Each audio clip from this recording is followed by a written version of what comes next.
Okay, we should be live. Hey guys, welcome to the stream. How's everyone doing today? We're going to be playing some Kislev. We're going to be playing as Tzarina Katarin. Because this is actually one of my favorite campaigns, and it's actually quite challenging as well, especially at the start of the campaign. Because, yeah, there's a lot of enemies surrounding you. Very powerful faction once it gets going, though. So, pretty much the default settings we always use. Legendary, very hard, battle difficulty, AI stat modifiers to maximum, default endgame crisis setting, and let's get into it. How was everyone's weekend? Nice cold stream on a hot summer day. Well, summer for you. Winter for me. No Kossar run? I don't see the point in doing that kind of stuff. Like, I can understand why some people might want to see that.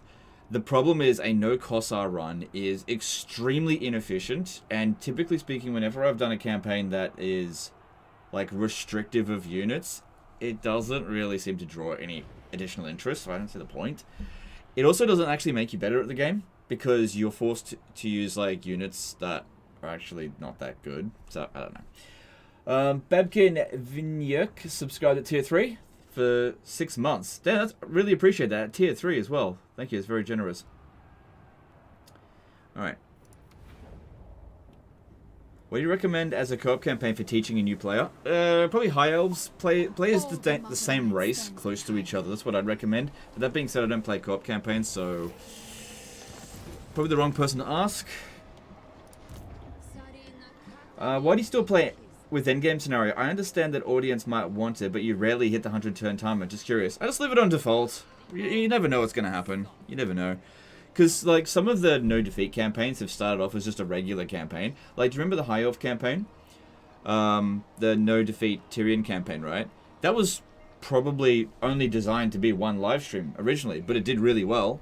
And then we ended up having an endgame crisis, so you just never know. Hello, did you play Warhammer 3 in your own time the last 14 hours? Saw you online during the night. 14 hours ago... Yes, I probably was doing disaster battles then. I may have not turned... Hang on, let me just check. Let me just check. Did I not turn off being online on... Yeah, I forgot to turn off online. There we go. Yeah. I tried to appear offline on Steam, and I forgot to turn off, because I rebooted my computer, which, yeah, I just forgot to... Okay, anyway. It is what it is. No big deal. Alright, let's get into it. We're going to fight this over here. Wait. Before we do anything, we should probably do one of these. Which would be best? Probably Saliak for the casualty replenishment rate and growth, but I usually gravitate towards Daz in the later stages of the campaign. I usually end up not beating Castalton to this mark here, but I usually beat him on all the other ones. So yeah, we'll go with Saliak. Also, from my experience playing as Katarin in the most recent patches, Castalton almost always dies without our intervention, so I'm probably going to avoid fighting Azag. We'll obviously clear up the Bearsenlings, and then head over here to help him out, because he usually gets wrecked by Mulder and them.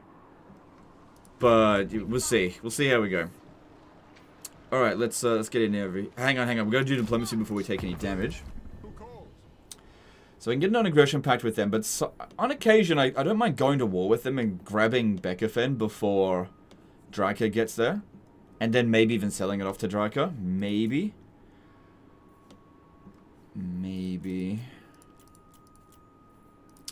we can get a non-aggression pact with them, and that'll make us only a small amount of money, which at the beginning stage of the campaign is really bloody important. Anyway, we'll just make do with what we got. Let's go. Yeah, gotta fight this manually. We should be able to do it without taking much damage. It's a pretty easy fight.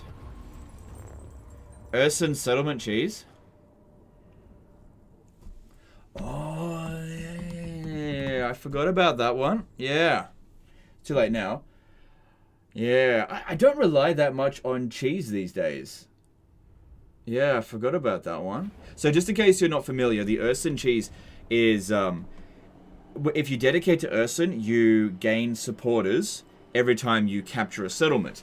But if you swap settlements with someone else, that also counts. So what you can do is you can routinely just keep swapping the same settlements over and over again, and basically you can confederate Castalton super quickly. Don't know if that's what I really want to do, but yeah, I've already picked the other one. So no going back now. But yeah, that is, yeah, Oh no, yeah. Because I remember in Warhammer 2 days, I would like go with the cheesiest strats straight off the bat. And in Warhammer 3, I'm like, I still use a little bit of cheese, but not as much as I used to in Warhammer 2. Like in Warhammer 2, I was like, fucking cheesy crazy. Because the thing is with Warhammer 3, is that you don't need to do this stuff. Not really. First aid kit subscribed with Prime. Sorry, hang on. I'm currently lying in bed with a high fever and have been rewatching your old streams to pass the time. Thank you for streaming today. No worries, dude. I'm sorry to hear that you've got a fever. It's not great. I hope you get better soon.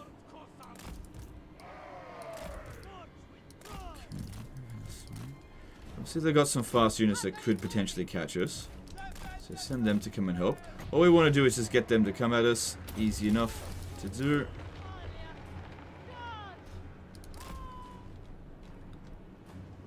I don't find the Katarin campaign fun. It's just a massive slog. Yeah, that's fair enough. It is a slog.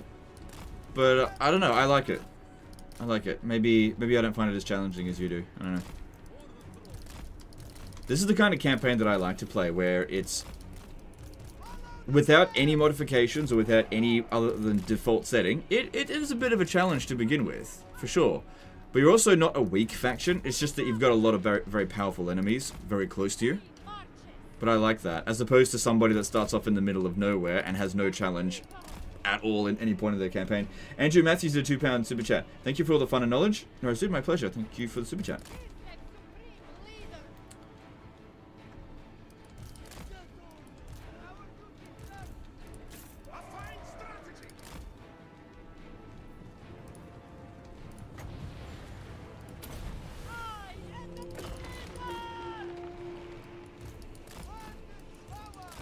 It's good. If we can get them to come at us early like this, that is ideal. Try to slow them down. It would be good if they don't hit Katarin. Yeah, taking out arguably their best unit. There, they got Katarin a little bit. Should be okay. Taking out arguably their best unit nice and early. Really, really good.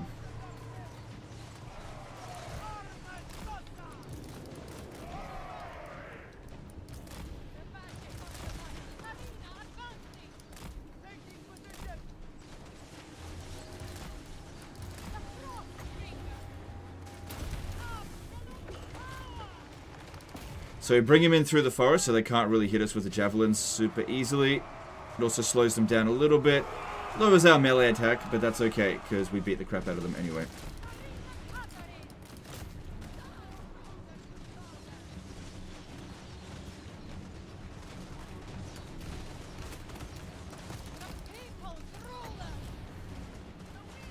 Let's hold off.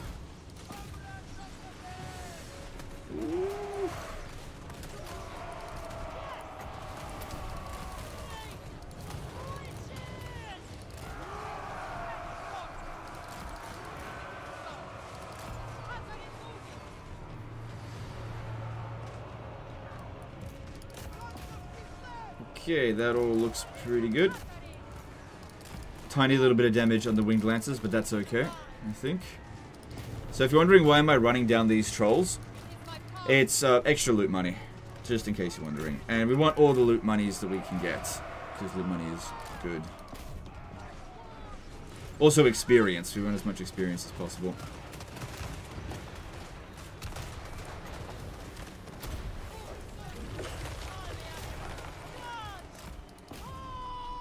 Alright, so 6 casualties on the Winged Lancers, which I could probably recover with post-battle loot option, but I usually find myself broke in a Kislev campaign, so I'll probably focus on just getting money.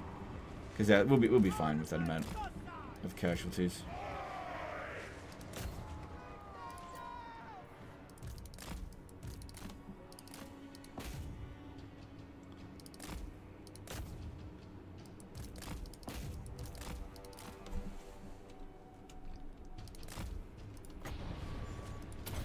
So down on the approach. No, no, what are you doing? What are you doing? Which of the Kislev magics do you prefer? I used to prefer Tempest, but I kind of go Ice Magic now. No, no, no, what are you doing? Yeah, I kind of go Ice Magic now. I've warmed up to it, some might say.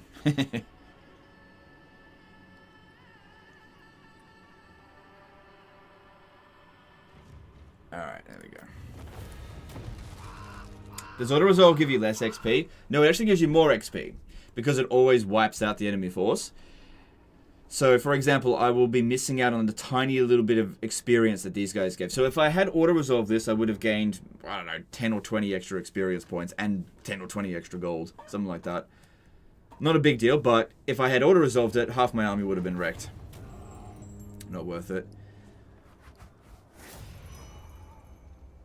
So, I'm gonna go... Yeah, I could even replenish Katarin with that. But money is pretty important. I mean, it doesn't seem like much, and it isn't. We'll be fine. Alright, now, I believe you don't have enough movement to get here, unless you go with Root Marcher, and then you do. Only just, so that's good. That's why it's so important to actually run them down. If you don't get the rank up in that battle, if you just like win the battle and then hit end battle and you don't get the level up, you won't be able to reach here this turn. So yeah, the Urson one, yeah, supporters generate a 5 when occupying a settlement. Yeah. Yeah. Well, this one provides us with some good bonuses. Yeah. Okay. All right.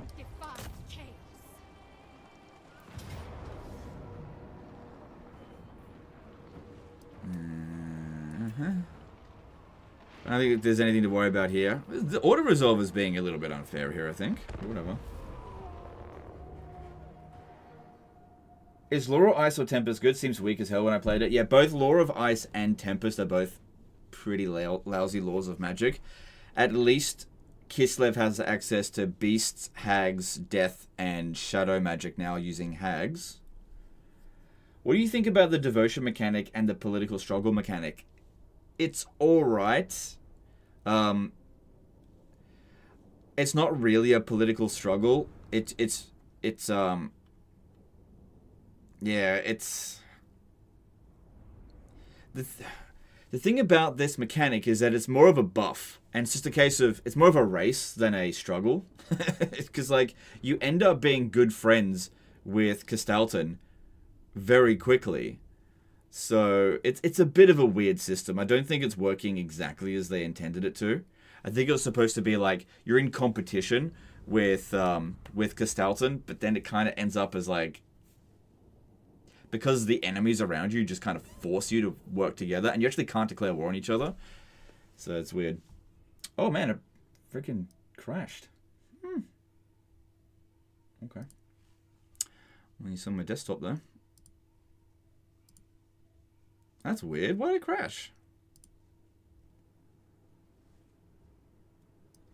It's weird. Oh well, whatever. Just get back into it. Didn't really lose much time. Lynn Marie Havestadloken did a 50 NOK super chat. Hello again, legend. I'm sorry to ask, and please don't get angry at me. But why is it do you like to do one campaign then a new one? I enjoyed your HF Anar. Thanks super chat. It's kind of interesting how people preface their questions with, please don't get mad at me. Don't blame you. Look, it just comes down to this. My job is to entertain people, and second episodes don't entertain people. Now, there's multiple reasons why this is. So, I suspect it's because the challenge drops off really quickly in Warhammer 3. Like, really, really quickly. And so people usually just want to see what my strat is for the first, like, 30 turns. And then after that, they're not really that interested anymore. And what ends up happening in the second episodes, it's like... less than half of the turnout on the first episode. It's bad for the channel. People get shitty. It's just not worth it. See how it works this time. It's just not worth it. Now, I'm happy to do second episodes if the campaign is like, it seems like people are interested or invested into a second episode, but usually what it is just like, most people are not interested in it, and so it's just not worth it for me. Or for them. Like I said, my job is to make the content as entertaining for you as possible. That's my job. And sometimes I have to make those hard decisions that not everyone's going to agree with. Because at the end of the day, can't please everyone. It's just not possible. Alrighty, thank you. Alright, that's okay. It's a frequently asked question, and it's fine. It's definitely a reasonable question to ask. But yeah, it's a tough call. Like, I would like to do more longer campaigns. It just doesn't work for the channel. This is bad content. Like, 'cause this is what happens on any second episode. Just about any second episode that I do is just like complete steamroll. There's like no challenge whatsoever because I've sorted the campaign out at the very beginning in the first episode. And then the whole time is just people saying, why don't you start something new? And so, yeah. So it's like, if I don't start something new, people go, why don't you start something new? And if I do start something new, people say, why did you start something new? Like I said, you just can't please everyone.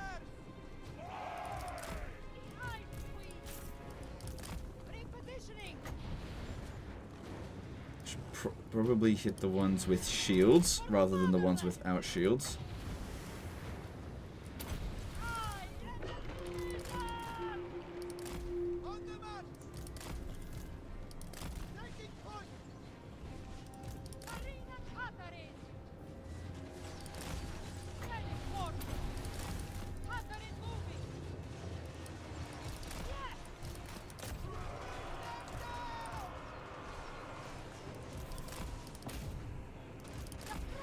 So it's an alright spell, you know, it's fairly cheap, slows them down for a decent amount of time.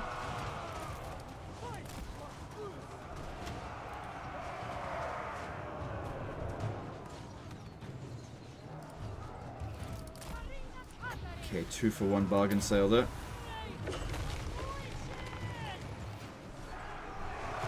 General Demon became a member for 24 months. Hey, Legend, how you doing? Good to catch you live again. Yep, I'm doing well, thanks. Hope you're doing well. What do you think of those extremely difficult mods where the AI gets like 500% increased stats? Yeah, I mean, that definitely serves as a niche, but I usually find that those kind of mods, I don't know if they'll do well on the channel, and that's the primary job here, is to provide entertainment for the channel. And whenever I put mods on, people are like, there's a mod, and then they don't watch. It's just weird. Otherwise, I'd do it. Theron Net did a $5 super chat. I enjoy full campaigns, but I'm really up for your streams. But I'm completely understand if there's no challenge, then people get bored. Yeah, it's really exactly that.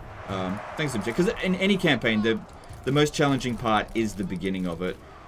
And I think what I've come to realize now, I've actually been thinking about this a fair bit over the past few days, and I've started to realize what the actual problem is. Warhammer 3... Actually, I should probably just keep playing on this. Warhammer 3 is actually a really fucking old game. Right? It's really old. It's not 2 years old. It's not 3 years old. It's more like fucking 7 years old.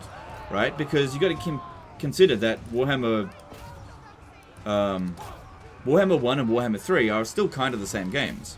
To some small extent. And so, for the most part, people understand a lot of the stuff in the game now, and they're just getting, I think, a little bit of franchise fatigue, and I think I understand. Because the rate at which content is being added to the game is pretty slow in Warhammer 3. It's definitely slower than it was in Warhammer 2. And sometimes you get periods in between that where there's just not really that much going on.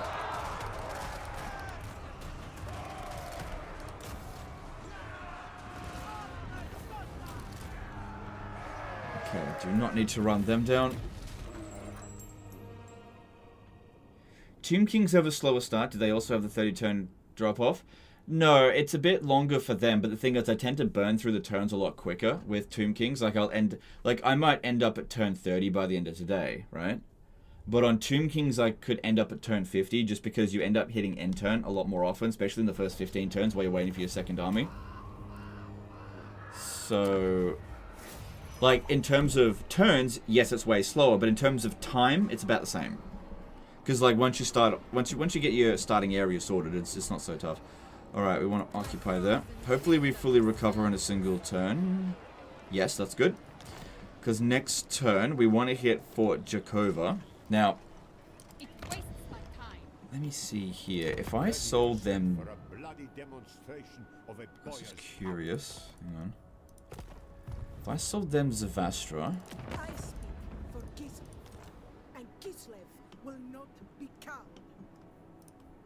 I could get a lot of money by selling Zavastra. Because they're going to die anyway to Clan Mulder. Just out of curiosity, could I sell it to them? Could. Thing is, if I do it with them, they will probably be broke and won't be able to recruit anything. So that could actually be a bit of a problem. You want them to be able to recruit to fight their enemies that are coming in. If I sell it to them, they'll lose it to Dryka. Because yeah, these ones here, they're going to lose no matter what. So I might as well get like all their money off them. Let me just see as well. Could I potentially... I can't swap any of their territories. Like I can't get that one.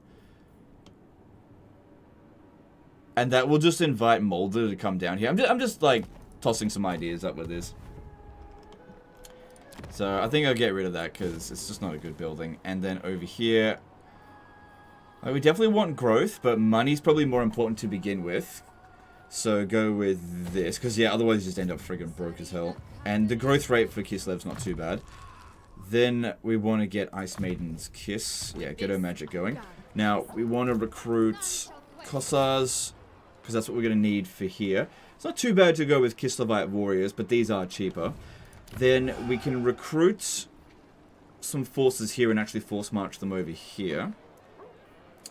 Alright, there's the hunting camps here, which, like, that's a good building for sure.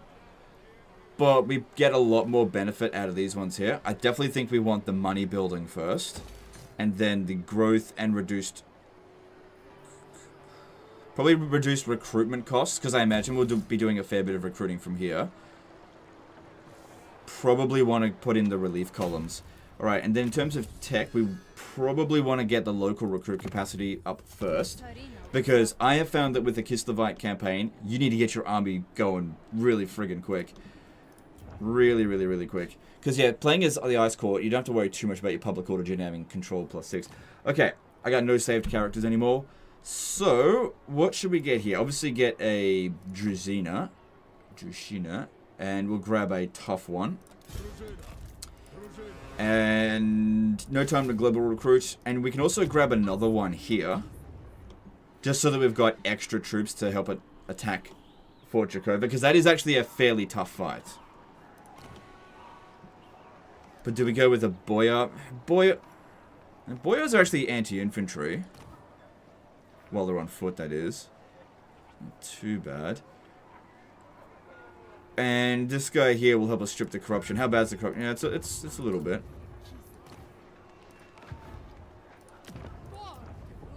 Boyars are actually more expensive in terms of upkeep. And these guys here, they've got archers, so yeah, let's just do that.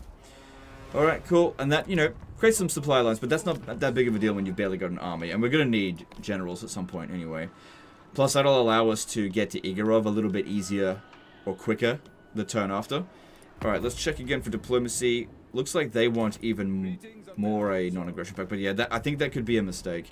Alright, let's move on. If you got a hero saved, you can recruit it already in Kislev. Yeah, I know, but I don't have a hero saved.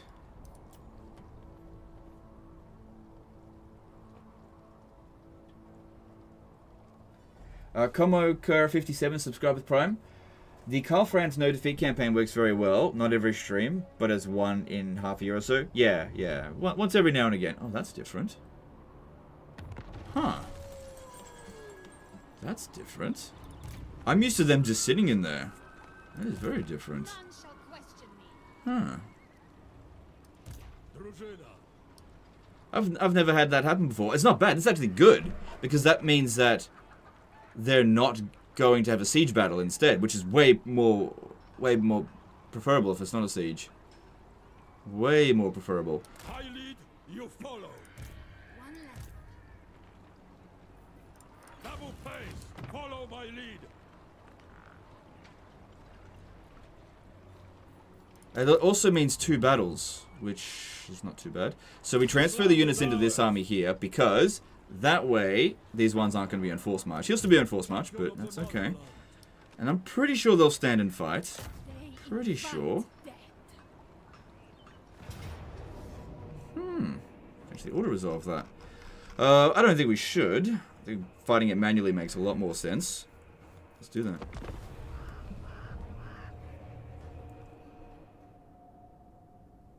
I've never seen them leave the settlement. Yeah, that's the first time I've seen it as well. And I've done this exact same strat before, so I'm not sure why they did that.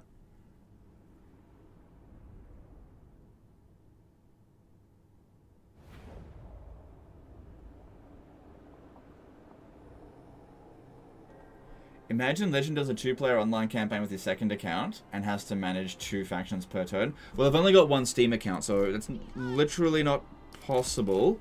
I did think about doing a hot seat campaign against myself in like Medieval 2 back in the day, but then I thought, I don't know, it just seems like a lot of effort for kind of being a wank. Matthew Harmon did a £10 super chat. Hi Legend, this is my first super chat ever. Just wanted to say that I really enjoy your content, and I've been watching for about 2 years. Watching you has really helped me in my campaigns. Anyways, dude, I greatly appreciate your first ever super chat, and I'm glad I've been able to help you in your campaigns. Thank you very much. All good. Alright, they're probably going to wait for their reinforcements. I'd rather they come at us now. And I'd also like to reform this, because this is not as good as I'd like it to be, actually.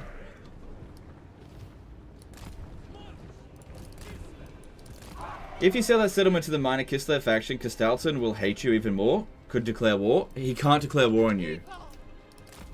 It's impossible for him to declare war. You don't have that option. But I didn't end up doing that. Yeah, we'll see. Yeah, I think taking the money for selling off that settlement's a bit short-sighted. Short.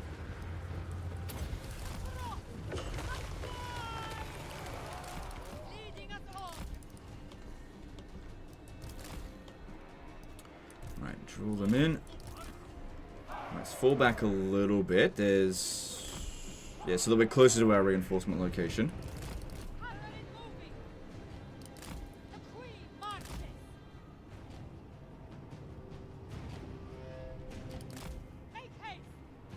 So just a duplicate army of their first one.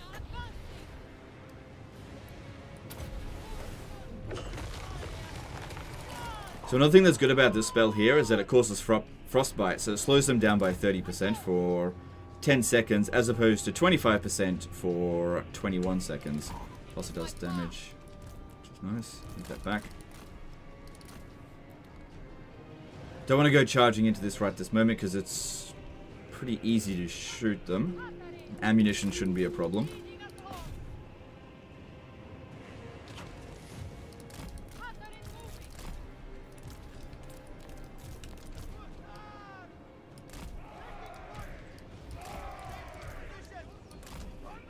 This time, get over this way. It's higher ground.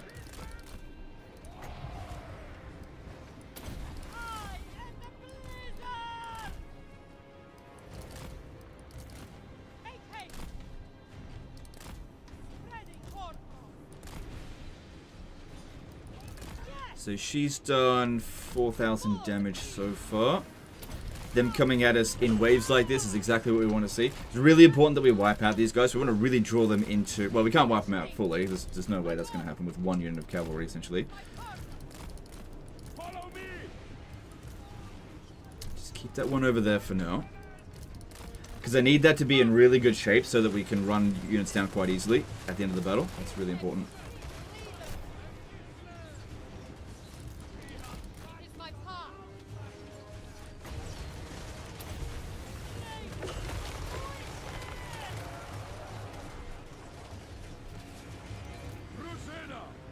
Yeah, the AI's targeting now is really stupid. They've actually downgraded the AI because they go after your single entities with these guys. That's very silly. They shouldn't be doing that.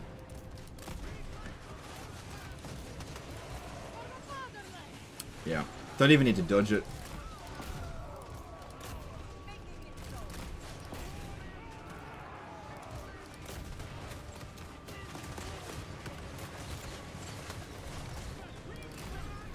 Right, everyone cease fire. Good, he's dead. And that's going to affect the morale of these guys as well.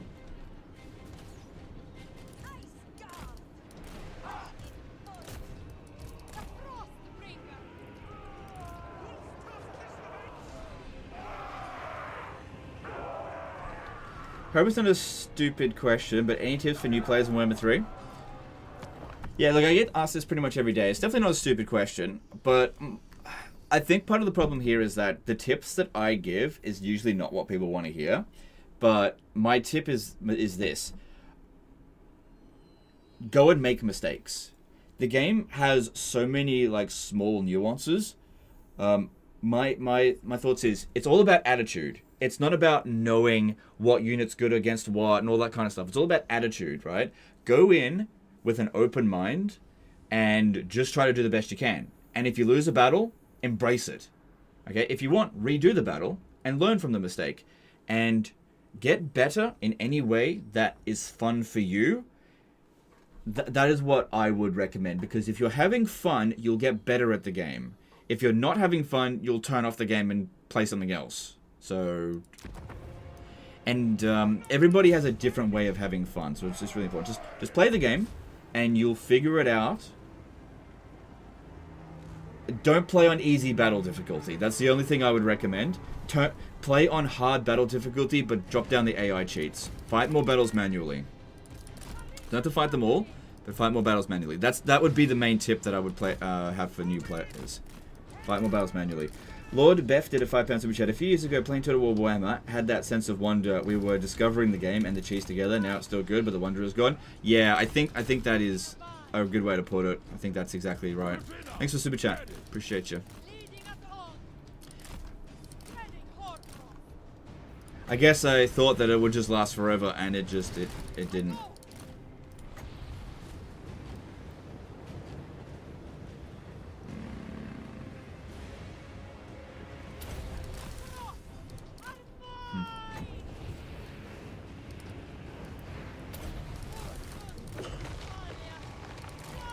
Yeah, field battle makes this way more tolerable than a siege, that's for sure. Maybe that's why they come out and do this now, so that people aren't subjected to shitty sieges. 40k will bring back the wonder? Yeah, but it's not for a while. It's probably looking at roughly around 2 years until that game comes out. So that's a long time to wait. I mean, just think about where we were 2 years ago. Like, 2 years ago now, Immortal Empires was coming out. That's how long ago it was.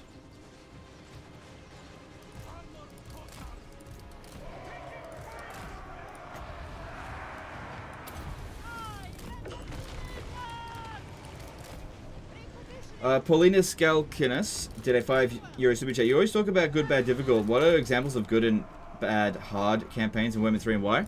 Look, everybody's going to find different campaigns difficult or easy based on, based on their own skills. I would say that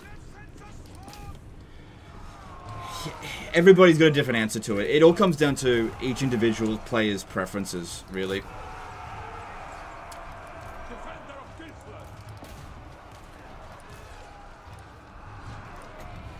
But yeah, thanks for super chat. Appreciate you.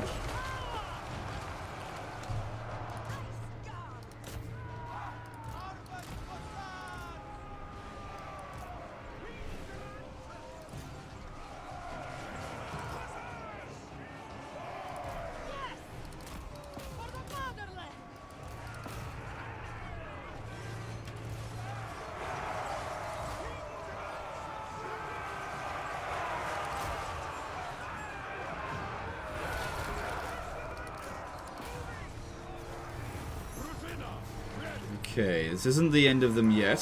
Still gotta run them down.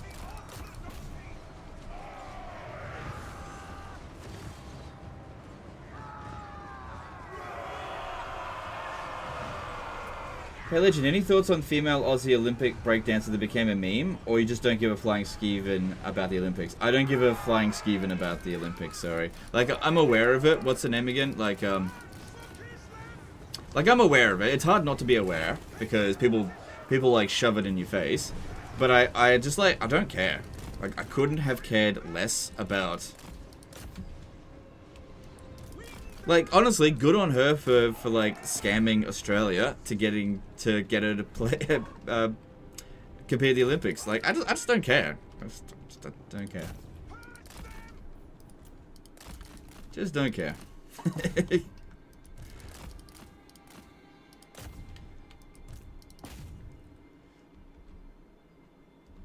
Yes, we try to run down as many of them as we can. This is why I wanted to try to keep as many of our entities alive here, so they can run them down much faster. Take out the really important units like the missile units, because those are quite dangerous. Yeah, no point having them run after them. We'll never catch them, because when a unit has shattered, its fatigue no longer matters anymore. They actually run as if they're fully fresh. And so our tired dudes, they're slower than by default anyway, so they're never going to catch them.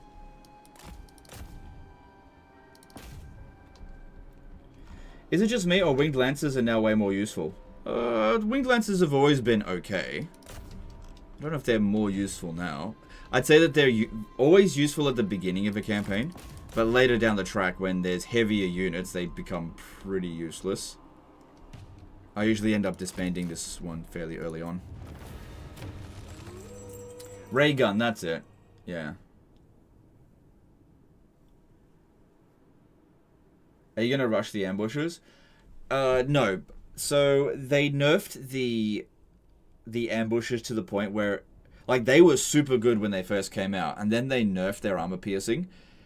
Now, because they are way more expensive than Kossars, they require a military building to recruit from. And even though that building is worth getting, it's not really worth rushing it in the early stage of the campaign. In my opinion, excuse me, you're better off having more units than higher quality units. It's a huge mistake that some people make in the early stages of their campaign. They try to rush quality when their budget is too low. So you're in just about every single faction's case, you are far better off having more shit units and making do with that than having a small army of elite units. So I think there's a few exceptions, but this is definitely not one of them. So we can get a fair bit of devotion from that, as opposed to not really that much money. I think 30 devotion is the most you can get, actually. I think I'll take it, because we don't go up against that much chaos stuff at the beginning of the campaign. It would be good to do that.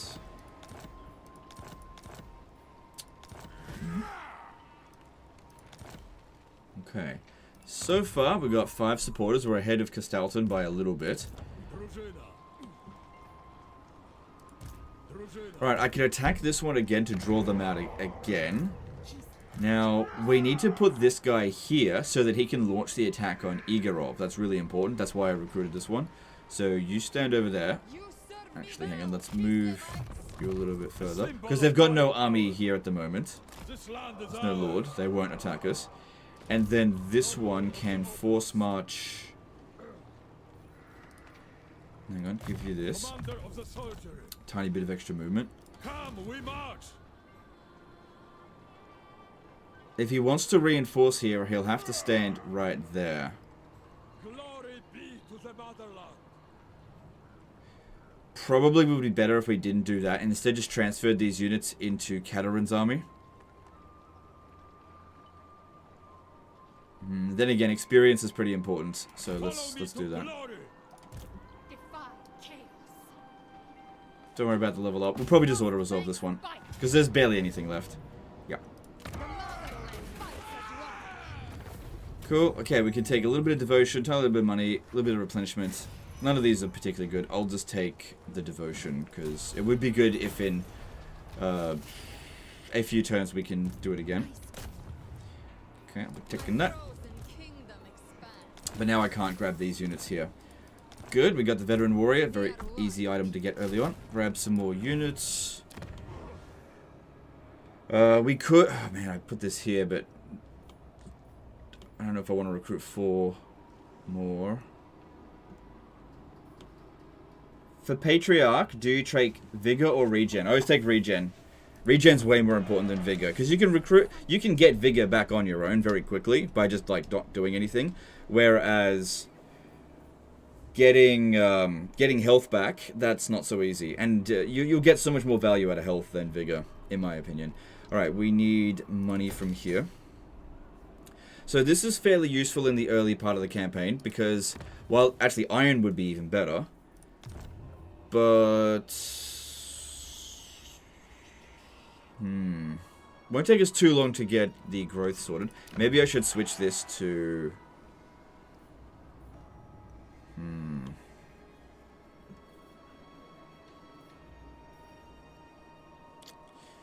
just not sure. Well, let's have a look at diplomacy and see if there's anything interesting. So the Tzarina Enclave will give us a non-aggression pact. Masters of Innovation will give us a trade agreement. Good, I'll take that. 1 gold. Cool. They'll have peace. I don't think that's worth it.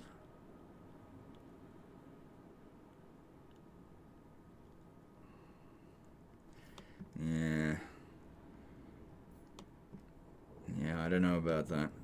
I don't think that's a good idea. So, yeah, we'll see how that goes. Okay, then here. Alright, I definitely like putting 2 points into this. And I've definitely been using Death Frost more lately than I was originally. It's also good to boost her army, that's for sure. Because if we go with firing drills, we can get melee defense and reload time reduction for Kossars. But eventually she'll end up with Best of the Court. Eventually. So maybe don't worry about that right now. Frost Shield is okay, but not essential, especially given the enemies that we go up against. But getting 2 points into Death Frost, that can be really good for sniping very dangerous characters like Throt the Unclean, although he does regenerate. Whereas casting this one more often and cheaper could be good. I'm going to go with 2 points into Death Frost because it does bring us towards here. It is mine. I don't mind Death Frost. It's quite powerful. Alright. So that'll help get us supporters every turn, but at the same time, I kind of would prefer money. Champion of the motherland. Yeah. Mistress of ice. Alright, so then these two will make their way over to Igorov next turn, but he'll be able to launch the attack. Because you actually can't, if you have a look here, you can't actually make it to Igorov, so doing this allows us to take it a turn faster than if you just had one army.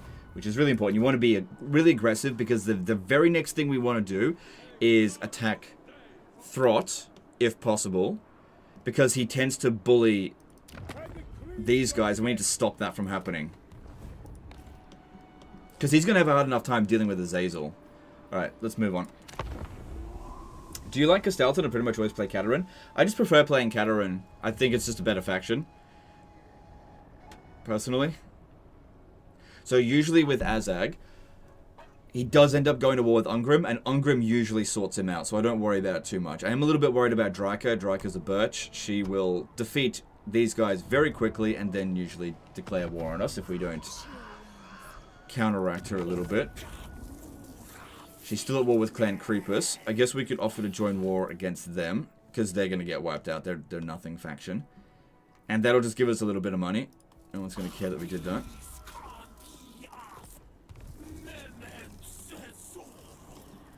And yeah, a little bit of money. Better than nothing. Thing is, by doing this, we have to force march to get there. So she's not going to be able to recruit here this turn. But we would disband this guy, recruit another one over here, and then start making use of the relief columns so that we can really start recruiting quickly. Because we need more than a full stack. Because like Clan Molder, they just recruit so much shit super quickly, and you just don't have enough ammunition to kill them. Alright, so you... No, you need to get into regular stance. Take Azag out and get his gold mine settlement. Okay, yes and no. You got to keep in mind, gold is not like the be-all and end-all, right? Gold is good, but it doesn't... It makes you like a couple of 100 gold per turn, right? Now, if we go in this direction here, right, we could end up fighting Azag for quite a while. It's not a one-turn fight, right? Don't get me wrong, definitely would be good to take it. However, what I have found is that if you go after... this way here, you send your armies out this way, Throt declares war on you and starts taking this territory down this way. So you end up losing your core territory here and end up in a war on two fronts. So what I think is better is to take out Throt quickly before he builds up 4 full stacks of garbage while Azag is busy. Because the fighting between these two factions, Bone Rattlers and Karak Kadrin, usually goes on for a while. And if you're lucky, you can catch Karak Ungor with a smaller army when Karak Kadrin is about to finish them off. You just have to keep an eye on them. So doing it right now, not really worth it, in my opinion. But it's definitely viable, and I've done that in the past, but I've usually ended up regretting it. I've been like, this wasn't worth doing this.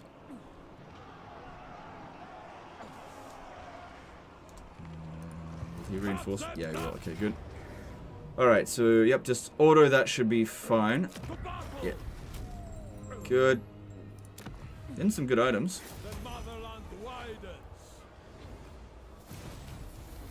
Cool. Okay. And then this guy here, we can just send him on his way.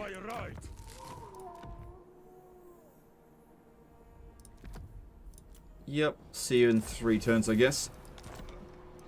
While Katarin makes her way over here. And you transfer the units here.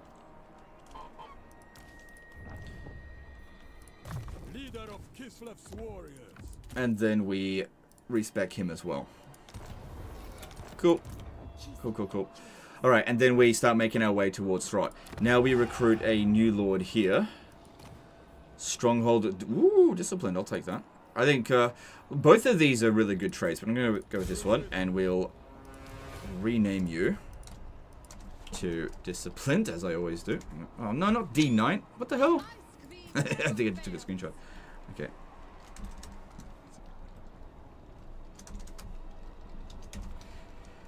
Disciplined, then save him. Cool. My first save Kislev character. Is it not worth going after the orcs? Literally just explained it like 5 seconds ago.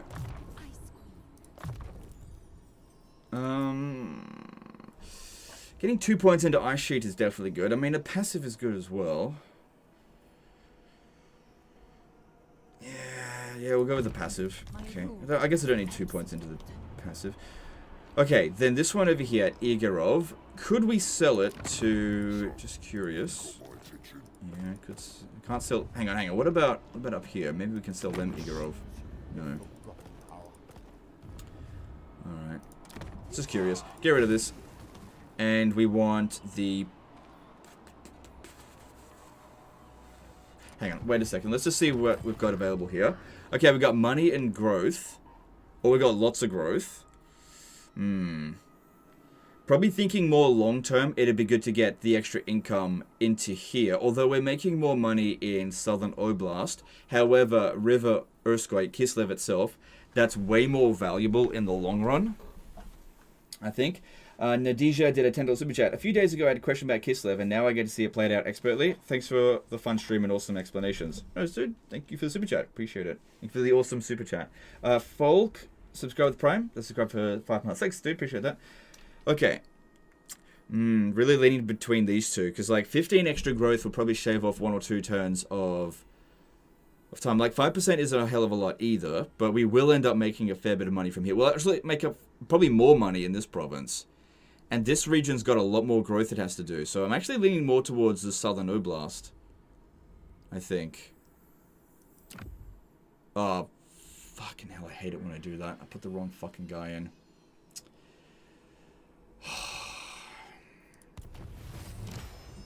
You've got to select the character and then select the region, not the other way around. Always do it the other way around. No big deal. I can switch him out next turn. It doesn't actually cost anything to do that. Only cost me 1 turn. Not a big deal. Alright, I will put the extra money in here.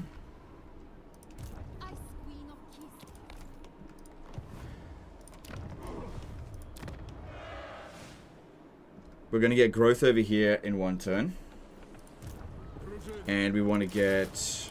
Oh, hang on. We got Veteran Warrior. Oof. It's not a bit... No, there's no need for oof. There's no need for oof. It is really not a big deal. Really not a big deal. Really not a big deal. We'll switch that around next turn. It'll be fine. Alright, Ostermark really want that non-aggression pact, but one thing I have done in the past is actually attack them.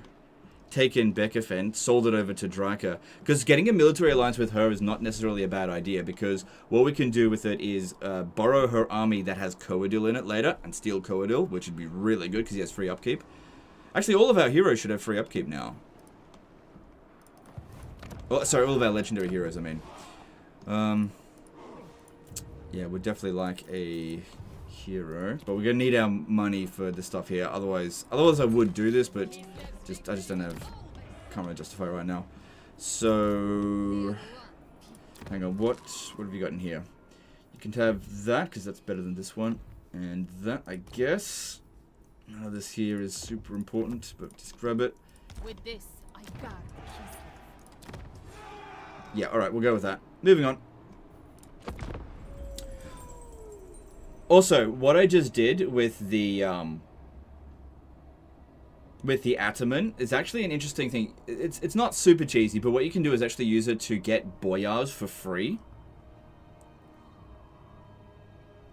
Because it doesn't cost anything to assign an Ataman, right? So if we have a look here, the Ataman Alexander Karyakin, he's now in this. It didn't cost us anything to do that. And what I can do now is just recruit him as a boyar. No recruitment cost. And then he's just a boyar that we have now. So if I need him in a desperate situation, he'll simply be available. And then we put the correct guy in the position. So, you know, it's... Yeah, you say I'm a noob, but, you know, you could say that was actually beneficial. Because maybe one day I'll need a boyar. Okay. Okay. So, we got a pretty good amount of income at the moment. We don't have any adamant administrators. We definitely want to... Actually, let me just confirm that, because it definitely would be good if we did. You should be in there. I shall carry it with honor. I haven't finished off this one yet. How are you going? Okay. I'm actually surprised I haven't been wiped out yet.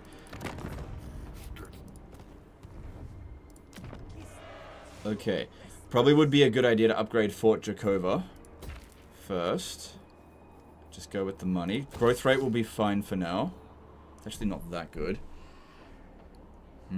Because if I go with the other option, go with this one here, getting extra 10 growth wouldn't be too bad. It does provide less money, but a bit of extra growth could save us some time.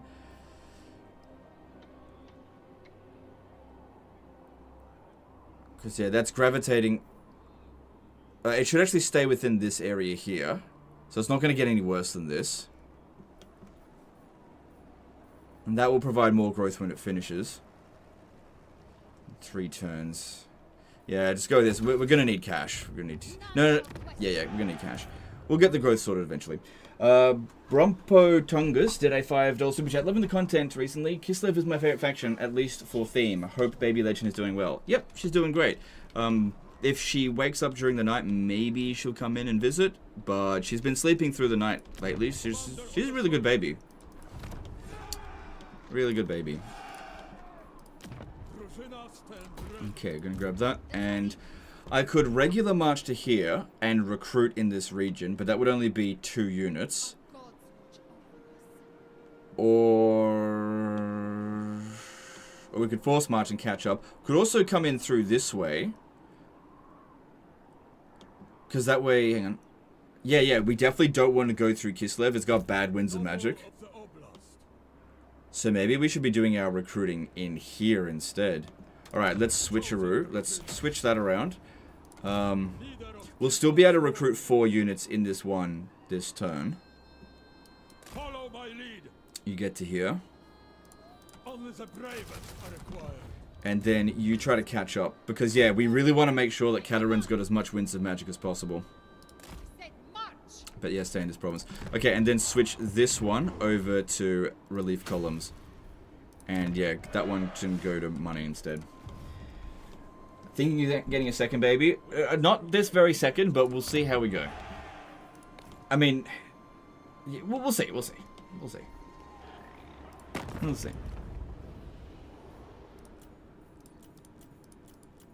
Let's see. That was 3, not 4 units. Guardian of the land. Are they loyal to the motherland?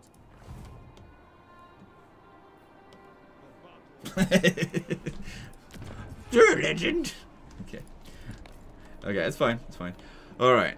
Alright, so how are we going with this? It is good to beat them to 50 if possible, but I usually find they get there first because they're fighting chaos and stuff out this way. Alright, that all seems fine. Hopefully Draco doesn't pick on us. All of this stuff could end up happening. We'll see. Alright, moving on.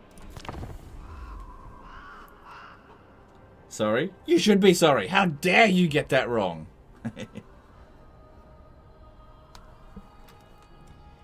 Ulysses Lime, subscribe to Prime. Thanks, dude. Appreciate that. Why are you not recruiting warriors anymore? I do like getting Kislevites warriors. It's just that Kossars are cheaper and they've got better damage output. So getting Kislevites warriors is good when you don't have any frontline units. But I've already got frontline units, so I kind of don't need them right this very second. Because yeah, if you have a look, the upkeep cost difference, it's not a huge amount. But we don't really need that much of a front line dealing with the early game Skaven, because it's just like trash, for the most part. We need loads and loads of ammunition. Alright, this guy here can do the recruiting, while Katarin stays in the province. They have now finished off with the Tzarina Enclave. They usually... Hang on, let me have a look over here. They usually head either to Castalton or over here. It'd be good to be able to intercept them, but it's hard to predict exactly which way they're going to go. If their army...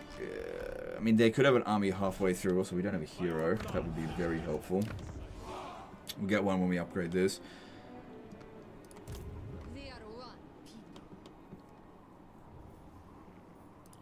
Leader of Kislev's warriors.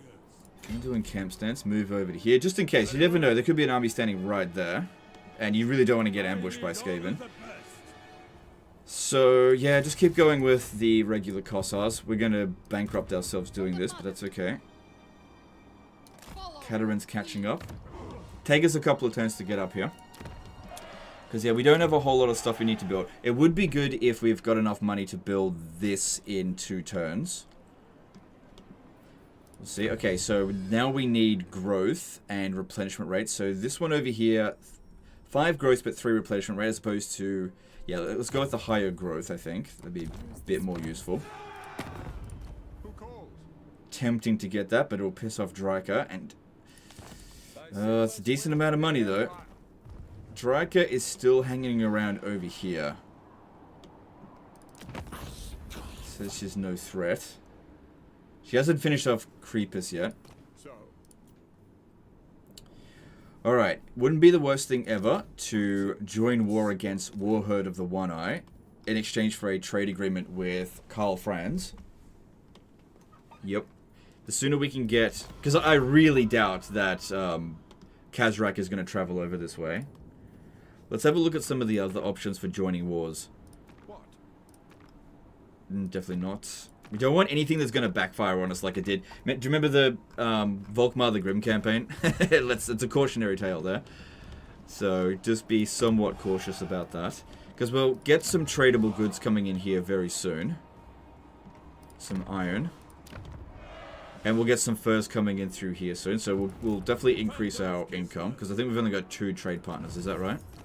Yeah. Masters of Innovation aren't going anywhere. Alright, that looks fine. And we're recruiting a good amount of units, so this amount of extra is going to cost us a bit more than 500 per turn. Yeah. Okay, moving on.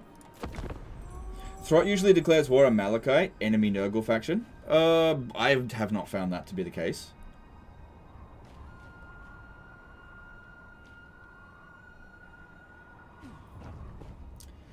Aren't Kislevites warriors really good, though? Yes, they are really good. They are, depending on what you're going up against.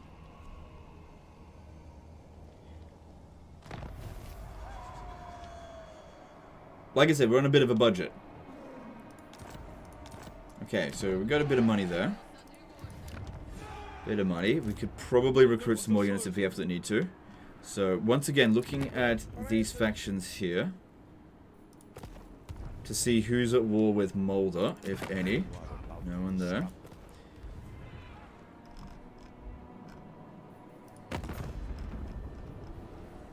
Mulder is stronger than us. We got to keep that in mind.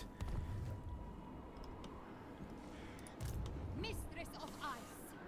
That just means they've got a lot of armies. They recruit super bloody quickly. So, if we have a look, we're weaker than the Great Orthodoxy. That's interesting. Stronger than them. It seems more likely that they would declare war on these guys here. Alright, get to here. Just sort of really be cautious about moving through here as much as possible.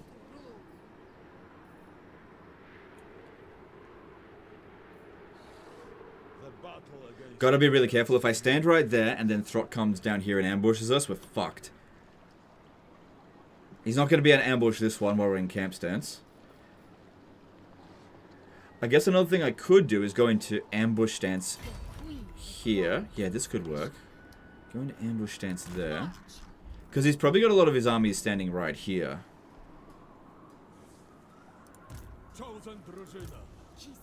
Alright, I got an idea. This might backfire, but at least I've got an idea. Alright, I'm going to take as many of these units as I can. Keep her in ambush stance right there.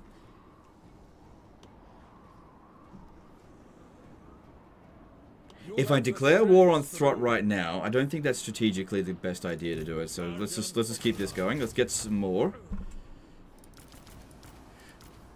Ooh, if I do that, I will be in the red next turn because that is more than we can actually sustain, and that also means we won't be able to build this down here, and we also won't be able to reach Fort Ostrosk next turn. Because yeah, we've got an upgrade that we need to do here, and yeah, somewhere here. So I need 2 grand for that. If I can get the 2 grand from diplomacy somehow, that would be good. I get 926 from them, but again, that would piss off Dryker. Nowhere else is going to give me any money.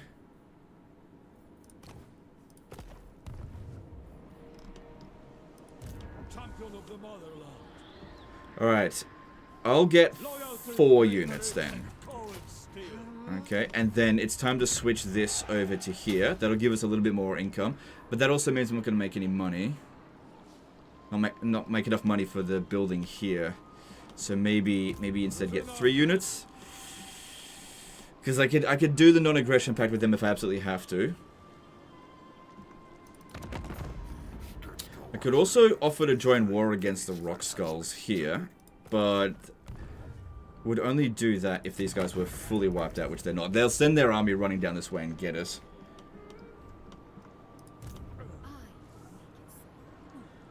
Yeah. Alright, see how this goes. And let's move on.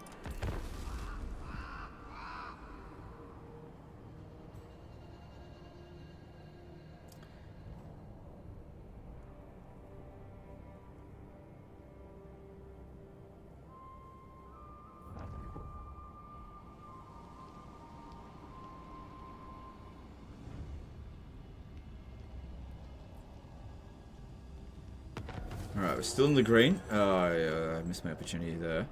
So, what is most likely to happen here, I think, because we've kept our strength ranking reasonably high, what is most likely to happen, I think, is Ungrim declaring war on them. That's not always the case. Sometimes they come down here and they friggin' take Fort Jakova.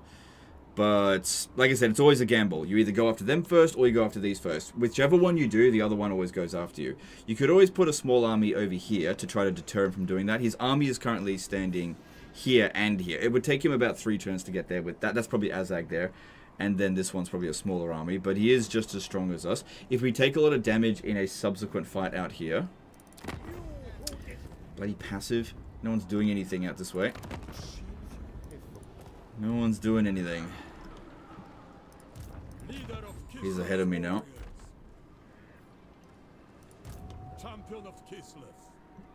And if we have a look at Mulder, Mulder is a bigger threat. But like I said, I just don't have the money to do everything. We wouldn't be able to hire any regiments of renown if I don't recruit a bunch of units here right now. Oh god, I just don't have the cash. Come then.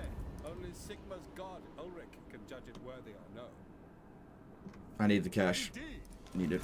Okay. That gives us enough money to build... Probably Igorov would be the safest bet, I think. That's kind of a safe region. Yep. Capturing these 3 settlements out here from them would be good. But they're just sitting here recruiting constantly. Alright. You've got a trait. Favors infantry, favors... Yeah, favor infantry. That'd be good. Because if I'm going to recruit that, we definitely want it to be cheaper because I've got no money. Recruit a lord and sell city to Throt before declare war. That's a great idea. That is a great idea, but we should do that next turn, not this turn. Unless, of course, they declare war on us anyway. That is actually a really good idea. Yeah, it'd have to be Zavastra. Let me just see how much I could sell Zavastra for. Although, we got to keep him... Got to keep in mind that it would seriously impact on the relation of everyone else around here, especially them. But that being said, for 5 grand, I'll probably take it. Another thing I could do is if Azag declares war on us, I can sell this region over to Draika and get her to declare war on Azag, if that ends up happening. Anyway, what we should do, I think, is just march on this way for now. Make sure we're both in a camp stance, so if they do declare war on us, they just don't immediately ambush us. That is the most important thing here. And at least we got that building there done. Okay, and let's just hope we don't get friggin' kicked in the nuts over the end turn.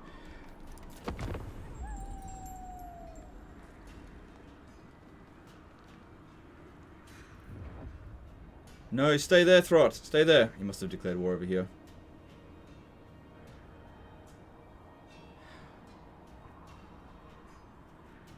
I'm still going to declare war on Throt over the end turn. But yeah, I think that your idea of selling Zavastra is a good one. Because it's at tier 1. So we'll make a good amount of profit. And since money is kind of tight. And at the end of the day, they didn't declare war on us. So that's good. Alright, there's a caravan here. They don't want a trade agreement. Why not? Probably because we don't have any... Oh, I'll tell you what we could do, because we've met them.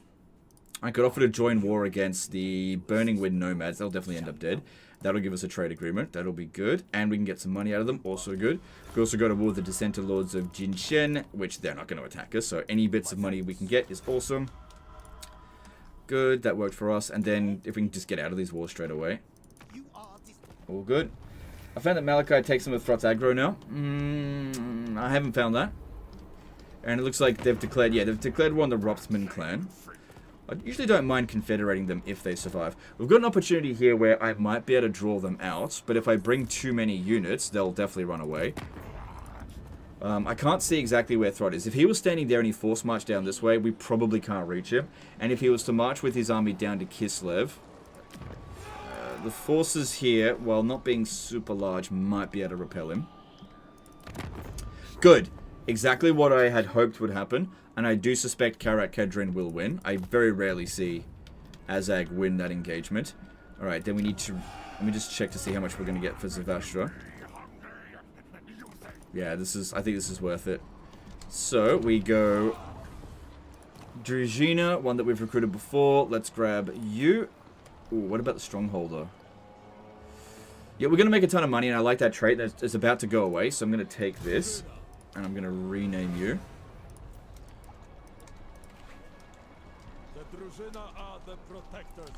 Because this is a really good trait for somebody when you need to defend a region.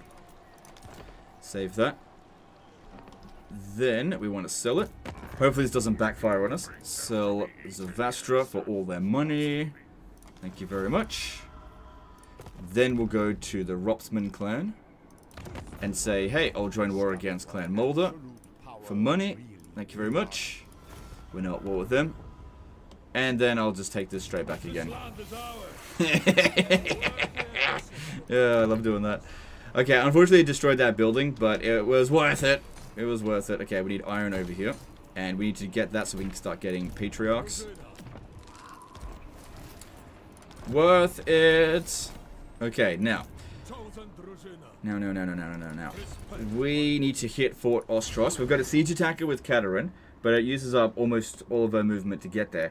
If we attack here with both of our forces, it's likely that they'll run away. If I attack with just Katarin, it's likely that they won't.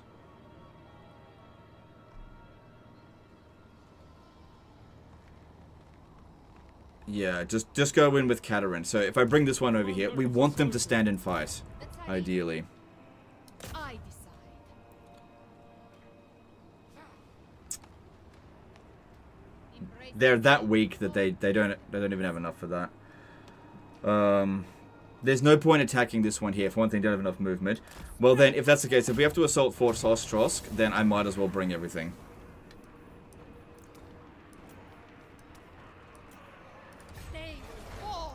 Draka probably hates you now.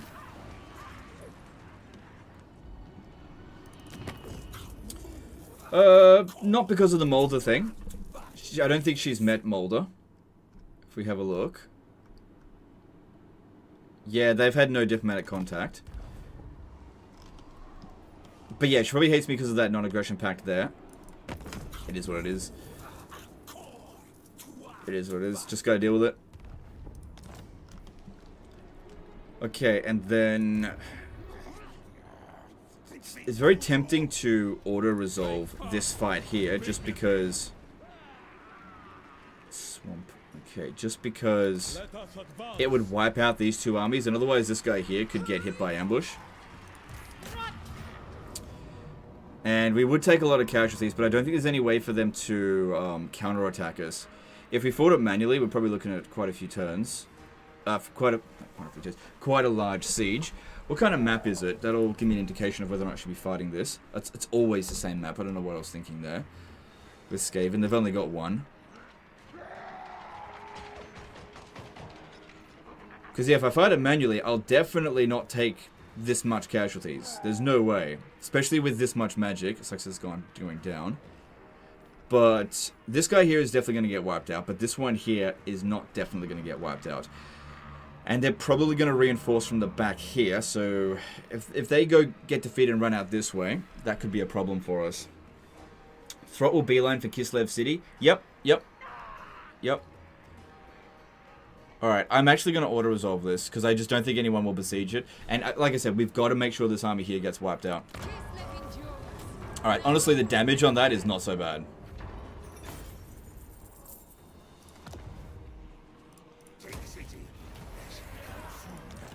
That's really not so bad. Good, and we got a good follower there for her. That's really good. Yeah, that's actually pretty damn good. Yeah, we'll recover in a couple of turns. So Throt should be over here. He'll probably take Prague first. If we have a look at the strength ranking, there's probably an army here. Yeah, there's an army here and an army there. So Throt should continue on to Prague and capture that, while we make our way over to probably Fort Stragov first. We might be able to drag him into this war, because he's not fighting anyone. No. He might just declare war on his own. Leshik became a new member. Thanks, dude. Appreciate that. Thanks for the support. Okay.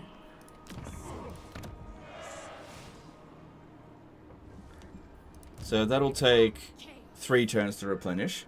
But our money's not too good. And like you said, Throt is probably going to make his way down to Kislev. That makes a lot of sense. Yeah, he's probably not going to declare war on us while fighting Azag. Ungrim. So if I... also got to switch that back. If I start recruiting an army here, switch this over, we could prepare for Throt's arrival. Because, yeah, he probably will come down this way. Now, if I do that, I'm probably best off disbanding this army here. As is my right. I accept this tribute. So what we'll do here is merge our 1 experience units.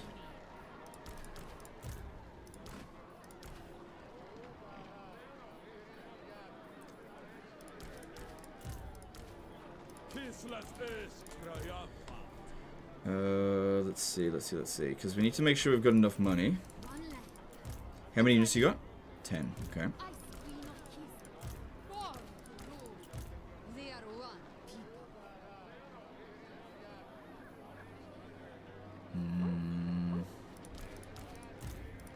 A glorious day for Kislev. None shall question me. Okay, we can transfer most of these guys over, not all of them. I'm going to get rid of this Armored Kossar. They're actually really not that useful up against Skaven because they're not going to bring a lot of armor piercing.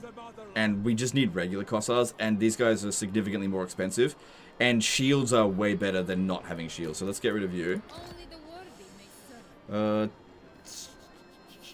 We definitely need the Winged Lancers. I don't think I need the Snow Leopard that much, although sometimes it can be useful. Yeah, transfer another one in. And then just get rid of this guy for now. Okay, and then recruit a new guy here. Not a new one, just one that we've already done before. So get the tough guy. Yep, tough guy, you go in here. We want restock and inspiring presence. Yep, and start. Oh, hang on, we need to get that thing over here. Veteran warriors, super useful. Yep, that's it. And next turn we'll be able to recruit 5 units here, and we got a fair bit of money that we can do for construction. So there's another one here for growth. I mean, some people will probably gravitate more towards the hunting camp, but I think the growth is more important. So let's go with that instead. Because yeah, that'll allow us to get to tier 3 super quickly. We'll have enough money to develop this, so that's looking good. Throt may rush over to Zavastra. That is a possibility, because they usually go for low-hanging fruit. But we will see. Alright, we got 2 levels up from that. So, let's go Ice Sheet, and then... Actually, hang on. Because, yeah, putting extra point into this is actually really good. Especially against early game Skaven, just because of how much garbage they bring. It is also good to go with Heart of Winter, but that I won't be able to get that right now. There's usually enough points to get it all, so let's grab that. And let's see if there's any diplomacy we can do. Non-aggression pact with Ostland for next to nothing. I'll wait. No, don't bother about Ostermark. That was just because I needed the money. Keep him as bait. The money's tight. We don't really need him as bait. If Katarin's army can recover fairly quickly, we'll be fine. Alright, and what do we get here at Fort Ostrosk? Okay, this actually might be a good idea to sell this region over to them. Because they'll pay a lot of money for it, and it can start establishing treaties with him, so that we can become a military ally. The sooner we do that, the better. Because while these territories here are definitely good, we're going to have a hard time defending everything without allies. And I just end up getting everything again when you confederate him. So, I'll hold on to it for now, but I'm not going to demolish this. Because, yeah, I may give that over to him. Because, yeah, if Throt runs over here with the other army, they stand too close together, then maybe I'll want to just give the territory over to them. Maybe. It just depends on what Throt does.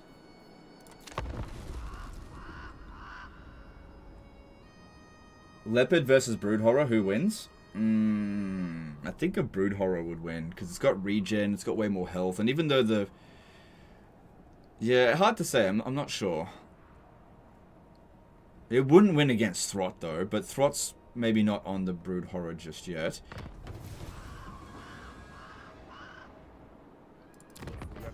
It looks like he just sacked that settlement. Yeah, looks like he sacked it.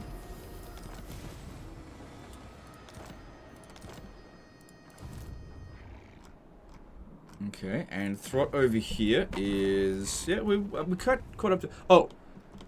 They've just declared war on Throt. Okay, he wants to grab some territory. That's fine, except I don't want him to do that.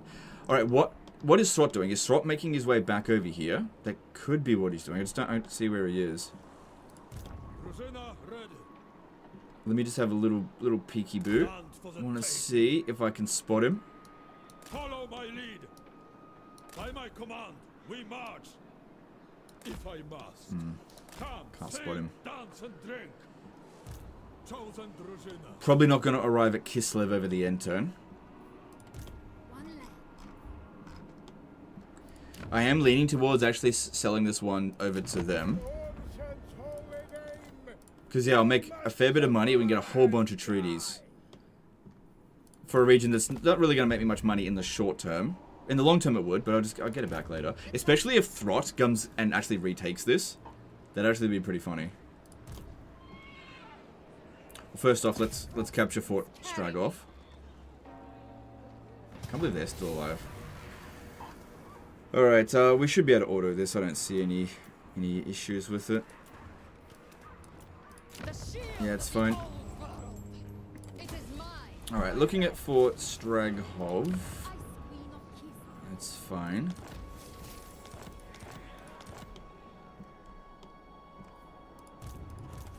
Yeah, I got a feeling that Throt's actually making his way back to Fort Ostrosk. So let's sell the settlement over to him in exchange for a whole bunch of treaties. Like trade agreement and...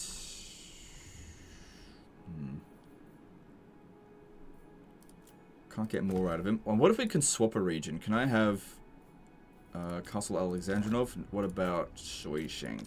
Nope, won't give me either one.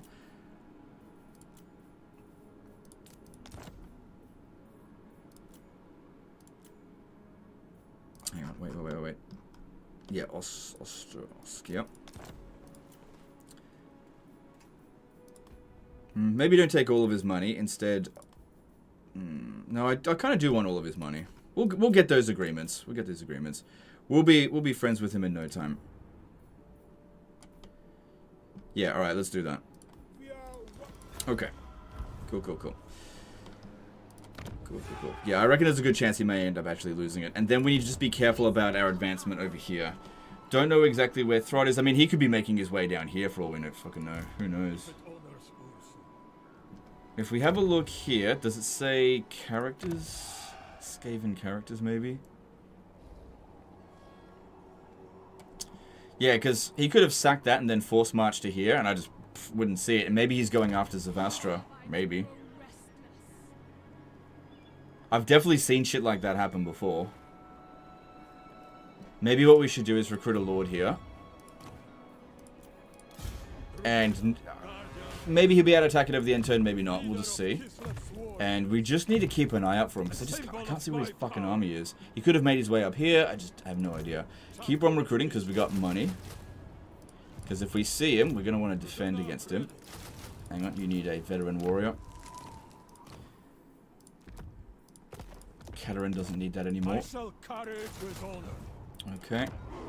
Alright, and then upgrade Vitevo, because that region is safer than Zavastra. Alright.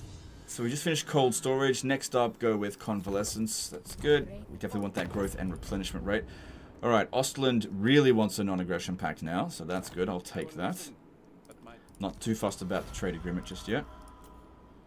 Don't mess with them. If anything, want to cancel that agreement. Is Katarin's sled still really strong against infantry these days? Oh yeah, really good. They nerfed it a bit. Can you give Castalton a gift since he has no money at the moment? No. I mean, I can. I don't want to. Don't want to. Not right now. His money is better in my hands right now than his. Alright, I'm just having a look around to see what's going on. We've taken out Clan Creepers. Oh, what the fuck? Ostermark actually managed to take back one of their settlements. That's weird. Usually Draco rolls right over him straight away. That is really weird. Alright, this all looks fine. I'm not seeing any issues here.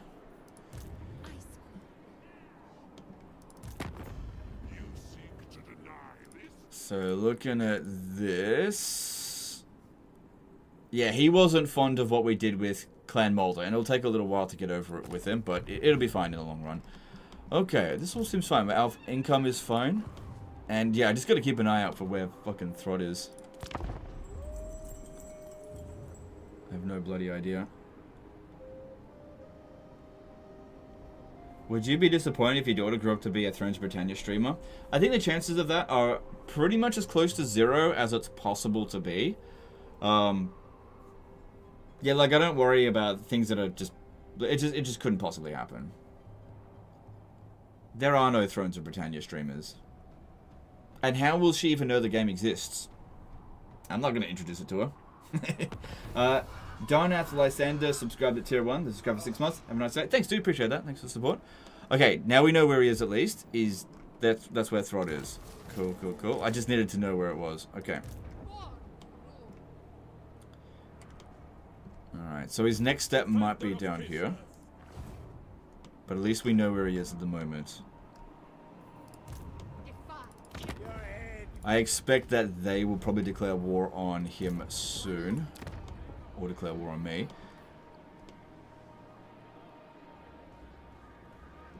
If I was to give Fort Straghov to them, we could get some more agreements going. We're drastically improving our relation with him, because I want to get a military alliance with him as soon as possible. Because it's really good, you can borrow his armies, and it's well worth it. Alright, the Winds of Magic... calm. If I'm standing here, I should be able to launch the attack at Hell Pit. Their armies moved out of the way, they're not there anymore. Maybe they ran down here. Maybe they did, maybe they didn't. I just don't know. If we have a look... There's no armies here.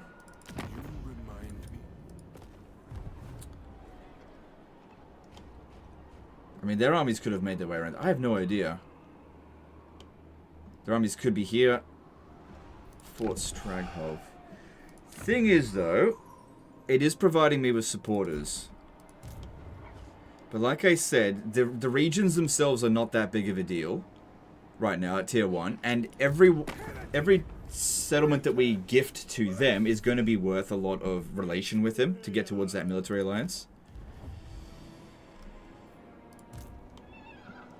Yeah. Look, I'm just not going to be able to protect it, and for 100 gold per turn, it just acts as a beacon from which for them to declare war on us. If I don't have it, they won't declare war on us. So I'll move over to here, and I'm going to give him this settlement. Oh, they are still in the region. That's fine. But that will allow me to fight the battle out in the field, which I don't know if that's going to be good.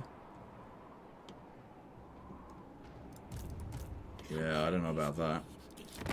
That actually could be really difficult. But whatever the case, let's give away Fort Straghov for money, and let's go with the military access. That way we're not going to be pissing him off if I have to fall back. Probably would have actually been a good idea for me to bring an additional unit. Additional army. Alright, I know that Throt's right there. I kind of want to bring this guy in over, because I just kind of don't feel like we've got enough to be able to win here. Especially given the lack of Winds of Magic. You really should have gotten that Ice Maiden hero for map line of sight. Yeah, well it costs money to do that, and I don't have any saved characters, so... Yeah. Woulda, shoulda, coulda. Gotta... We'll see how we go. Okay. Let's get this one moving. He's not going to be able to declare, attack us from here. You move over to this spot over here. I doubt there's an army standing right there. Okay.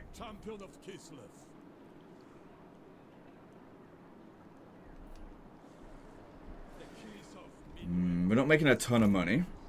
Don't need to worry about his Winds of Magic. I might go into ambush stance because it takes more than a full turn to get over here, but hang on. Yeah, if I go into ambush stance and he comes down and stands like right here, I'm not going to be able to attack him, and he might just decide, oh, you've got a full stack sitting in Kislev, well, I'm just going to go to Zavastra instead, or I'll go to Vitevo. So maybe instead I'd want to deter him from coming down here.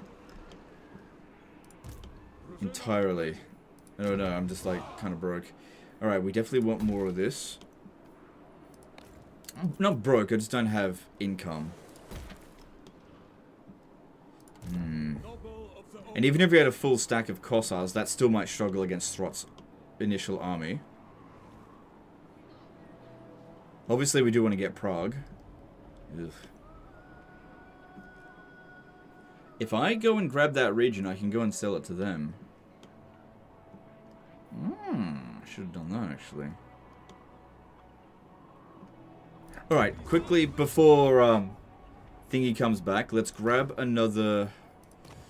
Let's grab the Ataman. Oh, no, sorry, the Boyar. Wait. Where'd the Boyar that I actually recruited, where'd he go? Or is he actually dead? No, hang on. It's this one. Yeah, this one's not assigned to anyone. See how that one's got Southern Oblast? This one's fine. Get him to go into that. So we're in the negative, but we got a bit of reserve, so let's keep recruiting. Maybe actually get some of them as well, the Kislevites warriors. Because I will need to hold back some monsters against Throt's army. And Ostermark will give us a trade agreement, but we probably yeah, okay. If we have a look here, how does Draka feel against us?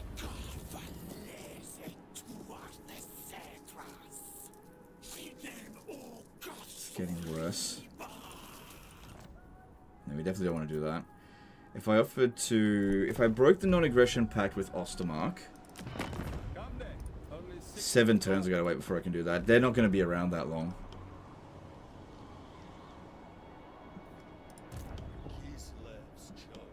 Alright, let's just move on and just see how we go.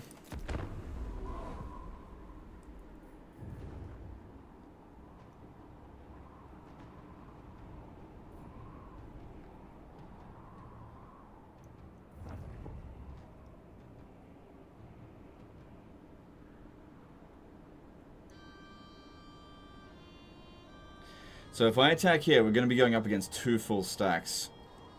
So they've besieged us over here. That's actually better than what I was expecting would happen. Although, I don't know. Let's see. Okay. I will definitely accept this, but you'll pay more. Good, that works for me. But legend, that will piss off Xiaoming.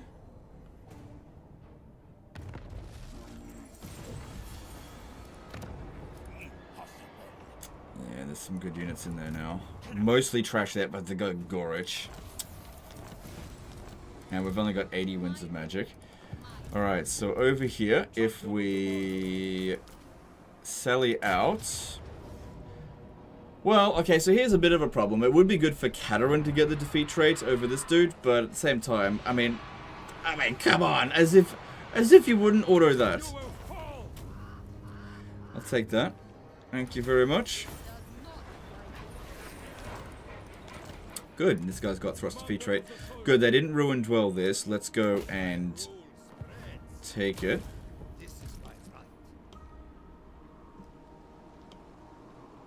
And then disband you. Alright, let's see what we could sell it to them for. It's mainly just for the extra relations. But let me just see. Castle von Ruken, they'll buy it for 966, which is obviously a loss for us. But what if I sold it to them? Less. If I develop it up, I spend an extra 1,000. But I'm also on the border with them. They hate us. And how long would that take to do? 3 turns. Bit of a risk, bit of investment. Then we want to put a military building in there and then sell it. That being said as well, how much money do they even have? What if they've got like barely any? Yeah, they barely got any money. So I don't know. We'll definitely massively improve our relations with them. So basically it's costing me about 1,500, a bit more than that actually, to do that. Now, if I was to make the attack here, we're going up against nearly 2 full stacks, and while a lot of those units are shit, at least Katarin is on horseback. We're almost at full strength, so she'll have 80 Winds of Magic. This one here will have next to nothing. I might be able to kill that before these ones even get in. But yeah, we got to look here. There's a lot coming at us. We'll be outnumbered nearly 2 to 1. But I think I can do it, because like a single unit of Kossars should be worth easily 2 or 3 units of Skaven Slaves. It's just the problem here is Gorich, but we do have Death Frost. I do have that, and I put 2 points into it. So I could thin him out that way. But again, 2 full stacks. So I'm going to go for it. It's risky. It is really risky. It would be good if we had some additional units. Like if this one could get over here, that would be good. Waiting an additional turn could make a big difference. Especially considering Throt's gone. That is really friggin' risky. That is not going to be an easy fight. But then again, as well, we've got a lot of like magic. Let me see here. Your stats are 50, 45 for melee attack, melee defense. You are better than this guy in melee. Plus we got this one that can come and support, and this one. And this was a ruin? No, plague. Okay, that's actually pretty good for us. Alright, fuck it. Here we go. Yep, I expected that to be... Oh, there's also... Oh, God. 6 minutes below. Okay. Gotta keep that in mind.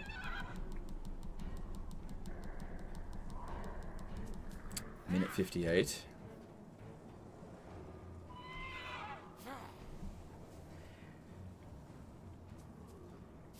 Right, if we hide all of our units in here, because all their reinforcements should come up this way, hide all of our infantry in here, and then we'll hold this position once all of the...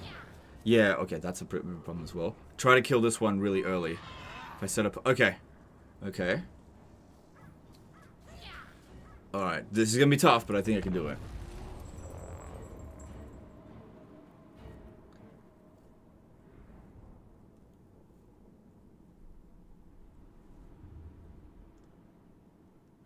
Yeah. They'll probably put their lords somewhere around over here, close to their reinforcements, so deploying Katarin, the cavalry... Okay, so we want these three here. There, and there. Yep. And then the infantry, will put them in here. And we'll set up on this high ground here later. Once all the menace belows have been dealt with, if possible. Make sure that we're hidden. I got deja vu. I feel like I fought a battle very similar to this very recently. And don't forget about you. Because, yeah, those menace belows are super fucking annoying. But they're not going to do anything much to them. Oh, there they are. Okay. Okay, we actually see where he is. Okay, that's good. Because, yeah, killing him is going to reduce their leadership significantly. Alright, let's do it. They're all hidden. They'll still pop down the menace below. Probably on the winged lances, actually, so we should probably keep them moving. Just not sure. Oh, we've also got a Helm of Discord. Nice. Nice. Forgot I had that.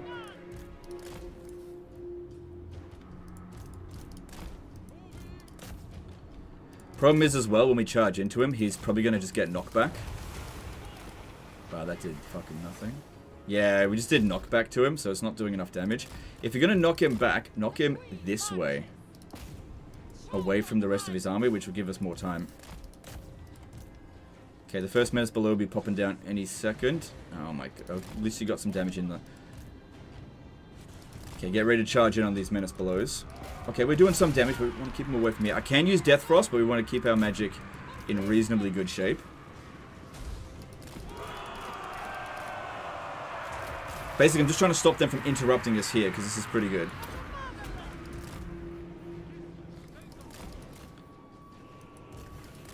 That's it.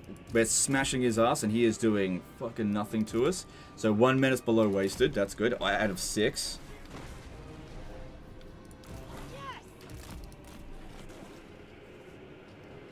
Okay, we can actually... no, if they keep using clan rat summons, they will be able to stay on the battlefield. Could win it, but that'd be... We want to draw them out. I don't want to fight a siege. Right, get over here. Make sure he doesn't get away. I don't think he's going to be able to.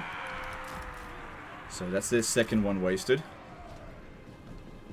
Let's go here.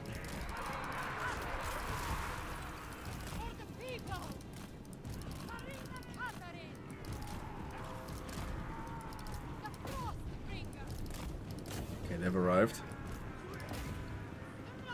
Okay, it may be in our best interest to send Katarin over here to start thinning the herd. They're going to bring all their units over this way. Buys us more time. No, don't be fighting those clan rats. That'll be very bad for you.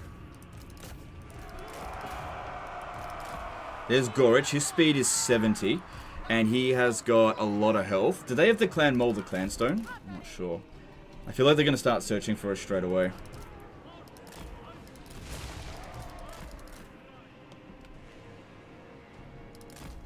I need to get over here and start using Ice Maiden's Kiss while they're all blobbed up. Well, watch out for this one here. No. Come on. So yeah, there is fuckloads of enemies here. No, don't withdraw it from the battlefield. I want it dead. Damn it. Yeah, it looks like they're getting organized. They're going straight over here. We managed to waste a few of their menace belows, but I don't think we're going to get any more than that. And it looks like that dude over there is not going to die. I need to get them organized. Yeah, it doesn't look like we're going to kill him because... Oh, we might get lucky. Oh, watch out. Stay away from Gorge. Stay away from Gorge. God, come on. Move a bit faster, please. Faster, faster. Come on, move. So far, she's done quite a lot of damage. That's great. I would use Death Frost to take out the single entities, but these clan rats, they're not... Oh, shit, yeah. This is what is going to happen.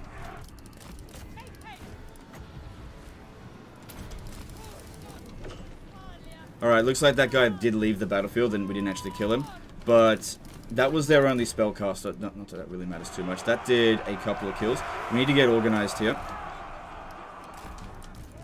Very bloody quickly. They've still got, I think, 2 more menace belows to come in.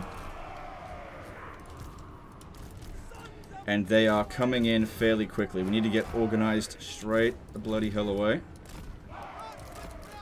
At least they're kind of spreading out a bit. That could be good. There's another one. It's not going perfectly, that's for sure. Watch out for this one here.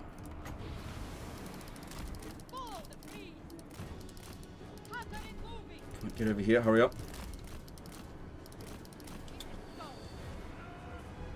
Okay, shit. You guys need to get organized sooner rather than later.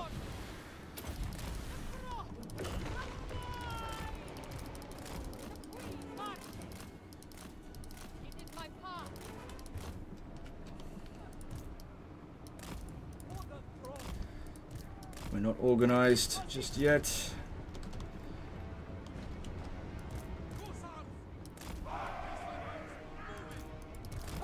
Alright, it would be best not to... Okay, hang on. That should be the last one, I think.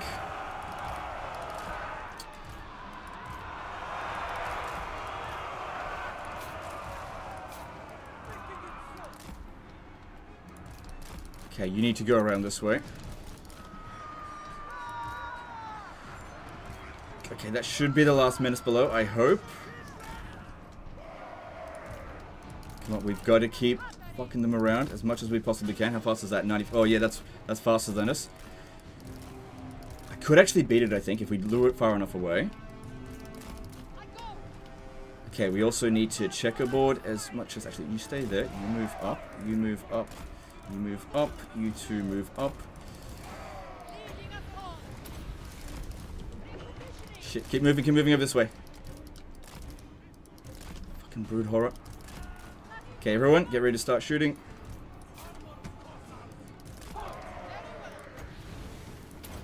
Here we go. And hopefully we have done enough to win, which, I gotta admit, not feeling super crash hot about this at the moment. But at least that one's gone.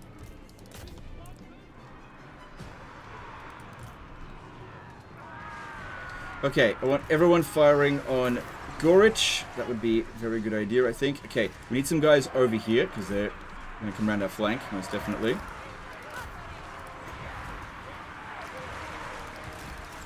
Gorich is going down real quick, that's good.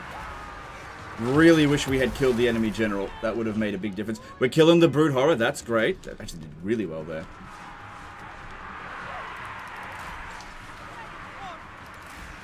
No point slowing them down any further. Just keep using the Ice Maiden's Kiss. Okay. Get just a... Oh, man, that's not a good one to go up against.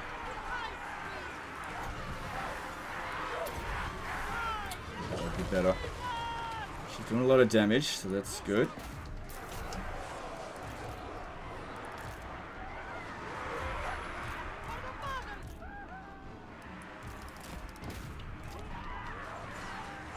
Honestly, I'm not actually feeling all that bad about this situation. Because we're... Like, look at this blob. Okay, yeah, shoot at the missile units. Don't worry about the melee troops too much. Look at this blob.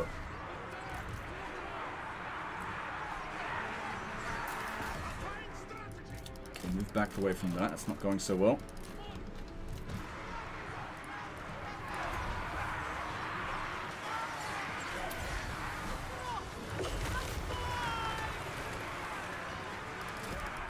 Oh yeah, we've got this.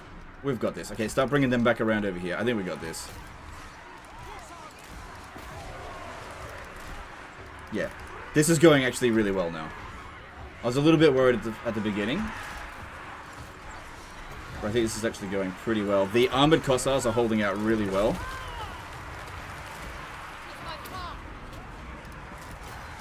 And because most of their units are just super low tier, they're having a hard time getting through us. And we're about to hit them in the rear. And look, most of these missile units are completely friggin' like, blobbed up. And we're about to bring in some fear. Just, Katarin, keep thinning them out. We might get a mass rout going here in a moment.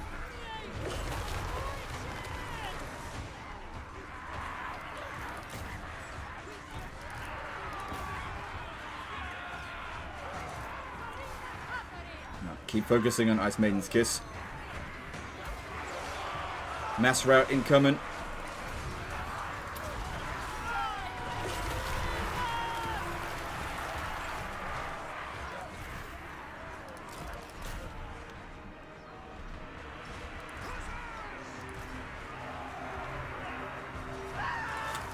Okay, they're doing great, but they're also taking shitloads of damage. We also need to make sure we run enemy units down because it's not over just because we win this battle here. We're still going to take Hell Pit. This is just the opening scene, I guess.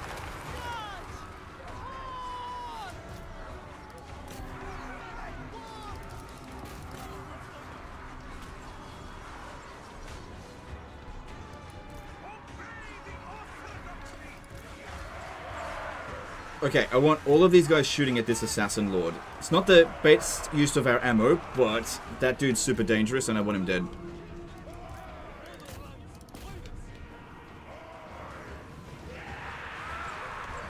And we army lost them. We won. Awesome. Oh, I gotta admit, I wasn't super confident with that one. But hey, we got them. Loads of them get away. Loads of them get away. But at least we won, so we get our ammo back. And we get to run down as many of them as we possibly can here. Let's get our magic back.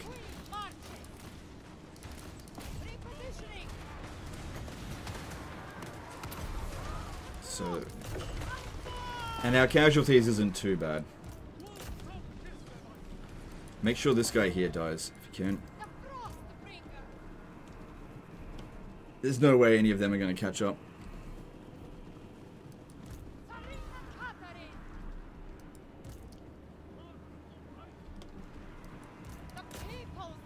But yeah, so many of them got away.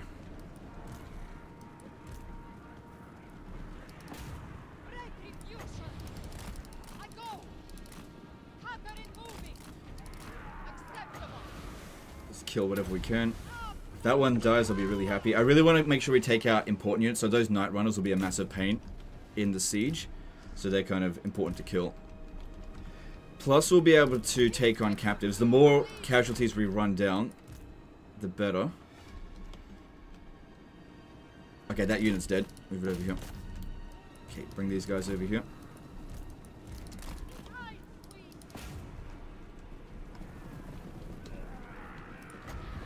The armored Kossars did well? Yeah, they did quite well. They held the line where they needed to. That was what was important here. Katarin got a lot of kills. That wasn't fantastic.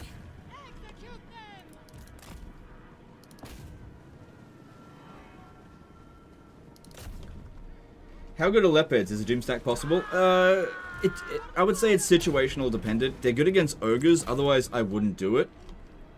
Personally. But you definitely can make it work. Just like I said, I personally wouldn't do that. No. Oh, I want him dead. These assassin lords are super fucking annoying. Although that one didn't actually do any damage, really, in this battle.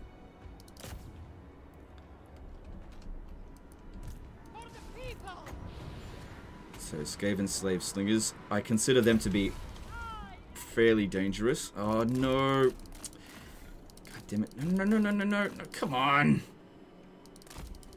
Keep him on the battlefield. Attack him. They're so bad at running things down, unfortunately. All I did was escort it off the battlefield. I'm just really bad at it. Alright, this will probably be my last cast. Killing as many... Oh god, just won't click.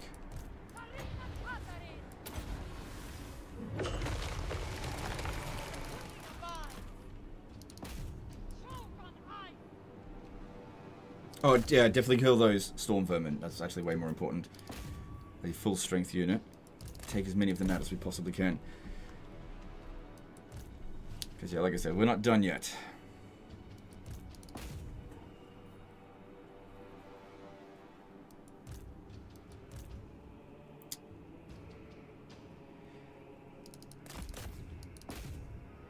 But hey, wiping out that storm vermin without it having done any damage to us whatsoever, that is really good, because that would soak up a lot of ammunition in the subsequent battle. We can wipe it out. I think it's the last remaining unit. And yeah, at least we'll get to replenish our casualties, whereas they won't. So that's the big advantage that we've done here, but we've still got to take Hell Pit off him. Actually, if we take Hell Pit, I'm pretty sure he's got no armies left. We just go and take Prague, and then that's it. And he's not exactly going to recruit good units. But yeah, this was a very risky battle. And that unit's wiped out. Very nice. What does Frostblade spell do, and why do you level up Ice Sheet instead of getting access to it? I can't remember exactly what Ice Blades does or whatever, but if I recall, it's garbage. I'll show you. Getting every single spell is not as good as, like, putting points into the spells you're actually going to use.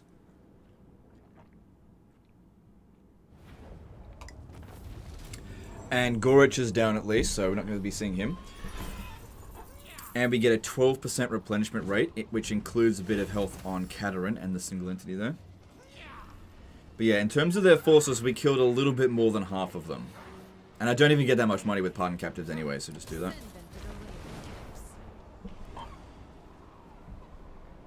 When do you think we'll see the next Warhammer 3 DLC? Probably late November.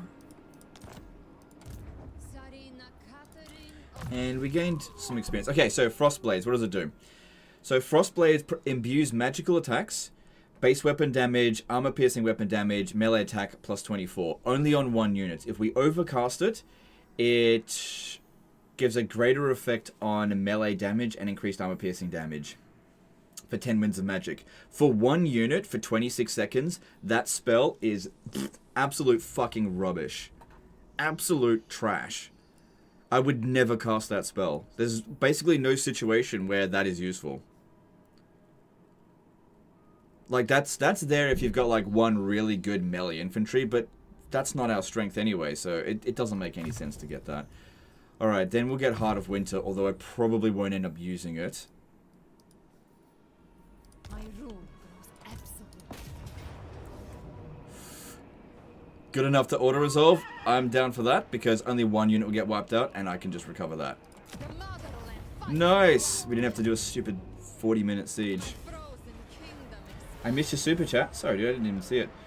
Let's see. Ryan Derb did an $8 super chat. Any plans to live stream with the Victory Conditions Overhaul mod anytime soon? I have absolutely no plans to do that, but thanks for super chat. No plans. I never bother with Victory Condition stuff anyway, so it's just, I don't know, I just play for fun. And I don't think that would make any difference. Good, we got Frostfang. That's great. Alright, so we're a bit damaged, but I think Throt's in way worse shape than us. If we have a look, Clan Mulder has... Actually, they do have an army again. So I've got this guy here, which I was going to send to reinforce Katarin, which we probably don't need to do now.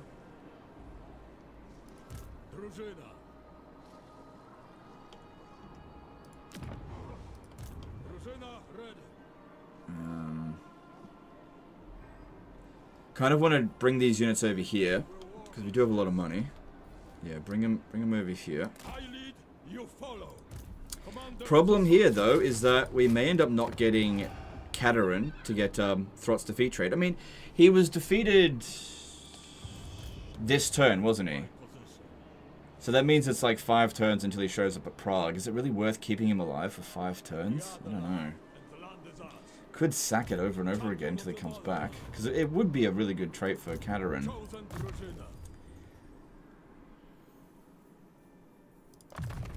This gift is mine alone. Hard to say.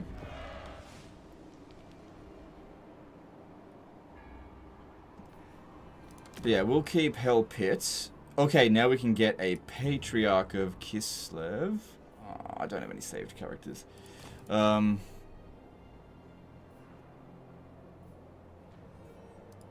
Look, maybe we'll get some in the subsequent turns. We'll see. And oh, that one's available over here as well. It's all good.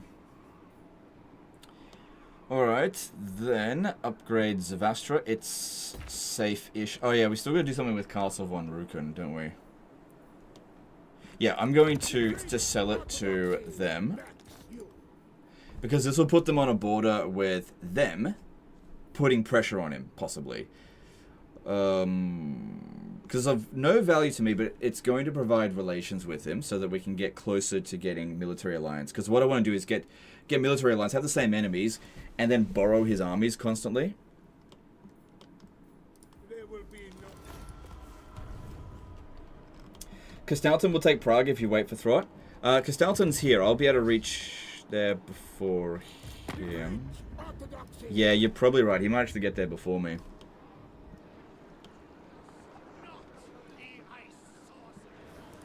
Defender of Kislev. Well, the thing is, I can move this army up here, but there's another army here, and they'll just attack us, and we won't be able to win that. Long has Kislev's sacrifice gone. It just depends on what he does. But you're probably right. He will probably make his way down here. Without Kislev, Unless, of course, they declare war on him, which that actually could happen. Alright, we could probably join war against these guys, because I think they're pretty much finished. I just need to speak to Masters of Innovation, offer to join war against Magathkin, and, you know, it's a bit of extra money. It's not a big deal. Alright, then, Southern Oblast, let's grab that, and we want to get the growth going. That's really good building. How are things going over here? Okay, we'll see. Could sell this region over to them. We'll find out exactly how much money he's got. None. So yeah, I'm not going to keep that. Keep that. And we need to get rid of the corruption. Yeah, get rid of the corruption sooner rather than later. That would be good. Also, do you have a follower for... Get rid of this and put on... Oh, you've already got the Ritual Enforcer? Yeah, okay. Well, hang on. We can put you with a Ritual Enforcer. That'll help get rid of a little bit more corruption. I could recruit another one, but I don't think that's worth it. Okay. Having a little look at other diplomacy. Okay, these guys want to trade. Alright, I'll do that. Ooh, I could offer to join war against the Golden Order, and I'll be able to get peace with them pretty quickly. I reckon. It's not like they're going to send an army to come and get me. Oh my god, Legend, you're such a noob. You end up at war with Balthazar girls. You have betrayed humanity's common cause. A harmonious...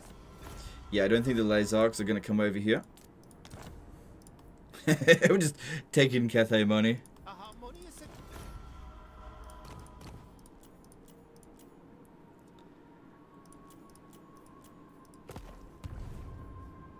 I mean, you might be able to take Throt's traits. If I don't get Throt's traits, look, it's only 10% health. Not the end of the world. Like, it would be great to get it, but it is what it is. What are you going to do? Just fuck up your entire campaign just to get that damn 10% health? It's not worth it. It is what it is. Sometimes you get it, sometimes you don't. Maybe this is one where we don't. Maybe we will. It just depends if he comes down over here before us. That being said, if he comes down over this way, maybe we should let... No, there's no way that Throt will be able to beat this with what he's got. There's no chance of that. No bloody chance of it.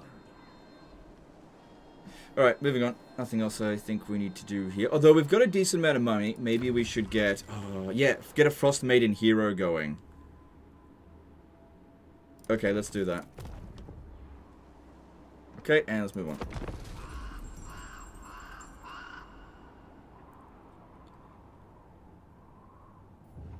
Oh, shit. Okay.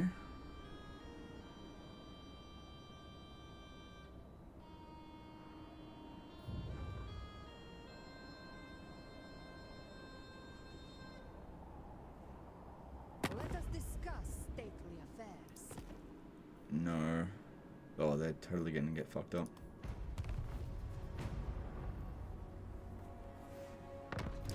This army is... Magic twist. Oh, I hate that battle, yeah.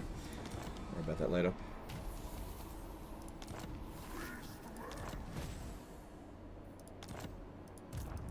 Alright, there's no way that they'll be able to reach Zavastra this turn. We got 6 units in here.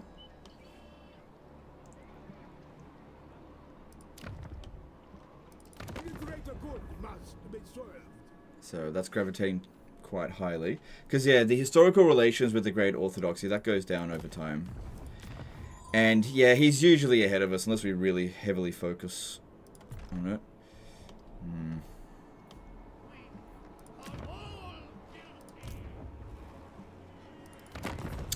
He just got wrecked. Okay. I'd love to get over there and take Karak Ungor before Ungrim, but we've got other things to worry about here.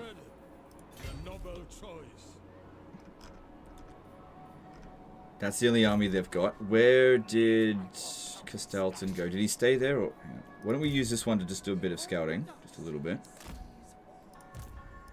Defender of Kislev. You are like a figure.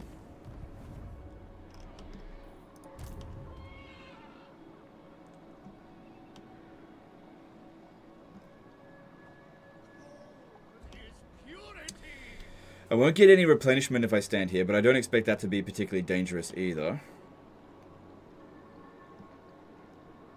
Let's have a look at what heroes available this turn. Cunning.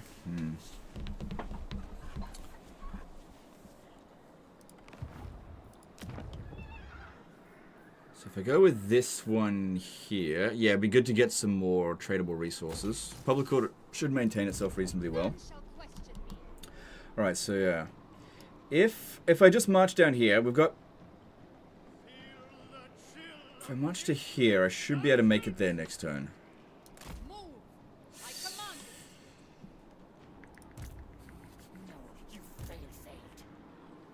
Okay, here's the thing to note. If they ambush us, with this one here coming in as reinforcements, they've only got like a 25% chance of ambush in the first place. But if they did, it would only be a handful of units before these guys take like 2 minutes to get in. So I should actually be able to repel it. Shouldn't be too bad.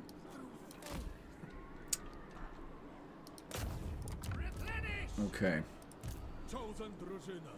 Alright, so the garrison at Kislev hasn't recovered.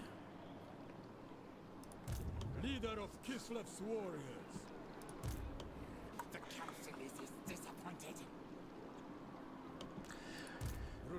This is likely, yeah, just mostly Skaven slaves. Champion of Kislev. If I bring this guy over here, Kislev. I could recruit some, I could get 3 more units, so that'd give us about half a stack to deal with their full stack. I could probably manage that. Especially considering they're not going to make it there this turn.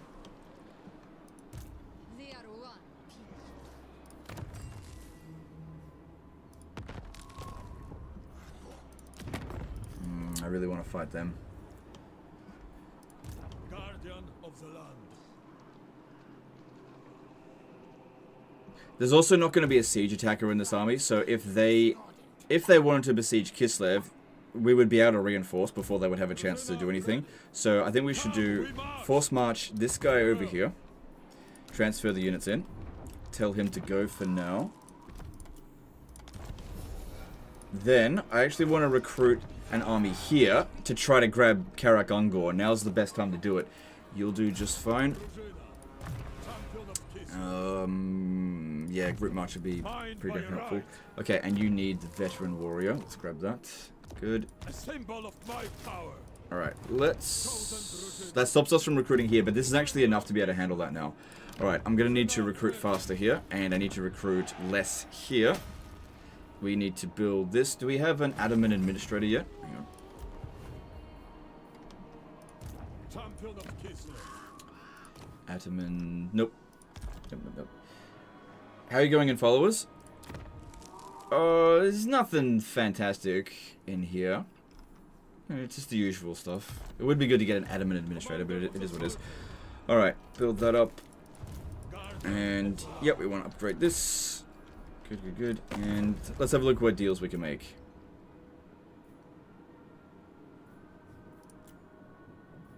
I can't believe Ostermark is still alive. Usually they're dead by now. They really toned down Draco's aggressiveness. It's actually kind of insane now. Like, she's definitely going to win, but... Hang on, let me look at that again.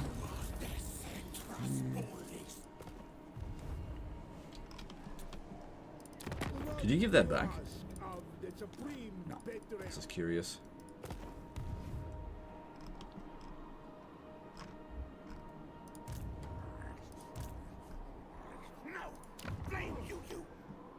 Alright. Here's what it is. Okay, like I said, there's no room for recruiting here. They won't be able to besiege this settlement one way or another. No way. Okay, and yeah, that seems like all we can do this turn. Let's move on. Follower for Castalton. Versus Castalton. What? Yeah, there's... Maybe that other army made its way back here. I'm just not sure. Alright. How's the Confederation going? Well, it's early game. Don't worry about that too much right now. Yeah, I'll take that. Definitely don't want to go to war with Sylvania. No, thank you. But I'll take the non-aggression pact. Napier has subscribed with Prime. Thanks, dude. Appreciate that. Thanks for the support. Magathkin destroyed. Good, I guess. That's good. Good. Star Iron Ring.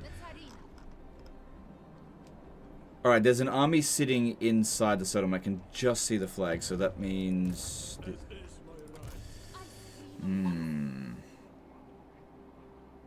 Pretty large forces. Alright, put on that Star Iron Ring. And you need that Brass Cleaver. Take that, and... Yep, bit of extra ward save for her is good. Yep, that's all looking pretty good. I'm really surprised that they haven't declared war on him either. This campaign's gone pretty well so far, I think. Alright, now, let's have a look here. Okay, whatever.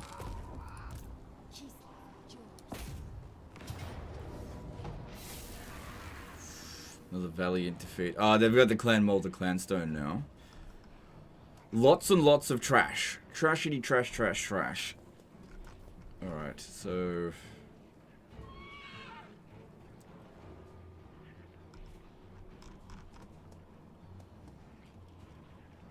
Four Menace Belows.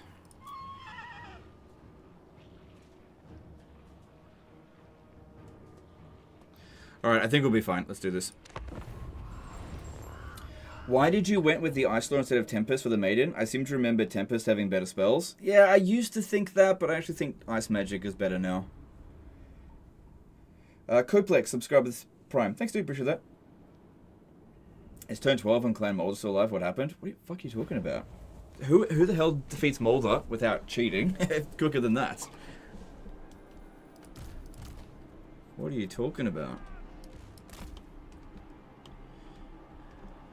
Let's see. This looks like a good defensive position here, but obviously we want to try to wear out the Menace Belows, because otherwise they target our infantry. We've got the advantage to begin with.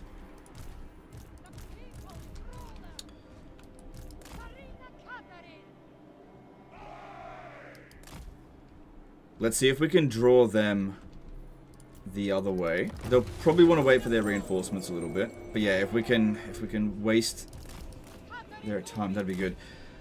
Alright, I'm tempted to use Death Frost on this Lord here, because it should only take 4 or 5 to get rid of him, but that's 40 or 50 magic, and then I won't have any more for Ice Maiden Kiss.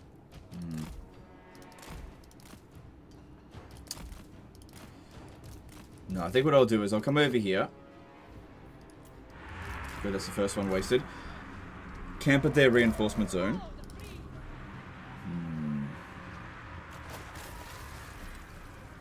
Because, yeah, having early game Skaven route quicker is definitely really high value.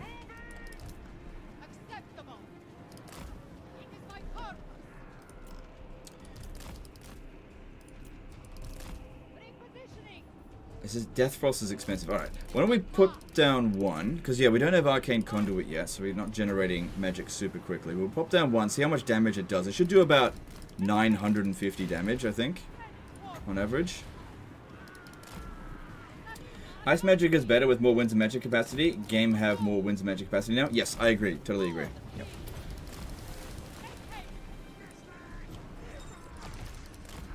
Alright, that should do a fair bit of damage to them.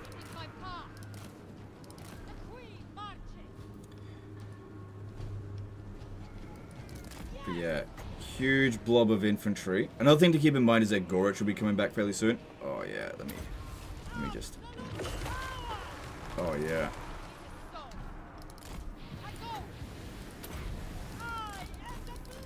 So that has we've done, yeah, a good amount of damage so far. So that's number 2. We've got 2 more to go. A lot of damage being done. Actually, you know what? I might overcast it. It does double the damage for only a little bit of extra cost. And her chances of miscasting is pretty much 0 anyway. So we've now done 46,000 damage. Holy shit biscuits. And so the amount of damage done here was actually a little bit over 1,000, so that's pretty good. Oh man, look at that blob. I want more. More, I tell you, more. I need my oh shit. That's number 3, right? Shit, I gotta get in close. Look at this shit. Because, yeah, for 3 extra winds of magic, for double the damage, I think that's worth it. Or is that number 3 there? I'm not sure.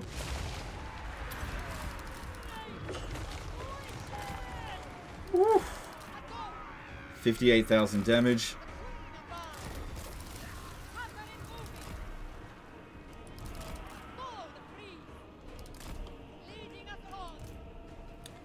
They're starting to search for us, but what they're doing is they're separating a lot of their units, so we should easily be able to charge into these Skaven interns. Do you usually use farms for gold or the other econ building? I usually build both.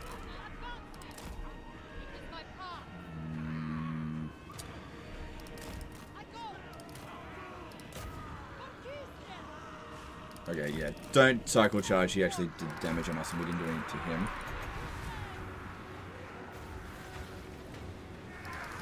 But they're also using the clan mold, the clan stone to recover. So that's something to consider. Oh, good. Bloody shattered them straight away. Very nice. Bit of a concern over here.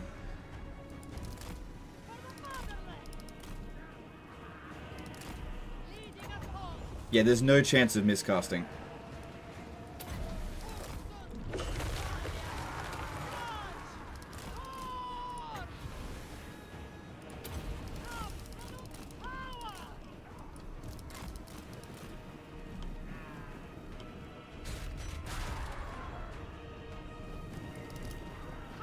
$72,000 damage just done with Katarin.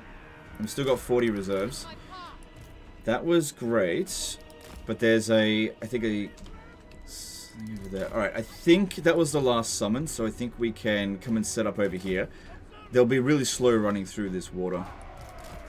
All right, what we want to do here is actually put our healthiest units out front, rather than the armored Kossars, so they get a bit of a chance to recover, because this battle looks like it's going pretty well. I really don't see us losing this now.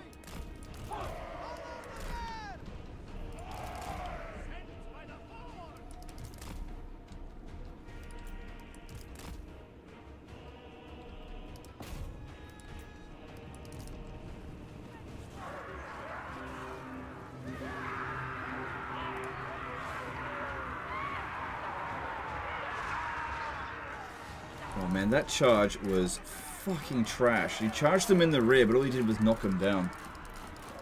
Fucking terrible charge. Alright, clearing out spears. More Skaven slaves. Yeah, go for them. And they're coming at us in waves by the look of it, so that's silly of them.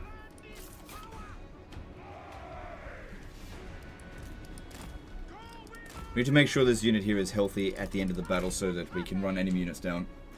hopefully we can auto-resolve the siege once again. Which I'm kind of inclined to actually sack it. I don't know, like, I really do want Throt's defeat trait. I'm not sure. Let's see how we go with this one first.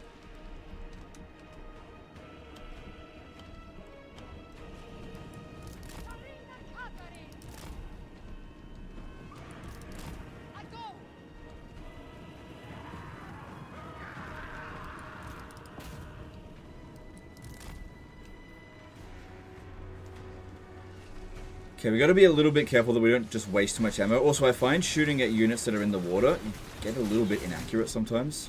Just a bit. Just regular cast now. Okay, hang on. Don't waste ammunition. Although we do want to wipe them out.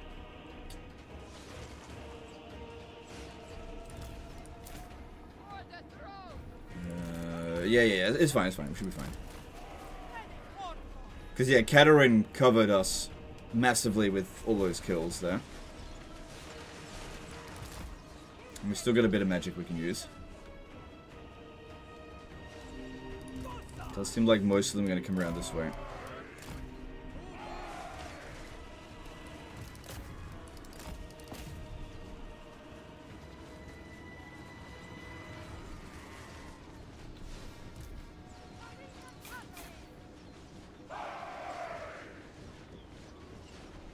Waste too much ammo on them.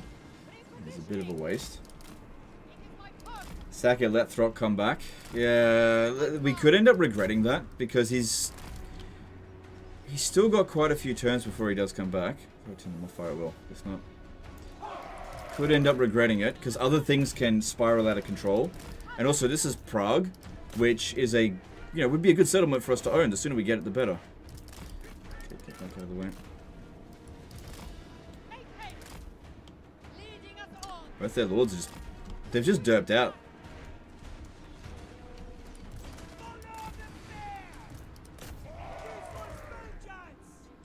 Yeah, they've derped out.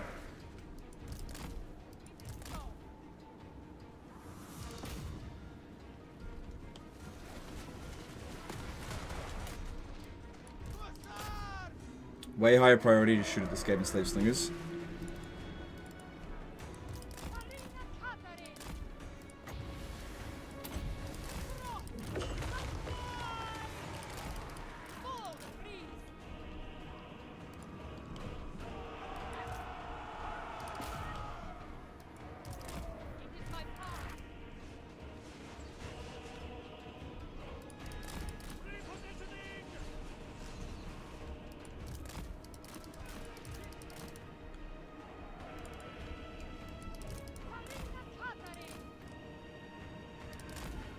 Attempting to use Death Frost to try to kill this guy. I've still got enough for 3 more of them in total, which wouldn't kill him, but it'd get him close to death.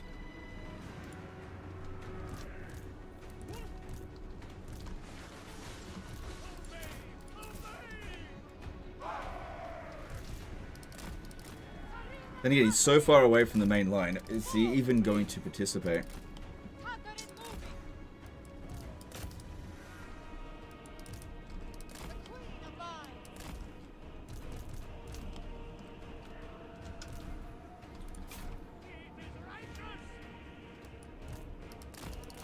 They're protecting that unit too well.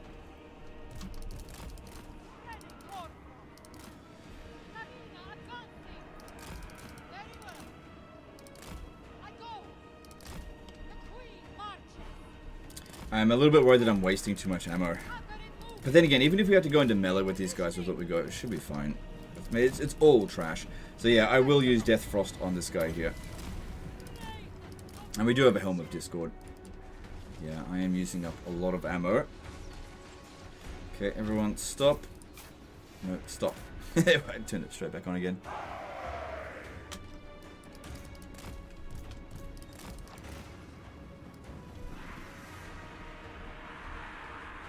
Yeah, it does about 1,000 damage a pop, which is pretty good.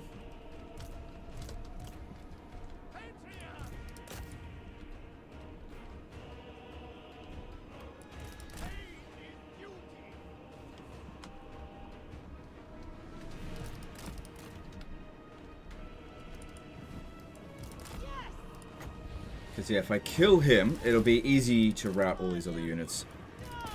Just run them down rather than have to shoot them. Because, yeah, I don't want to inflict an early army losses. Honestly, the later the better, because I want to kill them all if we can. But obviously, we don't want our army getting wrecked. And be healthy.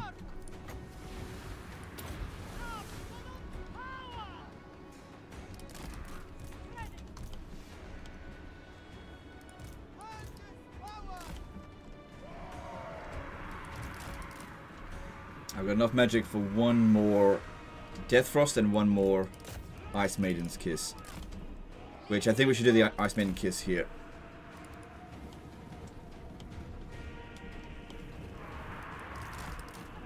Did you know that you can outrun overcast explosion damage? I believe you need about 80 speed or more, and you will simply not take damage even if you miscast. Oh, wow. Okay, that's interesting. I did not know that. Wow, okay. I didn't know that. That's very interesting. Thanks for that info.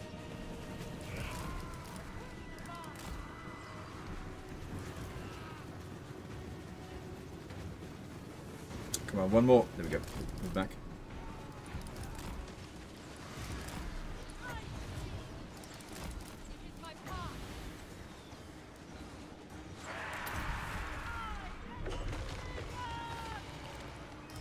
Alright, one more Death Frost. That's all I got left. Focus on the Skaven Slave Slingers because their melee infantry are going to do nothing. Move these guys around the flank a little bit.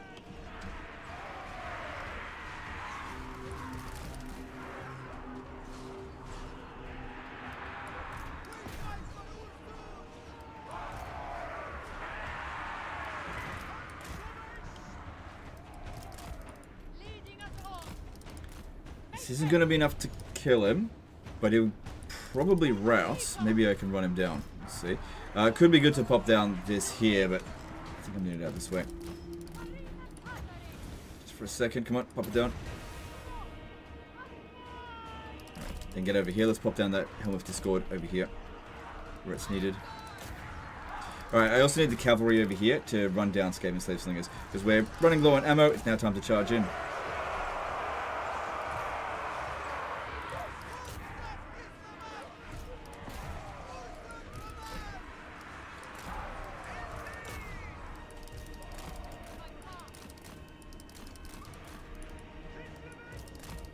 Oh my god, look at this lord here, 200 health. Yeah, we need to try to kill him.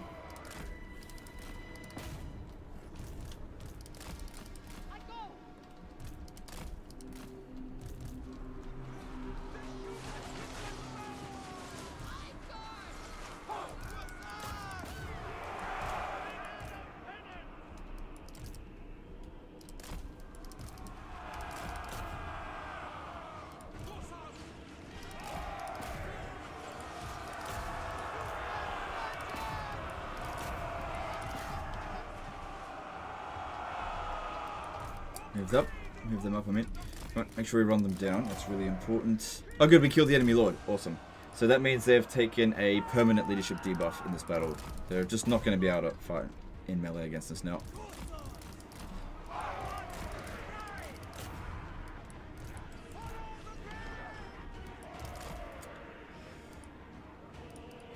You might be able to beat this guy actually, go for it. And there's the army losses, very nice. Yeah, I reckon we'll have a good chance of being able to auto-resolve the next one.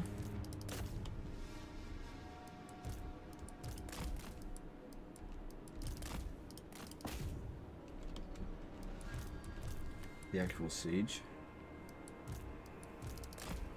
God, the Winged Lancer's got 500 kills. This battle went very nicely. We hardly took any casualties. We'll probably recover because I'll probably take the post-battle loot options. But yeah, waiting for Throt to come back. I just don't know if that's a good idea. Like, just for a 10% extra health boost. It's so rarely going to come in handy. I think I might just occupy the city. It's just not that important. I get that these defeat traits can be very desirable, but... I mean, she is a spellcaster after all. Oh, it nearly killed that lord, so that's good. Actually might... do it.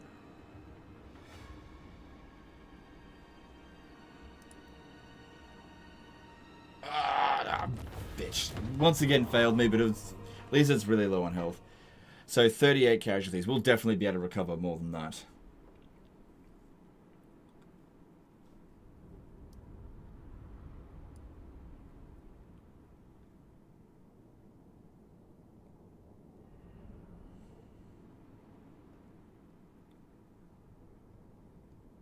How much is 10% when she's on the bear?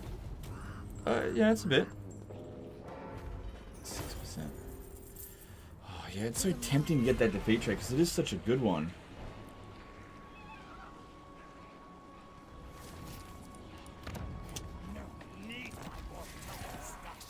Because, yeah, just thinking about when he's actually coming back, it's like 3 or 4 more turns. So that's a long time to sit around here waiting.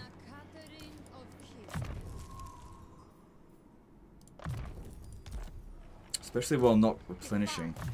Snotling Fondler did a £5 superchat. Random question. Clan Mulder and Moors be revived? Can Clan Mulder and Clan Moors be revived? I'm playing as Eshin and Throt quick got bodied before I could confend them. Thanks in advance. Yeah, they can both be revived. I'm pretty sure they can. If you search for Warhammer 3 faction revival map, it should actually show you a map of where every faction can be revived from. I think it's a little bit outdated though, and hasn't included the newer factions from Thrones of Decay. Oh, there's so much good shit here. Yeah, so on her horse, 10% health equals 430 hit points. You know, that's one hit from a powerful lord. It's definitely not nothing.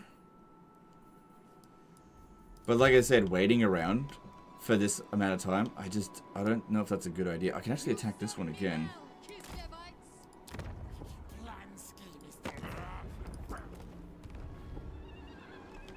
Because, yeah.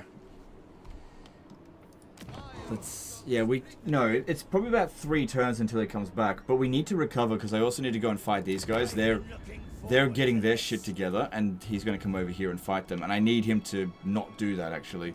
Yeah, I really don't think I can justify keeping Throt alive. We'll just get rid of him. So, yeah. It's just not worth it.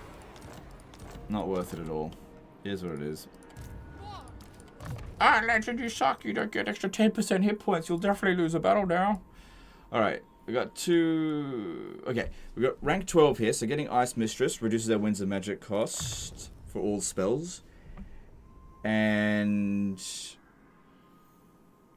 that makes Death Frost now cost 9 Winds of Magic. Khan Queen will give us extra control, devotion, and relations with Kislev. Frost Affinity... Yeah, this is probably the best for the time being. Let's grab that. Because I could definitely use extra public order. And then... our replenishment rate's okay. That'll really help out our single entities.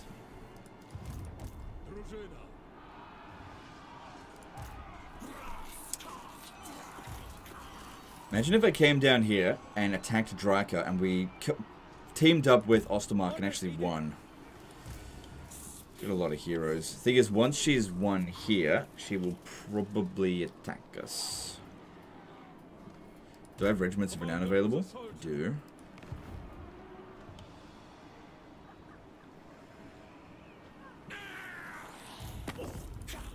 She's very strong. We've also got another one of these that we can pop down. Probably the growth one would be best, and pop that down at the Cursed City. Yeah, because we want that to grow fairly quickly, ideally. Obviously, I would prefer a money one, but that just hasn't shown up here. Can just tag them in and out every single turn, but that's fine. Okay, and then this guy over here has got a... Good, extra income plus 10%. Okay, that's an extra 100 and something per turn, that's good. Oh, fucking ace. This is what I was talking about before. What a golden opportunity. Azag has lost all of his armies. Now is the time to strike and take his territory before Ungrim gets it.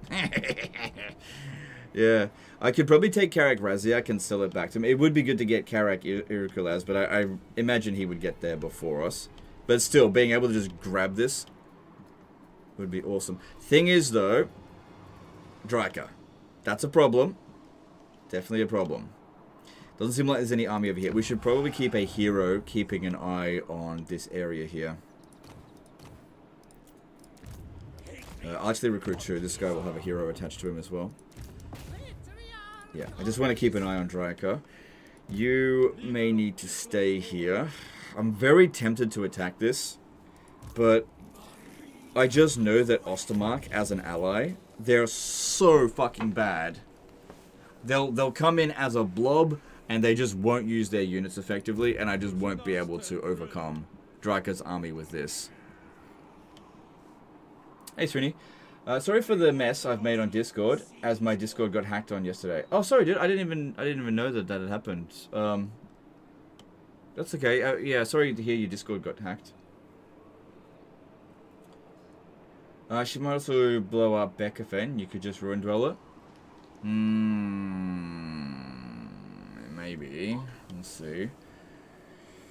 So I've got 19 units here. If she was to attack us.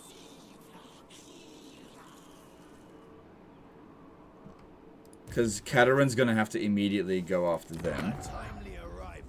Yeah. But, you know, she'll have a bit of time to recover. Alright, so we just did... I think it was Convalescence, but I'm not sure. It would be good to get more... Yeah, recruit ranks, extra control globally would be good. Yeah, let's go with that one. So we've got 110% research rate, but that's not going to knock any turns off this at the moment. I think I've only got 1 student. Yeah. Alright. So yeah, grab that, and that one there. Got a good amount of treasury, but not a good amount of income. We're relying pretty heavily on loot to make cash. Alright, at Prague. I could sell Prague over to them. Get the defensive alliance. Nah. No,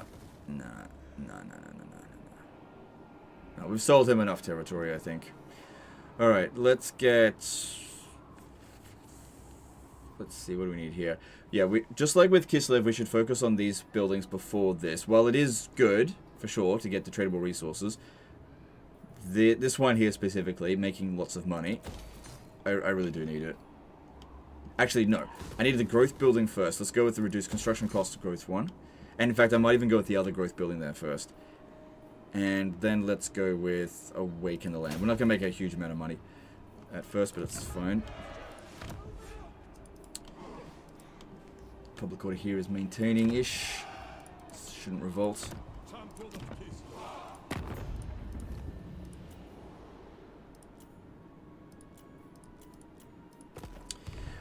Could be interesting to get a... Let's go this one here. In order to get a little bit of money, but we really don't want to piss off Dryka any more than we need to. Having a defensive alliance with... Oh, then again. She hates our guts. As soon as she's done with Ostermark, she's going to declare war on us. Yeah, that's going to happen. We need to be ready for that. Guardian of the land.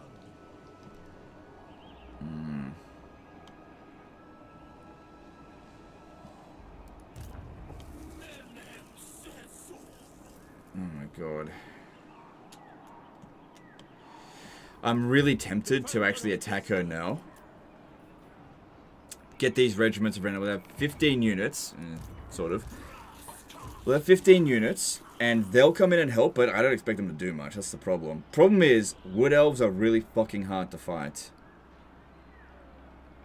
She's got a lot of winds of magic, and she's super fucking dangerous. But they're also really bad in auto resolve. Ah, fuck it. Here we go. Here we go.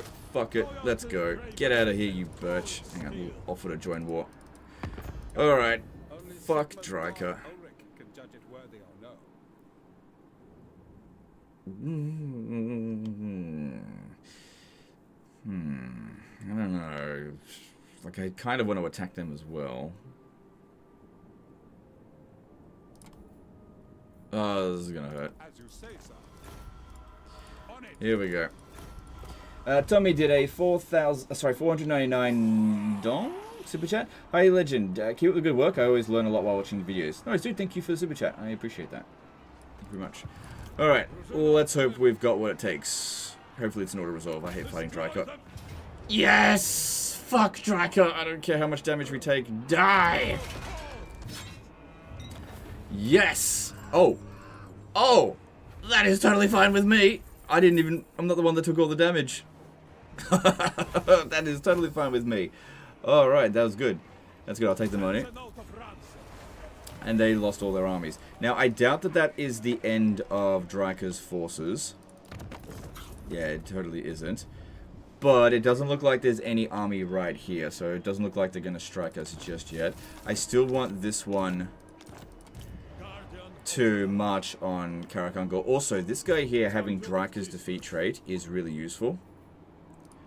I need to make use of that. The reason why is because there's a good chance that Boris is going to die really early. He's still alive at the moment, and if he does die, we'll need to revive him. And that can be time consuming. Alright, that was fucking great. I accept this tribute. Commander of the soldiery.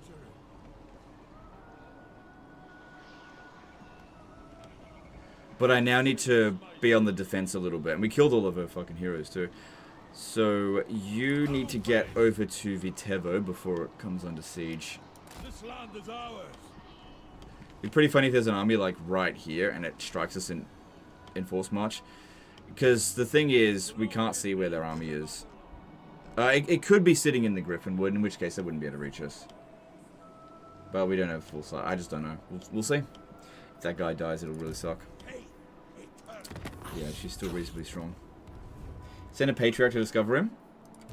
We're gonna conquer out this way. We'll discover him that way. Discovering him right now isn't gonna do anything. Because we won't be able to confederate him just yet. Alright, let's have a look here. Yeah, we're falling behind with this stuff here because I don't have enough of the Patriarch buildings. If you want to beat him to this spot here, which is good, but not essential, you really need to build the Patriarch buildings. But it is what it is. Alright. Because, yeah, we're going to come up with... Oh, there's 9 units in there. And they did build defenses at Karak Raziak. And there's no more regiments of renown. But what units are they bringing? Yeah, should be able to beat that, I think. We'll see how we go. Don't underestimate greenskins, though. Alright, I think I've done everything I can. Let's have a looky here. Oh, can I get you? Actually, go to the Empire. Let's get you to join war against Wargrove of Woe. No, she won't do it. No. I could offer to join war against the Barrow Legion. The chances of them actually coming out this way is basically 0. It's not going to be worth a lot of money. Same thing with those greenskins. Let me just have a look. Because that'll improve our relation with him. They're unlikely to finish those walls off quickly. Yeah, I doubt I'll be able to get them to join. I doubt this will work. Okay, it's fine. Alright, is what it is. Okay, moving on.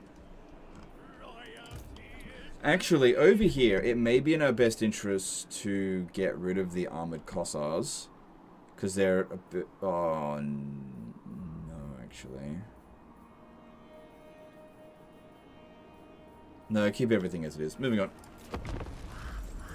Do you auto diplomacy like Warhammer? Sorry, do you like auto diplomacy like Warhammer 3 and 3K better, or do you like the old school barter and figure it out that way? No, this system is way better. Yeah, anything that can make diplomacy happen quicker is much better. Yeah, quick deal is awesome. Because you can waste so much time in the old system trying to figure out exactly what they want and get nothing done. Teleport to the quest battle for discovering Boris. Someone's got good ideas. Alright, well that gets rid of them. It would be good to get the Golden Knight. Frozen Outpost would be good. Alright. They haven't declared war on us. I've been looking. They're at war with Ostrogoths, so maybe their armies went out this way. It's a great opportunity to attack them. So, before I forget, because I definitely am prone to forgetfulness, let's go and just teleport to the quest battle. But we don't actually want to do it.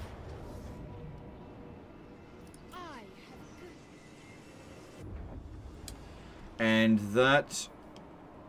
Oh, no! No! Hang on. I don't think we discovered... Oh, we did, actually. We did. We did. Okay, we could...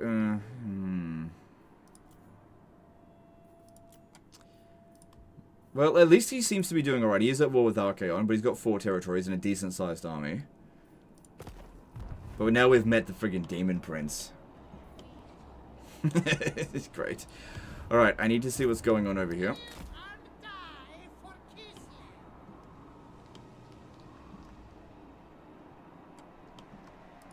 Champion of Kislev.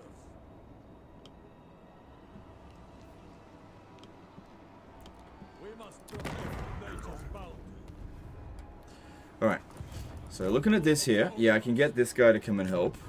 It's not like he'll provide a huge amount of value. There's no more regiments of renown available, is there? Nope. So, yeah, we definitely want to get that gold before we lose that opportunity. I haven't met with Ungrim yet. But yeah. Well, we're going a bit crazy here with these wars. You can auto it and you can recover fairly quickly.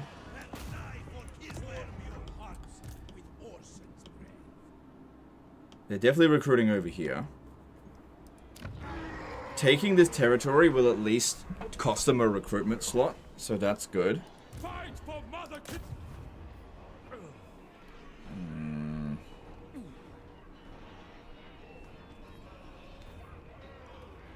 No, I can do better than this. I can do better than this. I think we'll definitely take some damage, but I can do better. Could you have conquered Ostermark last turn when they had no garrison, or would that have been a mistake? That would have been a massive mistake because they had a non-aggression pact and military access with them. So I would have gone down to low reliability, and that would have fucked me up. That would ruin the campaign, basically. Well, it wouldn't ruin the campaign, but it would be a very shitty thing to do. Very short-sighted. Sure. I need you to go harass them. Alright, this is a pretty good defensive position. Looks upon those that defend Kislev with honor. Do not give him cause to turn from us.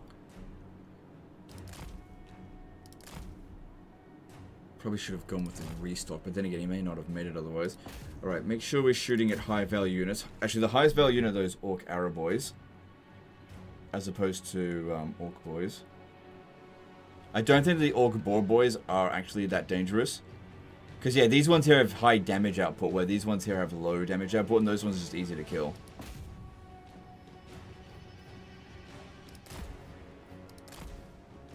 I don't think he can fire while moving. Let's get him going over here. Right, we definitely want to check a board here to begin with.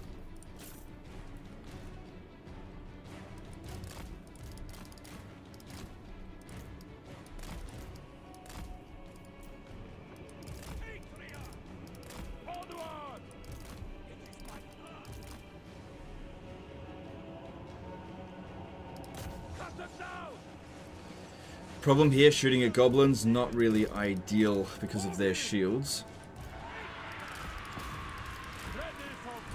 But the Patriarch might be able to get them to turn around a little bit. Okay, the units that we really want to be shooting at, Orc Boar Boys, high value.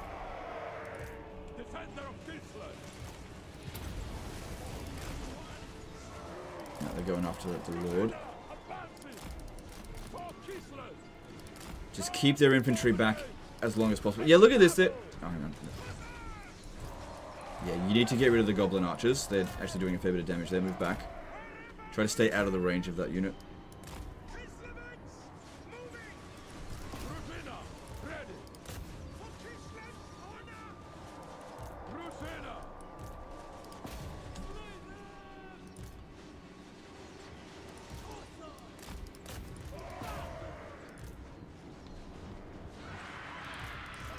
back. Taking too much damage from this. Alright, that one's coming in. Right, these guys can't hold on forever. This guy's doing fuck all damage, but he holds them back. That's what the main thing is there. So our archers can just shoot constantly.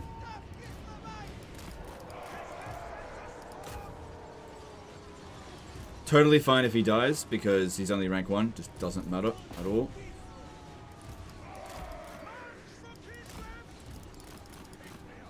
Not okay if this guy dies. I'd prefer if he doesn't. Don't use this. Try to get him out of there. That's not looking good for him.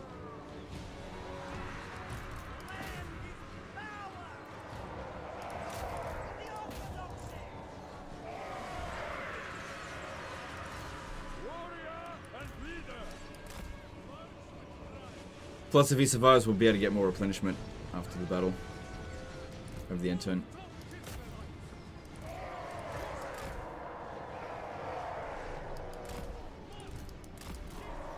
This guy's not going to hold much longer either.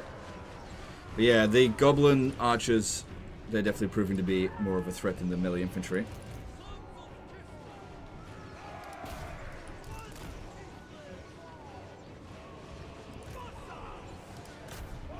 Get him out of there now.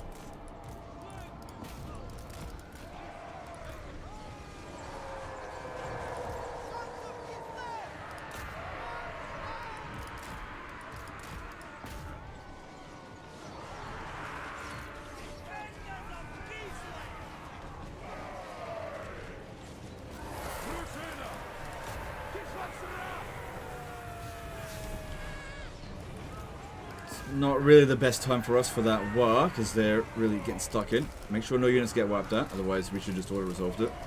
Make sure you're taking too much damage.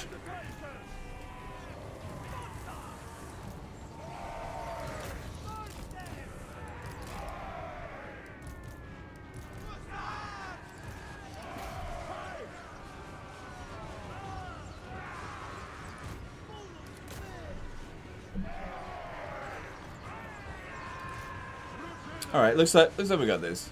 Yeah. There we go. Yeah. Okay, better result than auto-resolve. Probably still a Pyrrhic victory, but at least no units get wiped out, so we'll end up with more replenishment this way.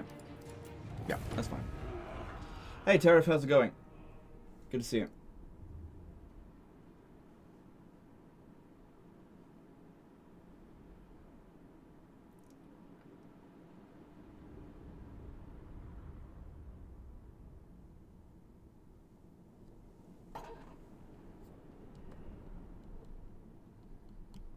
Did my screen color setting change, or did Legend start the screen looking like he has jaundice? Okay, so if I look a little bit yellow, it's just because of the light in the room. That's all. It's just the lighting. Okay, I'm perfectly healthy. That's a really good item, so that was worth just for that one as well. But then we get the gold mine here, which I don't think they developed. They didn't.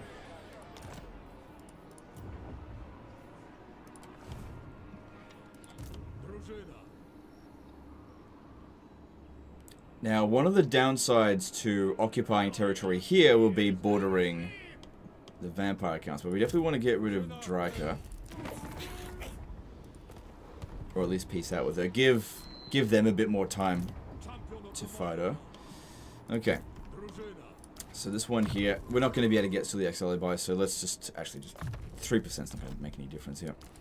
Leader of Kislev's warriors, mine by right.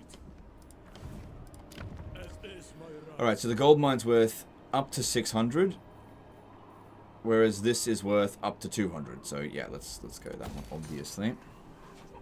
That's actually a really bad building in this province, because there's 3 different economy buildings. The next stop for them would be over here, except that there's a large garrison there. Hopefully Ungrim doesn't end up here and goes over this way instead. But we'll have to wait and see. Still can't globally recruit in one turn.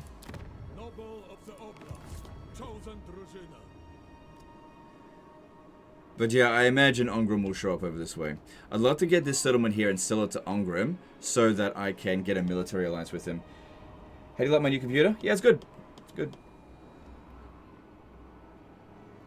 Hey, Legend, there's a big wildfire near my house, and I'm hoping it doesn't burn down. Well, I hope it doesn't burn down either. Yeah. Cool.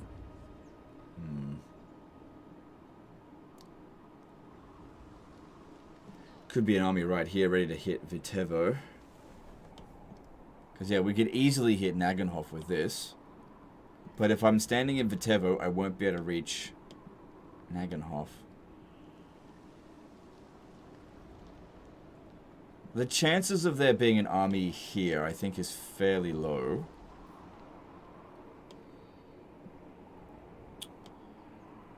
But I just don't know. Oh well, I'm just gonna risk it. Risk it for the biscuit. Let's go. This land is ours. If it's there, it's there. If it's not, well, we'll see. If they do end up capturing the settlement, then that will cancel my recruitment as well. So that'd be pretty bad. But that's if there's an army standing here and it can actually reach this, which, you know, they might. I mean, they've definitely got another army. But I suspect that it's just sitting in the Griffinwood, but I'm just not sure. Alright, these guys over here, we're going to declare war on them. Good. So relations are improving with them. Good, I'll take your money. They didn't consider that high value. Alright, and then this should be easy to win, but I'm not sure if I should auto-resolve it because... Yeah, we probably shouldn't auto-resolve it because it looks like we'll take a lot of casualties. And we haven't fought their army, and I don't know where their army is. Actually, we could probably have a little bit of a check. They really over-nerfed gold mines, 200 gold and no trade resource is bad in my opinion. Yeah, gold is not as valuable as it used to be, for sure. I can't see where their army is, so we'll fight this manually. Could be standing in a position where they could assault us. Because their army's in reasonably good shape. Isn't their strength really low? I think you wiped their whole army. Dryka? I wiped out Dryka's whole army, but she had a second one. Stacking Warbear Riders is still disgustingly OP. Yep, it is. Yep.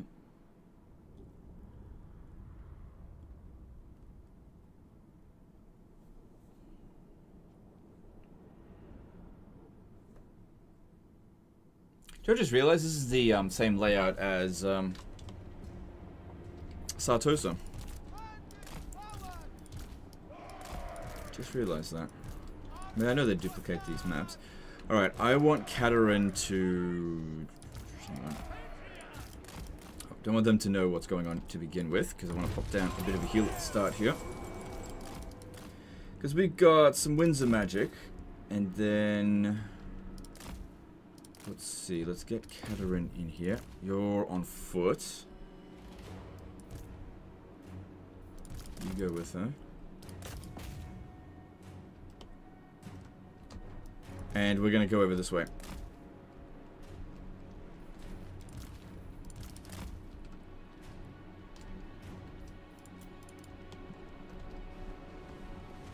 I hope they buff a gold gem importing come. I don't think they will. Yeah, I don't think they will. I mean, it's been in the games for 2 years now. I don't think there's a huge drive to fix that up. I wouldn't hold my breath on that if I were you.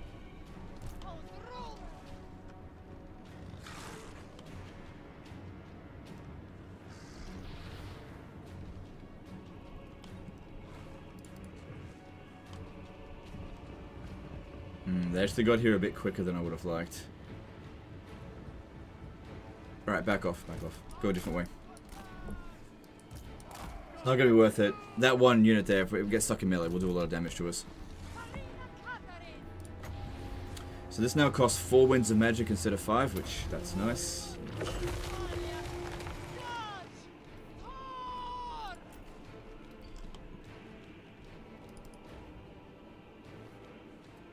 Yeah, just wait for that one to knock down the gate before we try to send them through that way.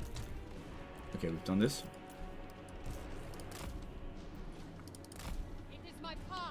Alright, let's fight the Marauder Horsemen, because they're pretty easy to beat in melee, although they're shooting at us, which isn't good.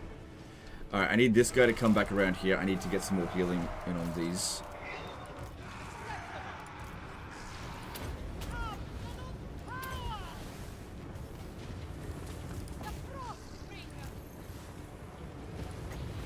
Double whammy there. Alright, I'm gonna pull them out of this, just go get the heal, and then come back. Raikok-san did a €10 super chat.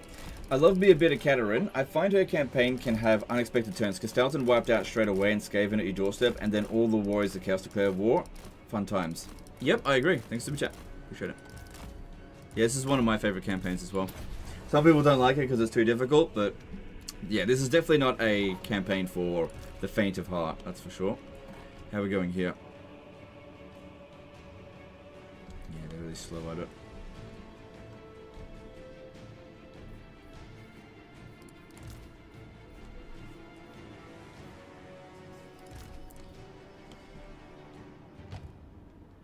Could use Death Frost to take out the rest of the Marauder Horsemen, because they're the only fast unit. Then we could maybe go around and...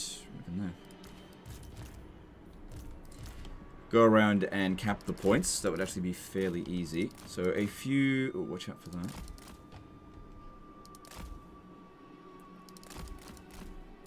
A few Death Frost will sort it out.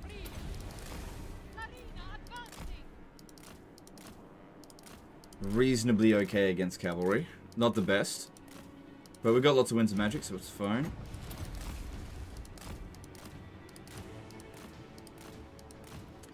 Because, yeah, that's the only unit that's going to be a problem for what I want to do here. Yeah, you just stay right there. Keep them pinned down. Okay, one more. Alright, get these two over here. Good, the cavalry is basically beaten. Last heal, make it count.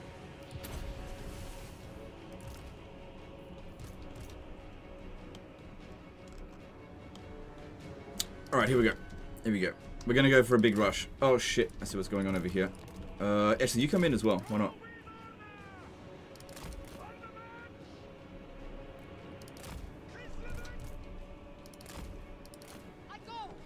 Big rush. All they've got left are slow units, and yeah, get slowed down even further. Bitch! Let's go.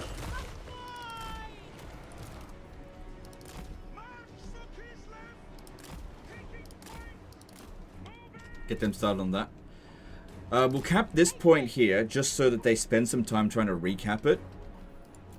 Because we'll be able to cap it way faster than them. Due to our increased speed, and also single entities have way better capping power than infantry. Which I think is a bit silly.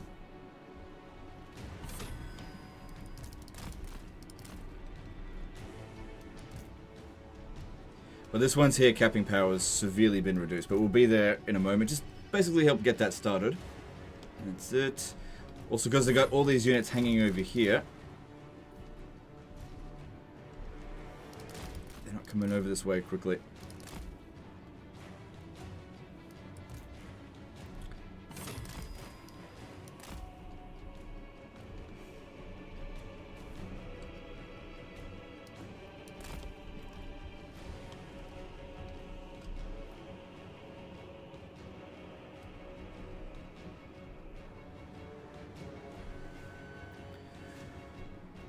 Alright, then we just have to... Actually, we have to hold on to this region here or else we don't get victory tickets, do we? But at least we've gotten rid of a lot of their towers. That's really important.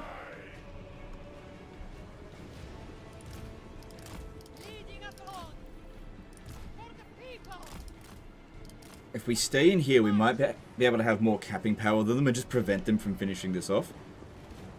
Although something's got to be done about that there as well.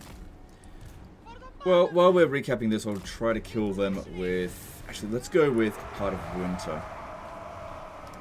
Ugh, hang on.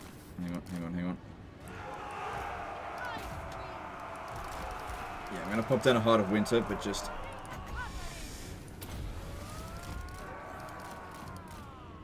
Get them both in there, that's it.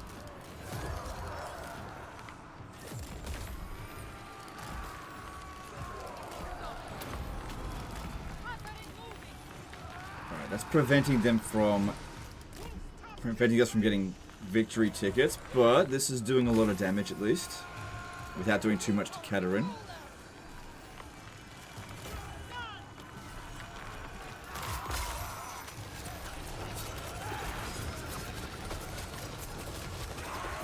Okay, and then one of... Actually, use this one here. This should be able to get it to rout.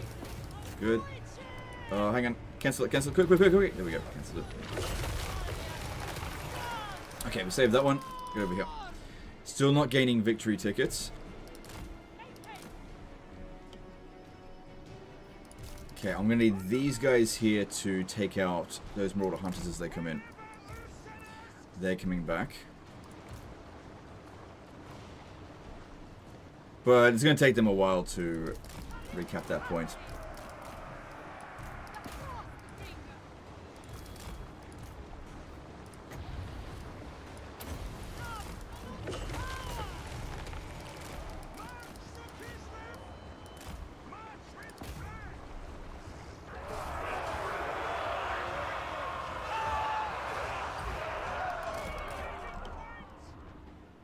Okay, they're actually a bit quicker than I thought they were going to be. I need to get back over there and stop them.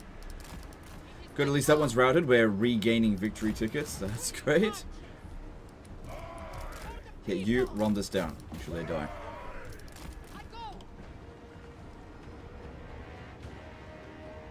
Nah. Actually, no, I think we'll still get victory tickets even if we don't have... Actually, I'm not sure about that. Come on, hurry, hurry, hurry. Get in there. Oh, just in time.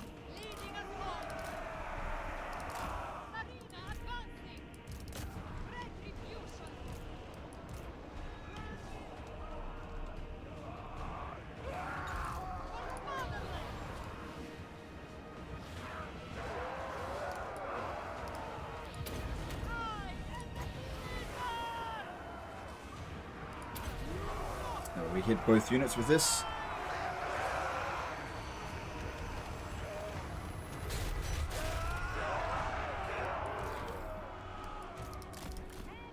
And I think that's GG now. They're not going to be able to get here in time. It's done.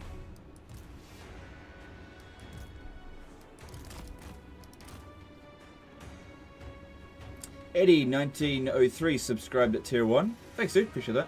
For 4 months. Appreciate that. Cool. Minimal casualties. Few casualties on the horses, but none on the infantry. So that allows us to recover quicker if we don't take damage. Auto-resolve was going to wreck our army. What determines capping speed? Okay, single entities are worth 10. Infantry, I think, is worth 7.5. But every time they lose an entity, it respectively goes down. So if you lose 10% of your entities, you lose 0.75 of your capping power. I think cavalry is worth 5. I'm not entirely sure, though. It tells you under their unit weight. It is mine by right. Bah. I think that's a tier 3 building. Let me have a look. So Royal Barracks. Yeah. Tier 3. I don't think we're at tier 3 just yet. Nope. Getting there. Alright. I wasn't super happy with any of these traits. Oh, she's still got one more to get. Okay. Tzarina Katarin of Kisa. Yep, grab that. They are one.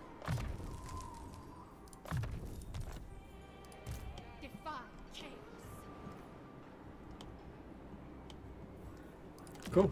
Looks like we got that under control. And then this one over here, get the other growth building. I want Prague to catch up. Oh.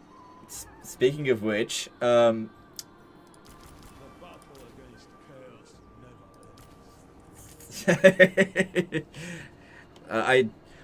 have activated the movement bug. It's still in the game, so I can actually take Nagenhof this turn. I'm not gonna do it though, okay? I'm not gonna do it.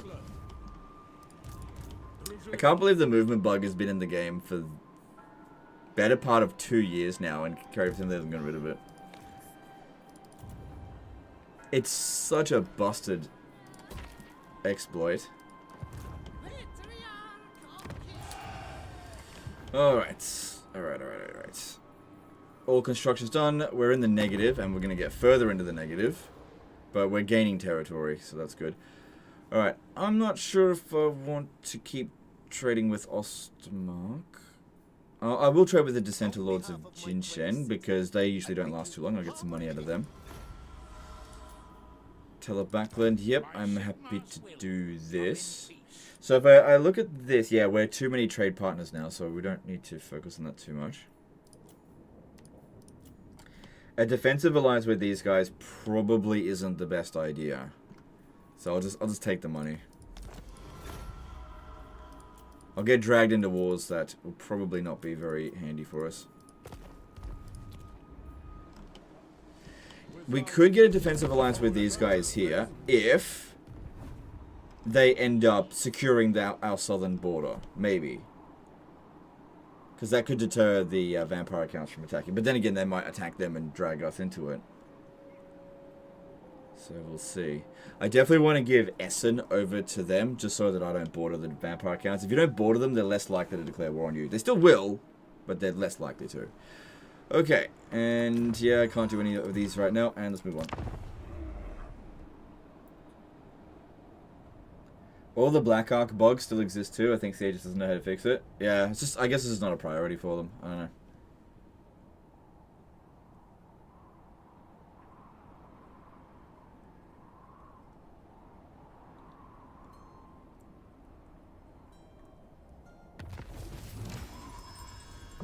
Cool. Steel standard is good. I'm going to give that to Katarin. Can easily do that. It's not a problem.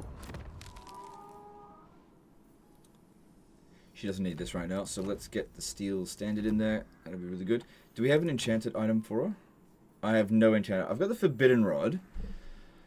I don't think it's worth damaging her. Alright, they've got an army here.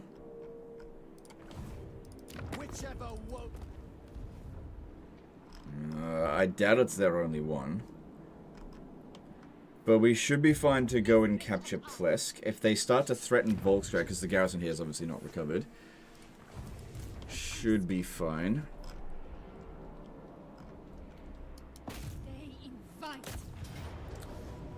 Alright, we should also be okay to auto-resolve this, because we'll recover over the end turn. Fully, I think.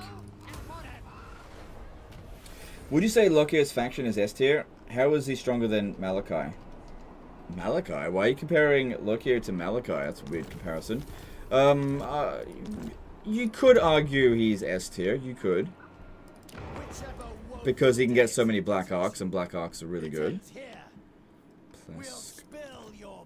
Yeah, I could get peace with them, but I don't want to. I'm going to get rid of this.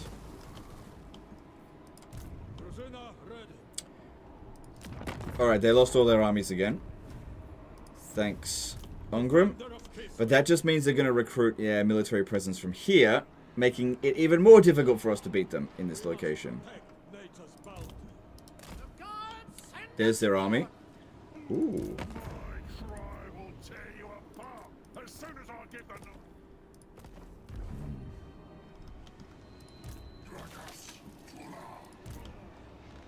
Yeah, you just keep an eye on them. So I think I'll keep Nagenhof for myself, but I'll give Essen to them. Ugh. Yeah, that would be difficult for us to deal with lack of magical and armor piercing. Well, this has got armor piercing, I guess.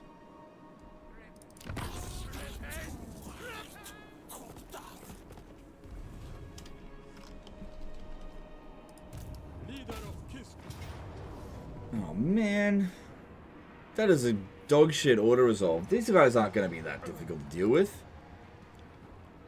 I'll come back to that in a minute. Alright, let's switch this over to here. Zavastra can get some upgrades, which is nice. Good. Kislev almost upgraded. Good. Alright, Katarin are pretty friendly looking. Good, we're not over our limit anymore, so we'll get... I do want to get high relations with them because I want them as a military ally. They tend to be very good as a military ally. So we'll go with that. And what I wanted to do was sell Karak Raziak over to them. Obviously I build military stuff so they can get a military alliance. I'm not too far away from it. I probably could sell Karak Ongor for the alliance. No, I can't. Oh, what if I could swap it for Kazed Irkulas? Let me just check. No doubt of a request, I'll hear it now. Nope. Nope. That's not gonna happen. Guardian of the land. By my command, we march.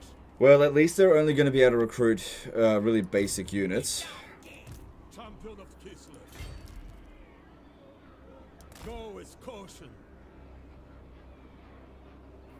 Loyalty, bravery, and courage. Okay, I've now got 10 regions. I can actually globally recruit in one turn. Oh, my money. That really hurts me in my money. Cut them down. Alright, and we just got to fight this one manually, because that auto-resolve is dog shit. If we're in bad shape, if we have to fight those guys, that would be very, very bad. You could build a barracks in Nagenhof and sell it to Draka for peace. Yeah, probably could.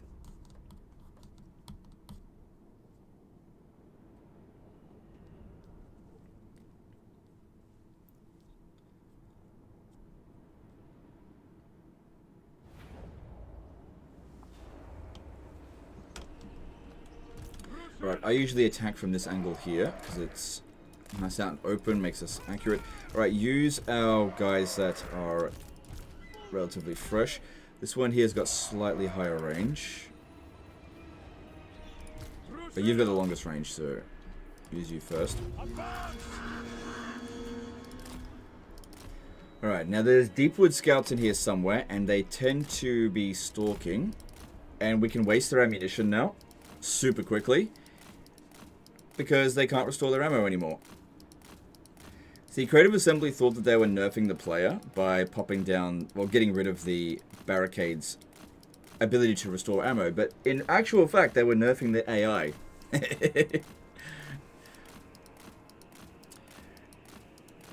Because now, Warhammer 2 cheese is back on the menu, and they just forgot about it. Because what used to happen is that these guys here, they would just have unlimited ammo, so I wouldn't do this. It'd just be pointless. But now, why not? Why not? Hey? Why not? It's just like, why not? Yeah. If you can't outshoot them, just wait for them to waste their ammo. Then they become totally useless. Did I see any sharks this year? Nope.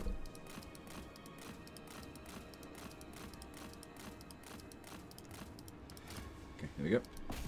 Oh, next one's come in. These are, yeah, this is the other Deepwood Scout. Hey, we just hit 31,000 followers on Twitch. Appreciate that, guys. Only 500,000 to go to catch up on YouTube.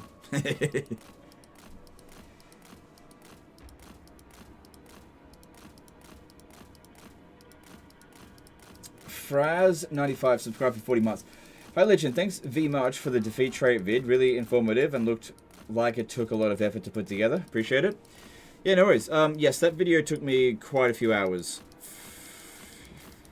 Yeah, took a while to do that because I had to double check a lot of the stuff with the wiki because a lot of the defeat traits are outdated. But yeah, thanks dude. Thanks for the membership. Appreciate it.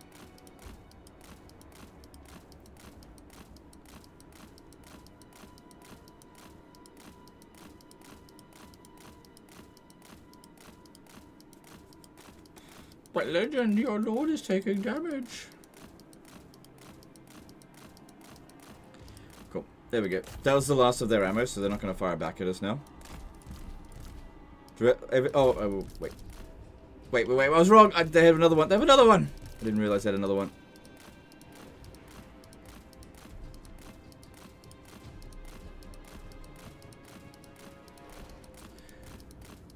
I thought they only had two, but it turns out they have three. Did the AI replenish their ammo with the barricade? No, they've just got different units shuffle again. They can't replenish their ammo anymore.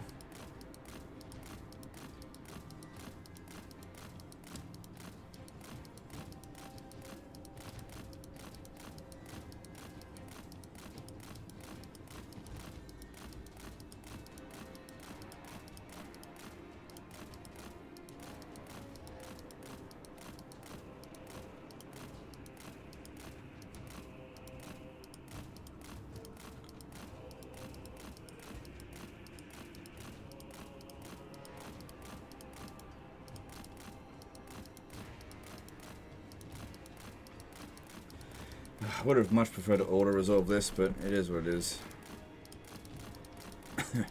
We need to make sure our army's in good shape, because otherwise we are going to be in serious trouble if that other army comes over here and we're, like, super badly damaged.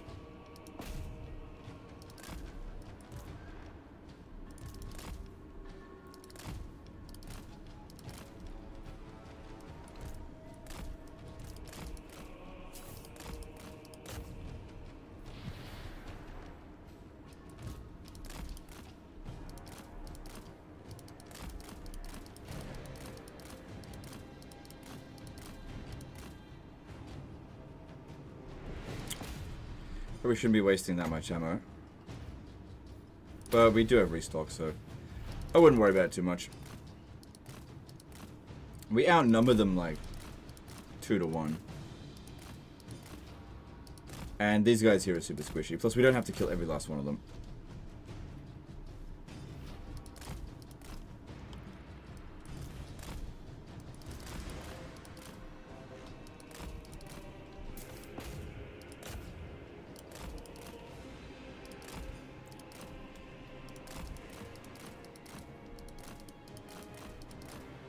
Whoop, they almost made it to us. I think that was the last of their treekin.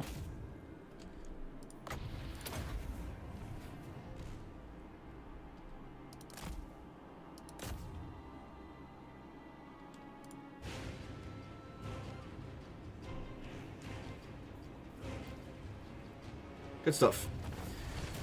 Only damage we took was to the Lord, and that's acceptable. So I went from Pyrrhic victory to decisive victory with 0 casualties.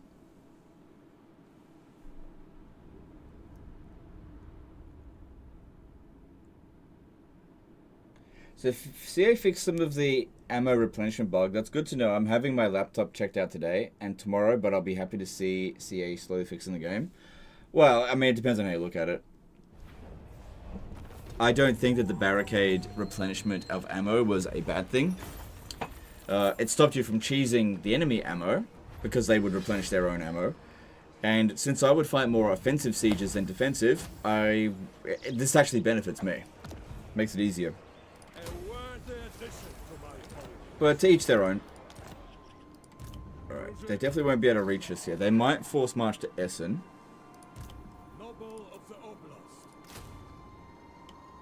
Okay, it may be in my best interest to actually get the Kislevite warriors, just because they're recruiting a lot of malevolent treekin, which we're still not going to be good against, but I don't know. Yeah, I don't know. Commander of the soldiery. Let's do what we can. This gift is mine alone. Tzarina. I actually activated the movement bug here. I could move again if I wanted to, but again, I'm not going to do that. Some cheese I'm willing to do, some cheese I'm not. Movement bug just trivializes the shit. Okay. Oh, actually, no, I didn't activate it because that one's got a hero in it. Doesn't work with heroes. Okay, then I definitely do want Arcane Conduit. We're generating more winter magic. That's good. More health. I've only got 1 Ice Guard, so that's not super useful. I have to get all 4 points for one time. Speed for her plus 10% is definitely good.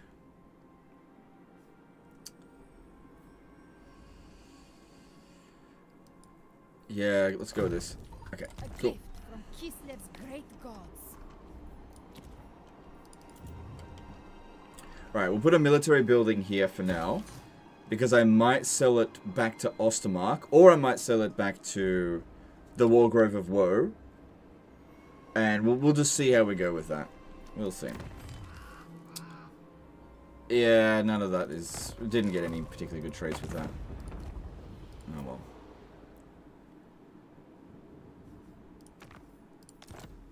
No, I've got too many trade partners. I'll hold off on that for now. Not going to get more money out of it. Right, all good. All good. I don't see anything else that needs to be done. We're slowly hemorrhaging cash. Not sure if I'll be able to reach here next turn. It'll be good if I can. Because they should be able to recruit like 4 or 5 units in a single turn. That'll give them 19 units to our 19 units. But as a minor settlement siege, we actually should have the advantage. Good, we got restock. Because minor settlement sieges are super easy. Moving on.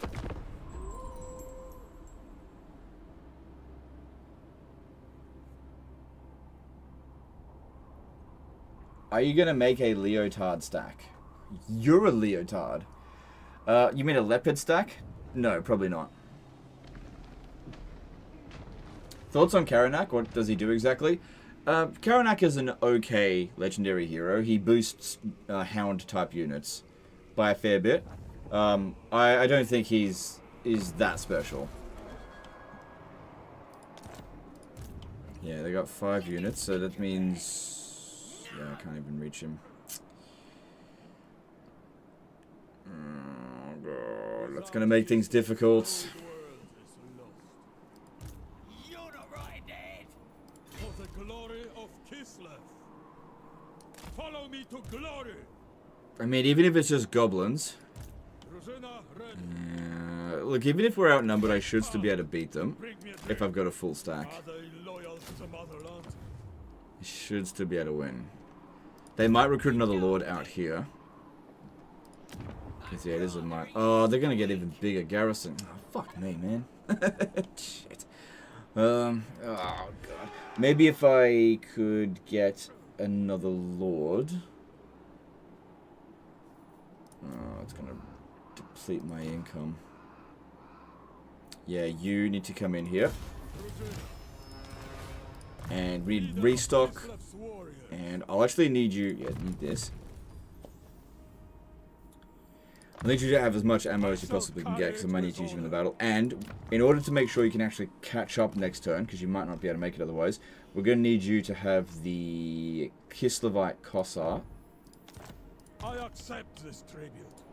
Because Katarin doesn't need it right now. So their army came over here. That's good. Yep. Yep, that works for me. And here comes Astrogoth. He just took Karak Vlag. He didn't turn it into a tower because he's an idiot. There's their other army. Alright, valiant defeat here, but... I don't really understand why. Sure, they outnumber us, but our units are much better than theirs. Much, much, much better. Much, much, much better. Alright, well, guess gotta fight it manually.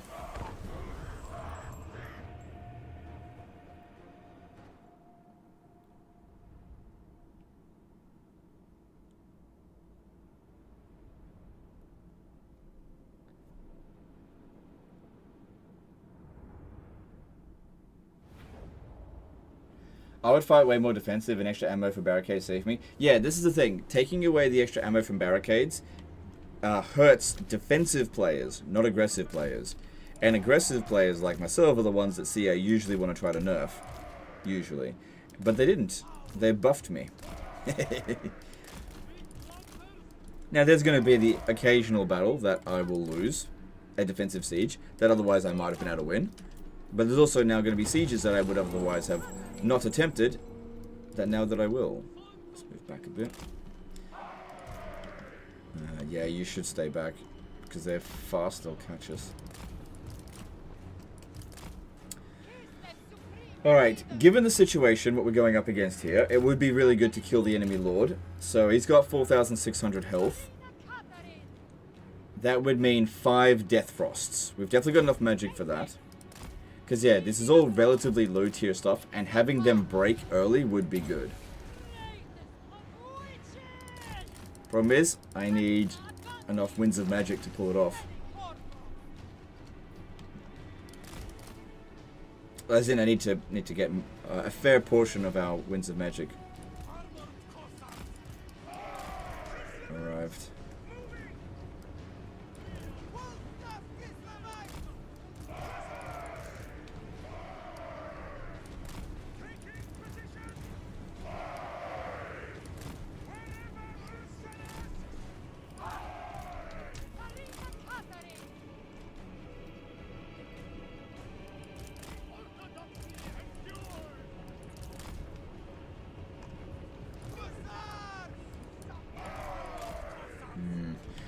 A little bit cramped back here, so I'm not sure how much I really want to checkerboard. Definitely want to do it a little bit. It's just a bit cramped. This is a really good defensive position as well, which is interesting considering we're the attacker.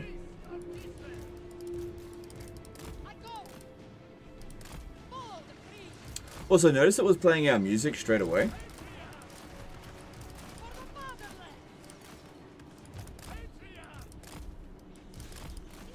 They got a lot of Marauder horsemen, but we're shredding them because they've only got the range to shoot at armored Kossars, and that's not going to do anything. Oh, watch out, watch out, watch out, watch out, watch out. Good thing we got that steel standard. Bit of extra speed. It is my path. Leading at the horn. Tzarina advancing. Follow the They're shooting her at point blank range. queen abides. Repositioning.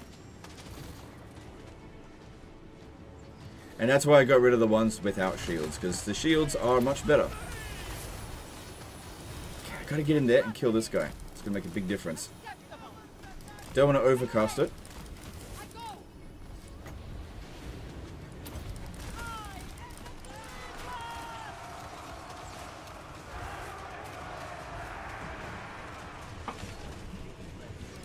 I could slow down the approach, but I need every bit of Winds of Magic I can to kill him.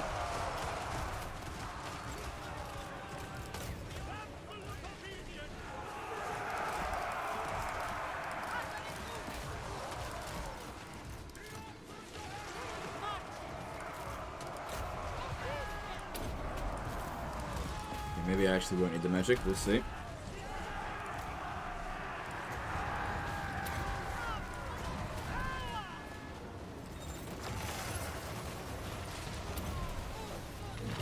Oh, good. Yeah, we got him. Good.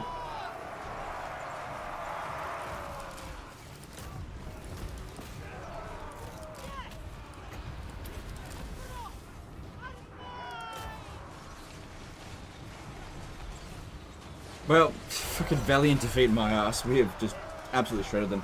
Have you ever thought it would be nice to be able to dismount cavalry, particularly in sieges? Not really. No, not really. I get that some people want that ability, but I've never really desired it.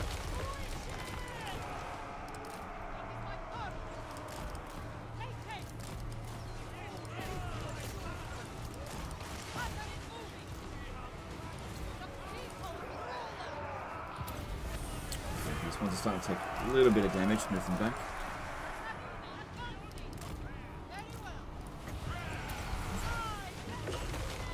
Legend, why aren't you using Heart of Winter?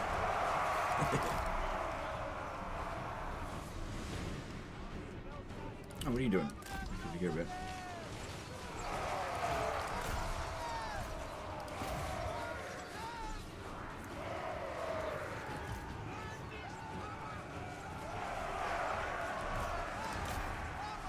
Alright, too much damage on them now. Let's move them to the back. Try to spread out the damage as evenly as possible. Not lopsided all at one unit.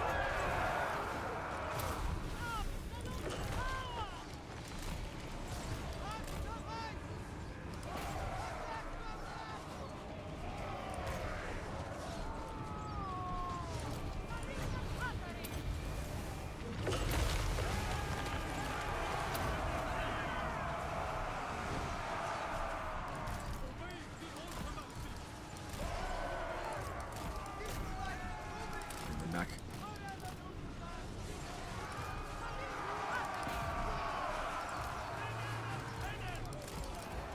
And there we go. Cool. Just give Katarin a little bit of a heal before we end the battle there. But yeah, the damage is probably recoverable in a single turn, I say. Which is good. Good stuff.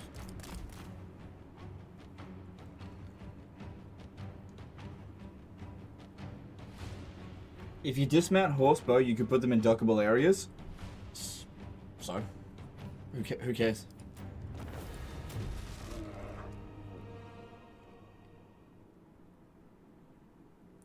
How would you defeat the peasant mob army swarm if you had to go against it? Pretty much any player would be able to handle that no problem. The AI is just stupid. So if the AI had a peasant swarm, what I would do was just get them to blob up and use magic on them. They'd die straight away. It'd be silly. Okay, and that's occupied that. Good stuff. Okay, she's on the warbear. But here's the thing. I think she'd be better off on the warhorse. But Legend the bear. Nah, the warhorse is faster. Like, I do like bears. but the Warhorse is faster, and as a spellcaster, we don't want her getting stuck in combat, and I really don't need her to be good in melee. So wait until she's on a better... it does a bit of damage to her for that. But yeah, I think that would be the ideal thing there. Alright, we've got to get towards Arcane Conduit, but I also need to get over to here, Shield of Ice. Extra ward save for the entire army would be really good. Same thing with Arcane Conduit. Yeah, let's head towards Arcane Conduit. So we'll grab this one and this one. Good. A gift from Kislev's great gods. And yep. Good. The Tzarina. Okay, don't need this at Plesk. Let's go with money. Alright, that looks good. Eeks Daddy, subscribe with Prime. Thanks, dude. Appreciate the support there. On Twitch.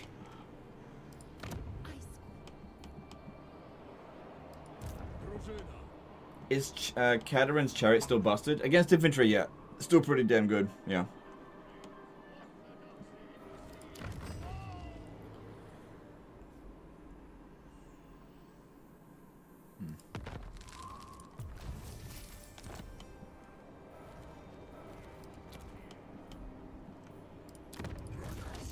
Alright, if I was to send this army to go and attack at Essen, I would lose.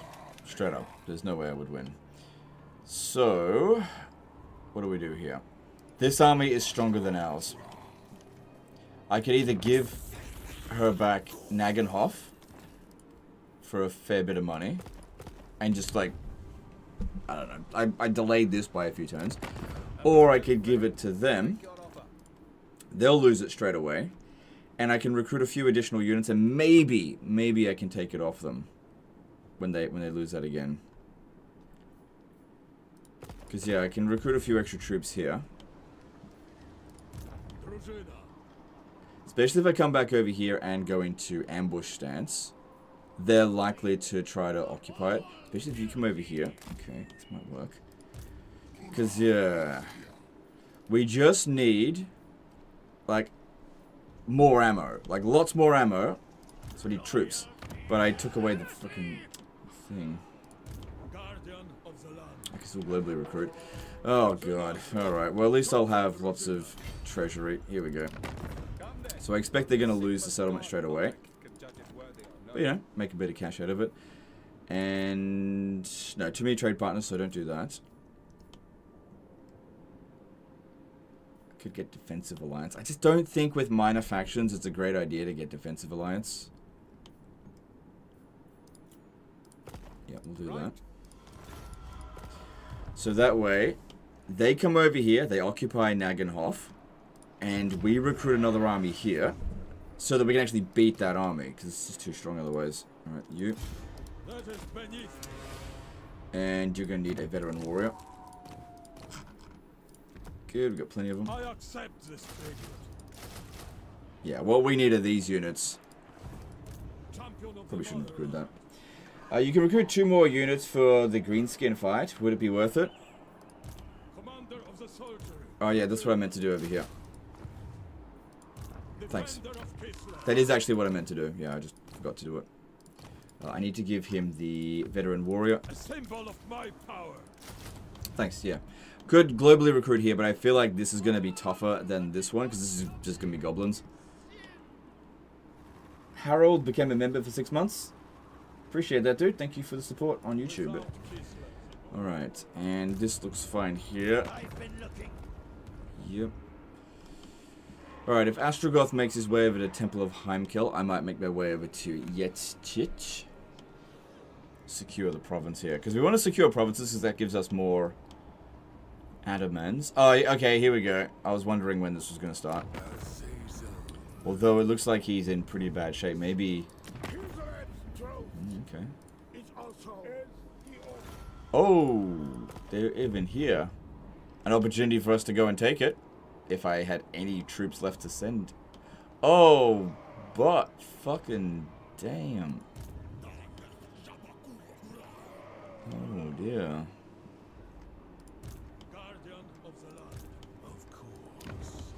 Yeah, Castalton always gets friggin' wrecked. What a dipshit. Oh, well, it is what it is. At least we got some money out of him.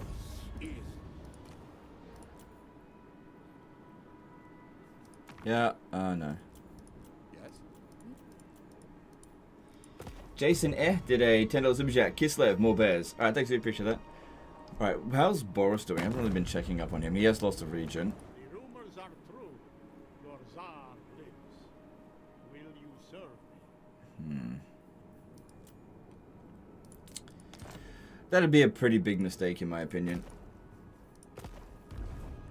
We definitely want to be able to confederate him. That's really important, but...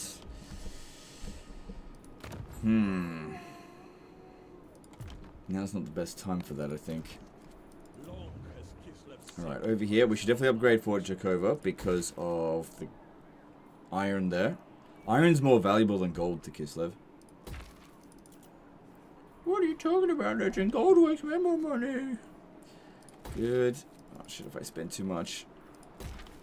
If I spend too much cash, I'm not going to have anything next turn. But at the same time, if we invest, we make our money back.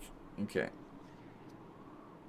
So, next turn, in this situation here at least, it's do or die. We beat Azag or we don't, right? So if we win, we can probably just disband all those forces. If we win here, then we can roll over Draco and it's pretty much over for her. She shouldn't be coming back next turn, I don't think.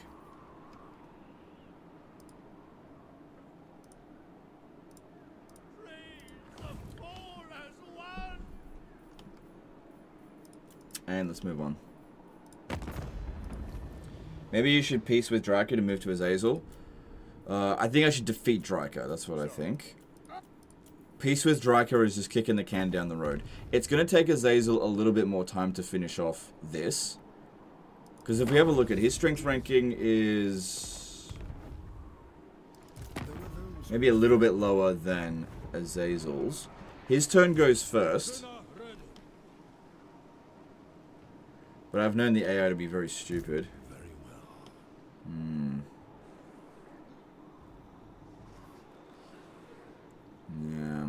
Yeah, that is definitely a concern. There's only 2 units sitting in here. Because if they send everything they've got to Erengrad...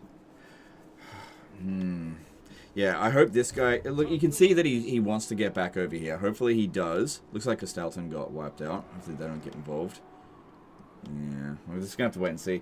JD5593 did a $10 super chat. Love the videos, man. You have definitely made me a much better player. Keep it up. Thanks, dude. You've made yourself a much better player. All I did was provide you with information. Anyway, thanks for the super chat. Moving on.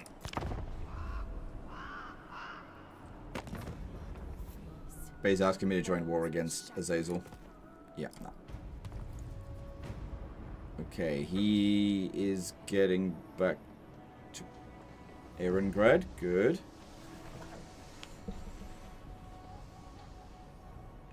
Because the thing is, if he can just manage to defeat all of Azazel's forces, Azazel has a very hard time, as a Warriors of Chaos faction, recovering large armies quickly, because they don't get recruit slots. Yeah, they got more than I thought. Well, here's an opportunity for me to get these settlements back, at least.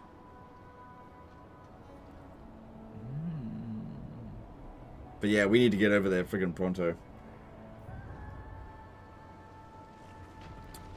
Okay, so we sold them the settlement. They come over here. They probably will... Oh, they sacked it. Will they sack and occupy it? Come on. Oh, no, I don't want to. Just nope on that. But they're still going to be stuck in force march, so I might be able to beat them next turn anyway.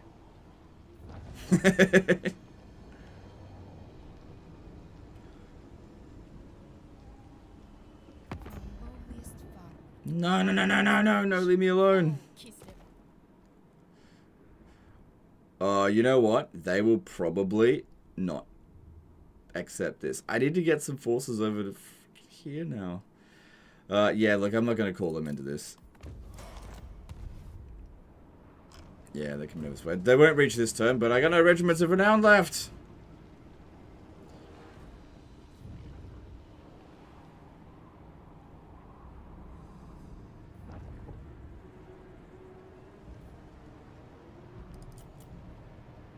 Oh.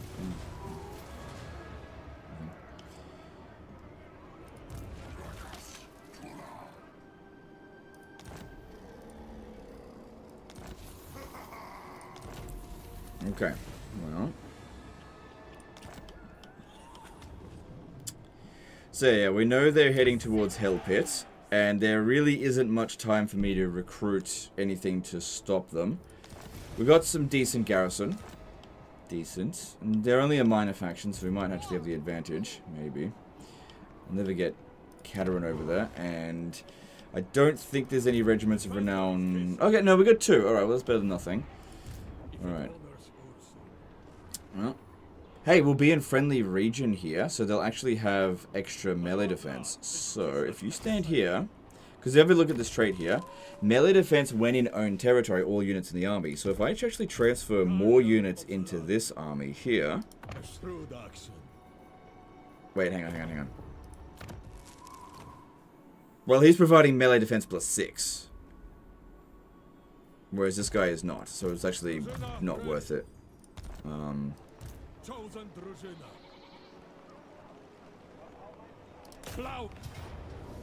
Well, at least we win here. Oh no, it's gonna kill my strongholder. No.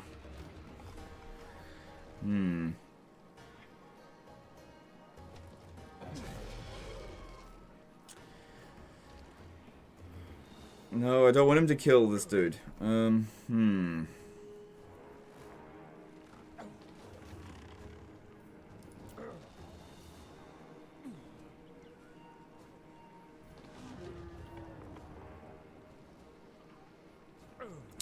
Well, they're going to be in force march, so they're going to be slow. It's also going to reduce their armor. Wood elves do have a tendency of being kind of bad in auto-resolve, but then again, these ones here, they're pretty good in auto-resolve. Got a lot of firepower.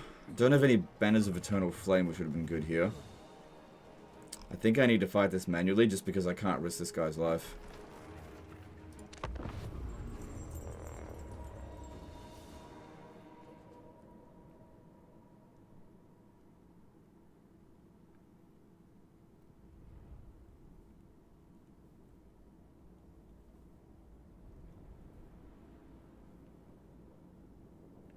Has Legend addressed the fake leaks yet? Yep. They're not fake leaks. So, based on the information that based on the evidence that I've seen, as I've said before, and again, I don't expect everyone to believe it, the leaks were correct, at least somewhat, and that Creative Assembly pivoted. I know that some people have a really low threshold for what they are willing to accept from Creative Assembly, in terms of, like, believing them. But whatever. You just believe whatever you want. It doesn't matter.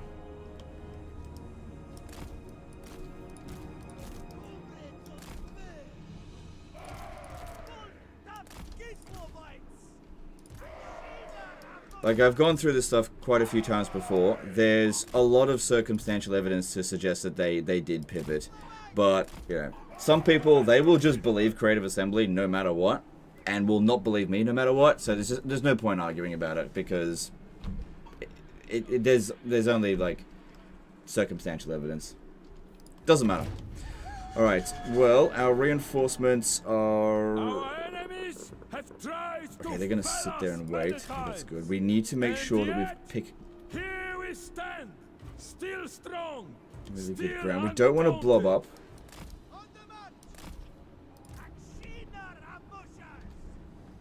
Need to wait for my reinforcements. And as for them, come in from over... No, that's fine there.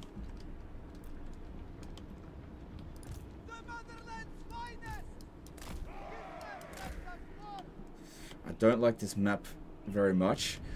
There's a choke point over here, but I don't think that'd be good, because it's a beast spellcaster. We definitely need to make sure we check a board. That's super important. It's still a pretty big L. Yes it was, but I kind of knew that was going to happen. So... yeah, I know it was a pretty big L. What am I supposed to do? As I've said before, when it came to leak, like, I sat on that information for, like, more than a week. I didn't want to leak it, but the conversation behind the scene was that was what the DLC plan was, and it was going to be shit. And so I came up with a plan to try to get them to change the DLC plan. And all evidence points to that having worked. And I know it... See, here's some people can't get their head around that a YouTuber can get a company to change directions. And I didn't get them to change directions. Your guys' feedback towards that plan is what got them to change direction. Now, as I was saying before, there is a lot of circumstantial evidence to suggest that they did pivot. Because as soon as the leaks went out, and it's kind of annoying that no other creators were talking about this, because, like, it could have added a lot of weight to it at the time. It's too late now. But when the leaks went out, the creator program completely shut down. Straight away.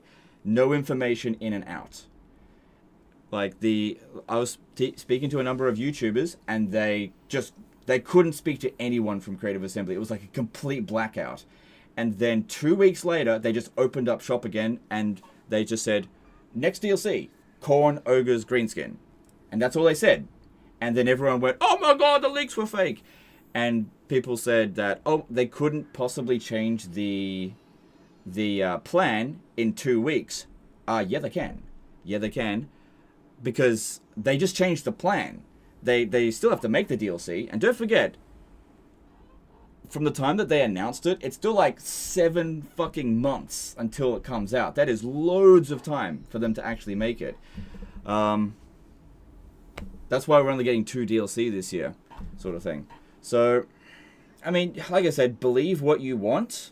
But if you want to be a Creative Assembly, they're always right. They never hide anything from us and all this kind of stuff. That's good. That's fine if you want to do that. But another thing to point out as well is that Creative Assembly never denied that the leaks were correct. They just ignored it completely. Now, from my experience, whenever Creative Assembly has just ignored something completely, it usually means it's true. Just like what happened with with Julian McKinley's report on them, they ignored it completely. They didn't address it whatsoever. Just like with Voland, with the community, what's it called? The DMCA strike. They didn't address it whatsoever, just pretended it didn't happen. So whenever Creative Assembly just doesn't address something, it's very suspicious. Okay, so again, believe whatever you want. There is always a possibility that the leaks were fake. But I believe my sources. And the way the Creative Assembly behaved after the leak kind of confirmed it to me. But everybody is going to look at a piece of evidence and come to their own conclusion. And you need to do that as well. Ultimately, here's another thing as well. By me leaking that stuff, did I damage Creative Assembly whatsoever? No. Even if the leaks were fake, who's hurt by it? Nobody. Nobody was hurt by it. It was one of those situations where nobody gets hurt and everyone has to gain. In fact, the only people that got hurt at Creative Assembly were the people who were in a management position who got fucking their asses chewed out by Sega for developing a potentially unpopular DLC. They're the only people that would have got chewed out, and they were going to get chewed out one way or another. So it's up to you. But yeah, I knew it was an L. It was definitely an L for the channel, but had to be done. Had to be done. Stand by my decision 100% for doing that. Stand by it. And again, totally fine if you don't stand by it, but you don't have the information that I have, so it is what it is.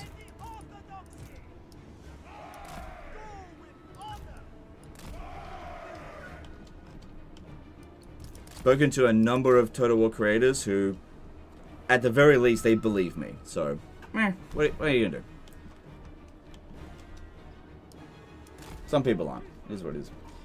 I may be one in the crowd. I want you to know I believe you, and I'm thank you for what you did. That's okay. I appreciate that. Like I said, it doesn't matter if people believe me or not. The thing is, we got done what needed to be done. We made sure that the next DLC wasn't going to be complete dog shit. That was the main thing, one way or another.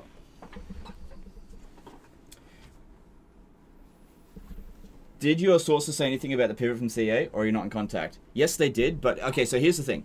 after the leak went out, Creative Assembly went on a fucking witch hunt looking for the sources. So my sources, this is why I'm always super vague about them, because I've got to protect them. It's so important. I gave away so little information that Creative Assembly couldn't find who gave me any information. They couldn't find them. Every person that I've spoken to that worked, you know, on something, they're still there. They're still there. Creative Assembly didn't find them. And that was because I gave away no identifiable information. If I had been more specific with information, they probably would have been fired. But yeah, they went through and they clamped down hard on this stuff. Now, since then, all of my sources are really careful about giving information. Really careful. And what I did here is that the people who designed the Lords of Shangyang DLC got their fucking asses chewed out by, like, higher-ups.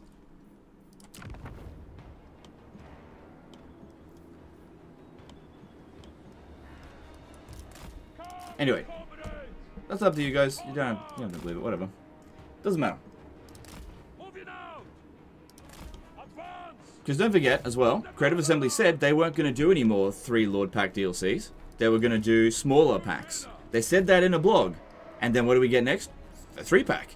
So people have really short memories when it comes to Creative Assembly's bullshit, and really long memories when it comes to, you know, my bullshit. They remember the things that I said for fucking decades, but they have no memory of the shit that Creative Assembly has said. Creative Assembly has been super inconsistent since the launch of Thrones of Decay. Just go back and have a look at the blogs. Just go back and have a look at all the blogs. You'll find all the evidence there. Yeah?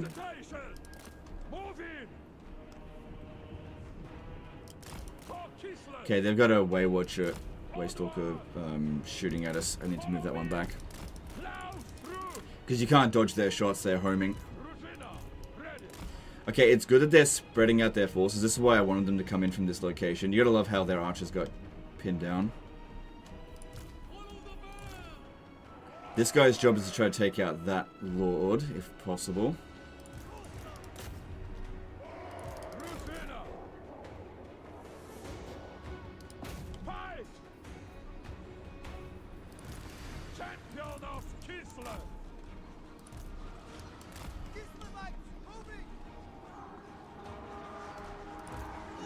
Don't you start firing a wheel just yet. I think we did most of that fire. What's it called? Friendly fire. Ready for battle. Warrior and leader.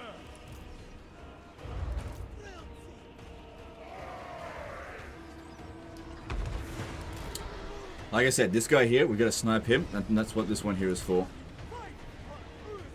Ooh. Yeah, move in closer. This would be great. Pin him down.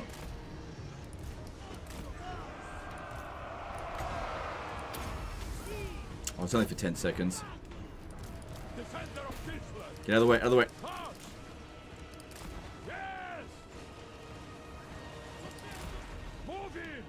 So yeah, Ostermark was actually kind of helpful here in what they're doing.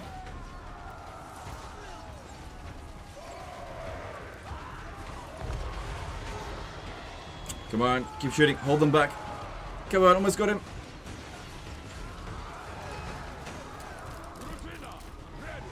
Good, move that one back.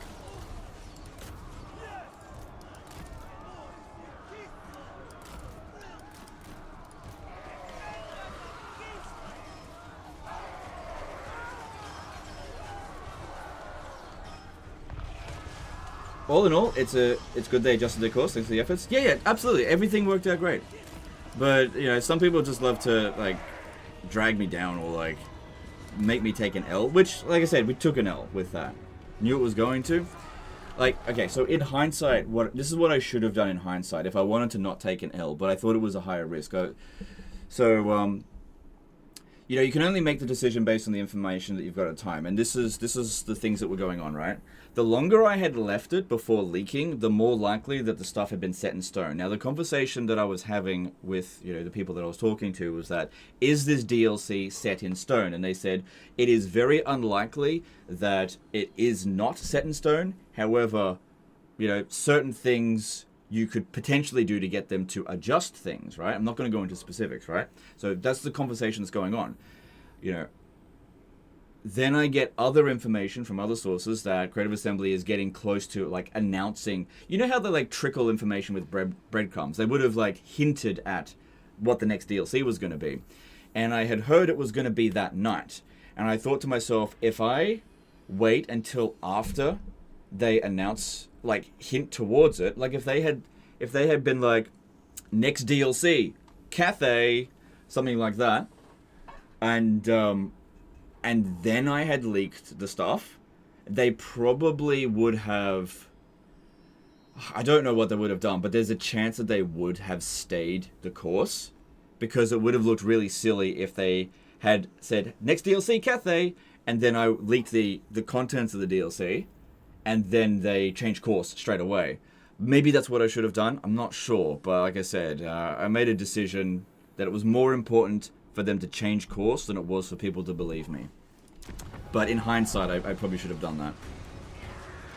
Should have waited 1 or 2 more days and see how things play out. However, like I said, you can also sit there with 2020 hindsight. That may have meant that this DLC was actually going to go forward. I just wasn't willing to risk it.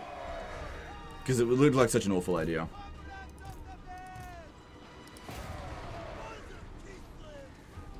Doesn't your DLC can't say when CA announced DLC? Look, there are some things that I'm told that I'm not going to repeat.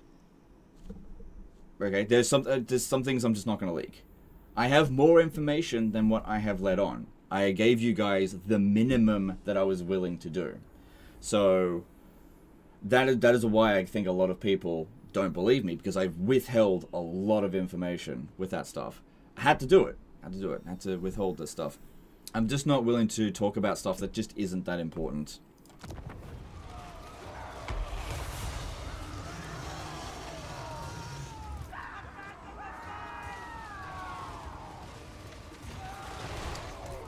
Okay.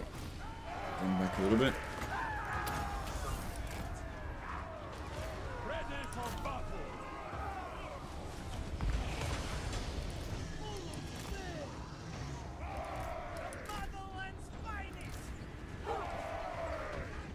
Why'd you have to withhold it?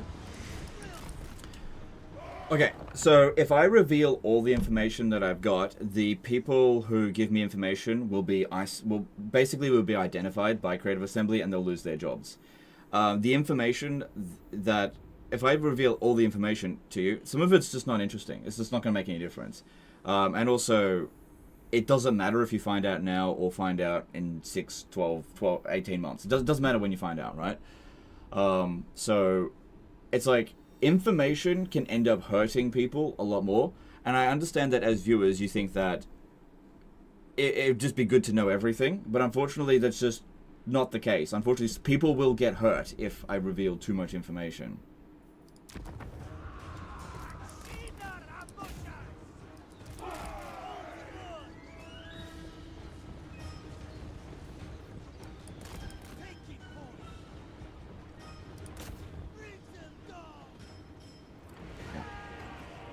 And like I said, there's other things, bits of information that I know, but like if I tell you, it's just gonna hurt Creative Assembly, which was not my goal. My goal was not to hurt Creative Assembly, right?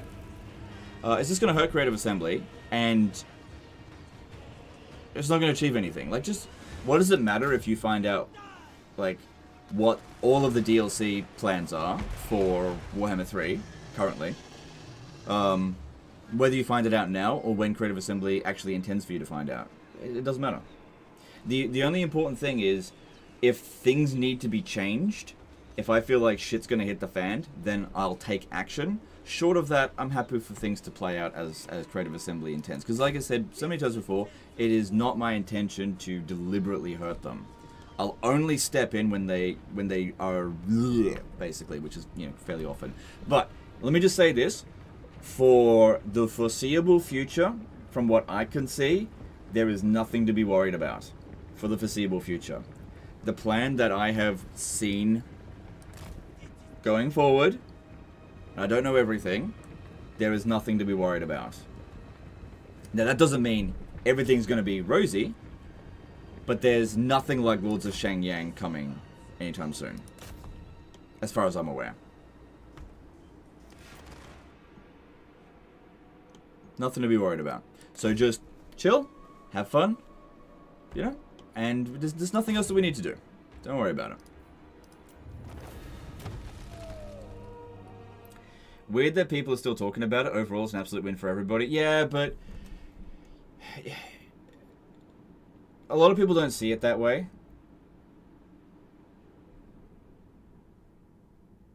And it's fine.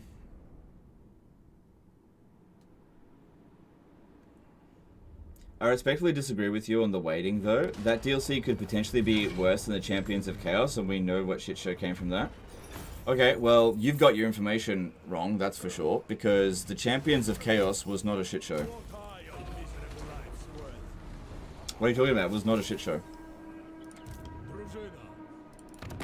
Approach us, friend, and make your offer.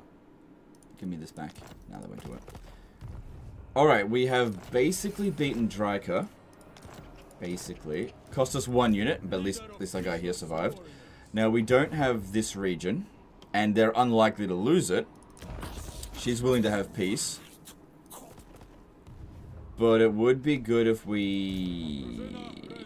It would be good if we were the ones to snatch this territory, but it might not be worth the effort. Like, just let Ostermark doesn't have enough troops to be able to deal with this.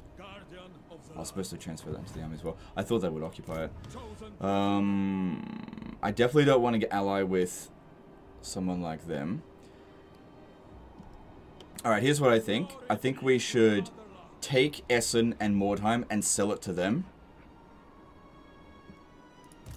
Yeah, that's what I think we should do. Noble of the Oblast, defender of Kislev. My choices are not personal. Ruzina ready. Okay, I think we're done with these 2 units here. Need them as emergencies again.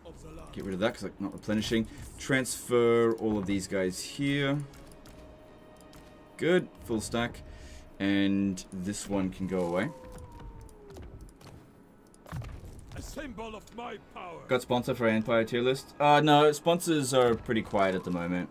So, we'll see. There's talks, but there's nothing concrete at the moment. Alright, if we can... I have to force march. But Drakish, yeah, has got no forces left.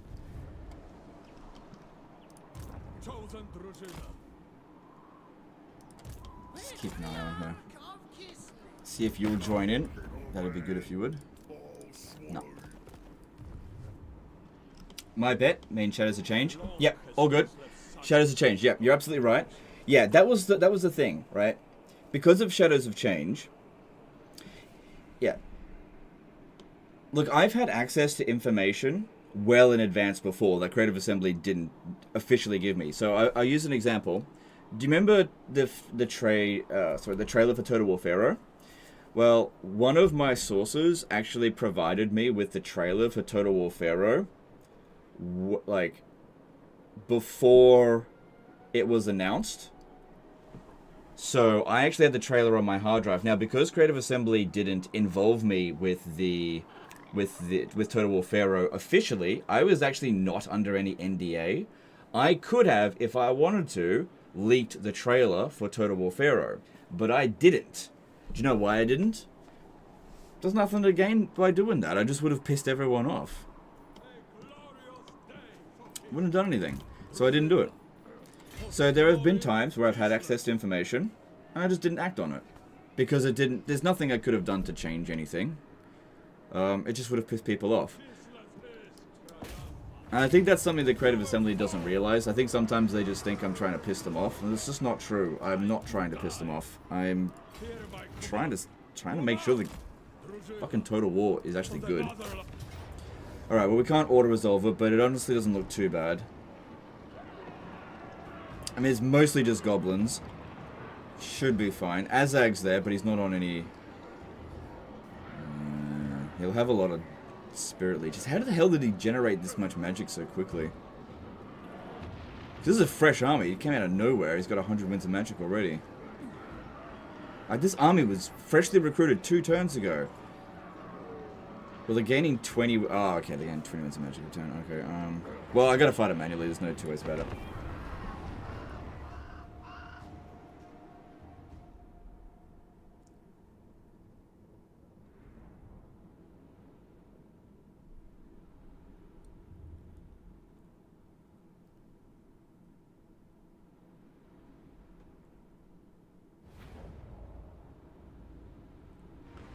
Making good games is hard. It is actually hard to make good games. There's no doubt about that. But the problem is that developers will make mistakes all the time because, like, big companies like Creative Assembly, they have a lot of people working there that are basically not... how do I put this? They're not good at their job. When you've got a massive company like Creative Assembly, you'll oftentimes get barnacles working at the company. Any of you guys who have worked at a big company, you'll know what I mean, right? That you'll have people there that just don't do a very good job, right? They're just shit at their job, right? But they play the office politics well, and they basically just, they're not going to get fired, right? And so these people end up in like middle management positions, and they end up making decisions that they are really not qualified to make. You know, like, for example, the Realm of Chaos campaign for Immortal, for Warhammer 3. How the hell did that get through QA? How the hell did that get to player experience? I'm still dumbfounded by that. I have no idea how that managed to get through. That was like a level of monumental stupidity that to this day, I can't make sense of it. I have no idea how that happened. But this shit happens every now and again. Now, when I was officially partnered with Creative Assembly, I tried to get these kind of dumb decisions to be reversed. I tried to get Realms of Chaos to be salvaged, you know, couldn't really do anything about Shadows of Change. I tried to talk to them about it. They didn't want to talk about the price of Shadows of Change. They just were unwilling to talk about it. Now, I am way more invested in the future of the franchise than I am in the future of the partner program. So, being in the partner program was a complete bust. It's just useless. And I've been able to impact Total War a lot more, being independent from them. And so that's what I've sort of sought out to do. Now, ideally, I wouldn't be doing any of this stuff. That would be ideal. And I'm sure Creative Assembly would want me to not do any of this stuff either. And I would love to just be able to sit back, relax, and just let them do their thing. That's what I want. But they've got to stop making stupid decisions. And the thing is, a lot of people say, "Oh, but how do you know they're stupid decisions? You know, what do you know? You don't know how to run a games company." I know Total War pretty damn well, and I know when there's a fucking stupid idea. Especially when it's blatantly, obviously stupid. Like Realms of Chaos. Like, here's the thing. Every single time there's been a fucking disaster, like Thrones of Britannia, Realms of Chaos, I've actually warned Creative Assembly in advance, and they've done nothing about it. Every single fucking time.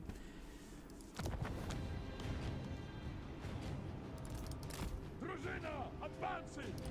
Moving out! It just is what it is. So if warning them doesn't work, sometimes you gotta take matters into your own hands. And I don't want to have to do it, and hopefully I never have to do it again. But you know, do you know what the worst case scenario is? I shouldn't be pausing this. The worst case scenario is do nothing, allow Creative Assembly to make these catastrophic mistakes, and then 5 years from now, Total War is just dead, right? Because they made fucking Lords of Shangyang that sold 5 copies. They made Total War Pharaoh 2, which sold 10 copies. They keep doing these stupid decisions that ruin the studio, and then Total War is dead. I don't want to see that happen. You know, if I had known about hyenas, I would have tried to stop it, but you know, how was I supposed to do anything about that one?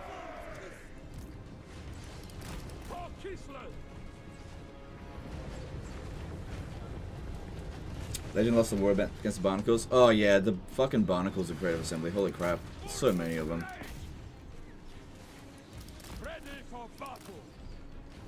That company's got some serious leadership rot.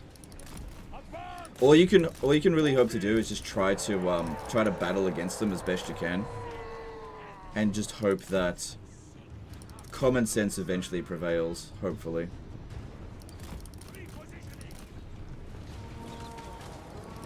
Because like, especially when you look at all the other studios that are getting shut down lately. I just don't want Creative Assembly to be the next studio that gets shut down by Sega or something. That'd just be the worst thing ever.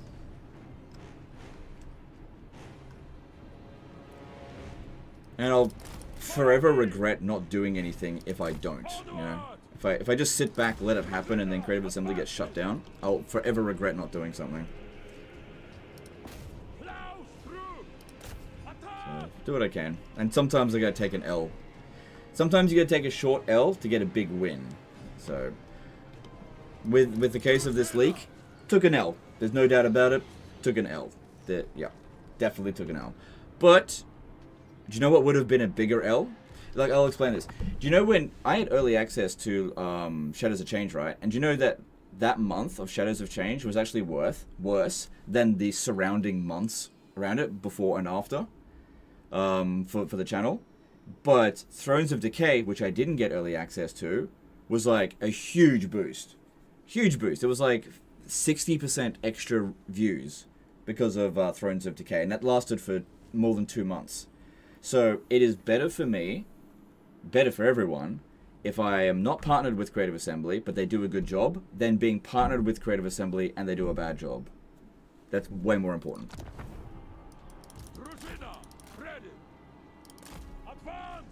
They don't realize that their product franchise is not as big as they thought, so they always make big dump decisions to make more money without quality. Yeah.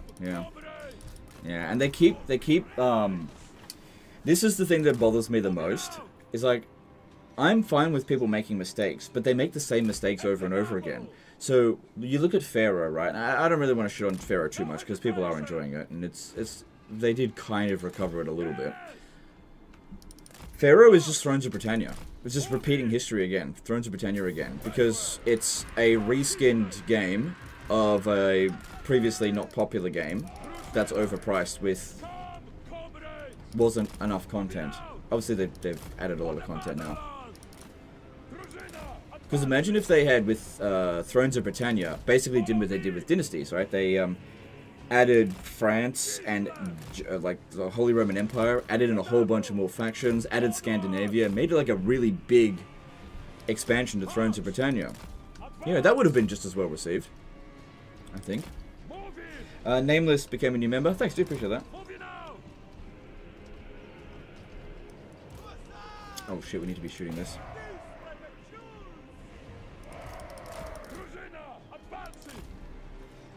Not being partnered is better for your health. Being lied to by people on a regular basis detrimental to mental stability. Oh yeah, absolutely. Yeah, for sure. And I wasn't benefiting from being in the credit program anyway, even when things were kind of okay. So it's been so much better without them. It's a real shame, because I do want to have a good relationship with Creative Assembly, but they made it impossible.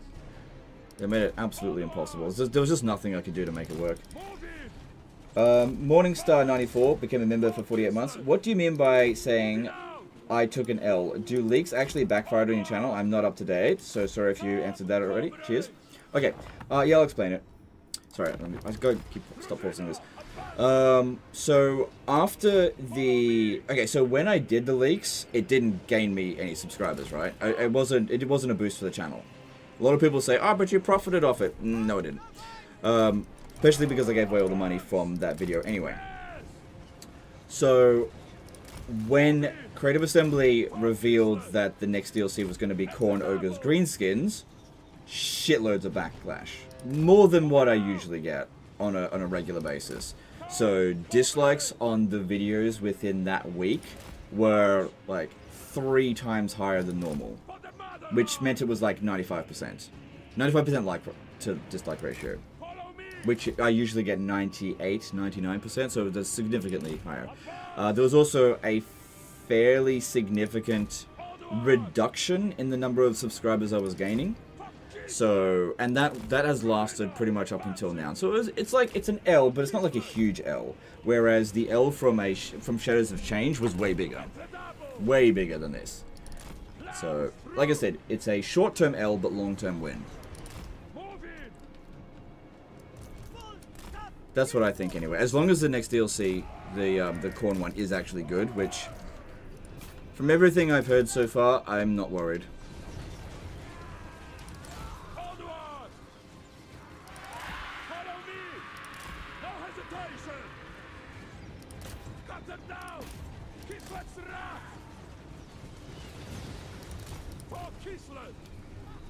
But yeah, this stuff is going to follow me around for a while, I think. It is what it is. Here's the thing. Here's another thing. There's a possibility that the content from Lords of Shangyang will still end up in the game at some point, but it could take 2 years for it to actually show up. And so when that stuff actually does show up, I'm going to be like, I fucking told you so. But, you know, I have to actually wait until that happens. But yeah, you can pretty much guarantee that when that happens, I'm going to make some noise. But like I said, I'm going to have to wait a long time. Do you reckon Cathay updates are finished, or is there still hope for Monkey King or Tigerman roster updates? Monkey King's still coming. Monkey King's still on the way. And same with the Tigermen. I don't know about the Ogre stuff. I don't know if that's going to be incorporated into this DLC or the future stuff. But Tigermen should still be coming. And same thing with Monkey King. They're just massively delayed. We're not going to be seeing them for a very long time. Both of them. Things have been shuffled around. Like even the Dogs of War stuff, that's not the next DLC.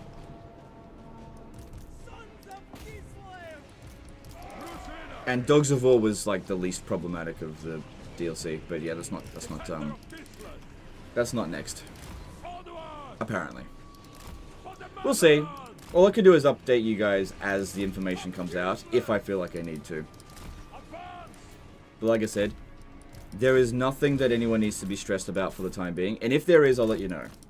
Because so many times I've said, I have no power. You guys have all the power. And so by me giving you guys information so that you can react however you feel that you need to, which is usually in a predictable manner, that can enact change. But me alone, I can't do anything. Get rid of this.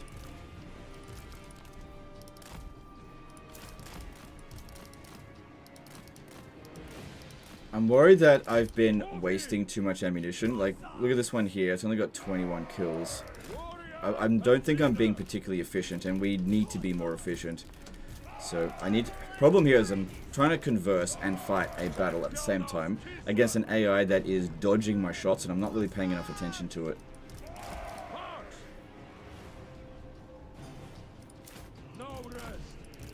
Okay, at least I can restore some ammo, which I probably should do. And I think it'd be more important to restore the ammo on the Cossars than anything else. Now, I need to get rid of these archers' ammo before I can advance any further, because they're just going to wreck our guys as we get in, because they've actually got higher range while they're on the barricade.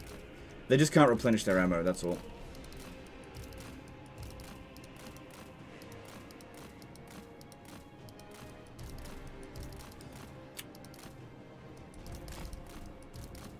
Yeah, they're not restoring their ammo. It just takes a while to use it because they don't have good line of sight. No. Oh my god.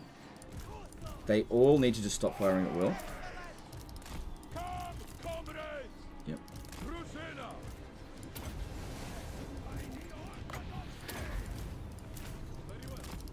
But yeah, if a unit comes up this way, that's fine to shoot it.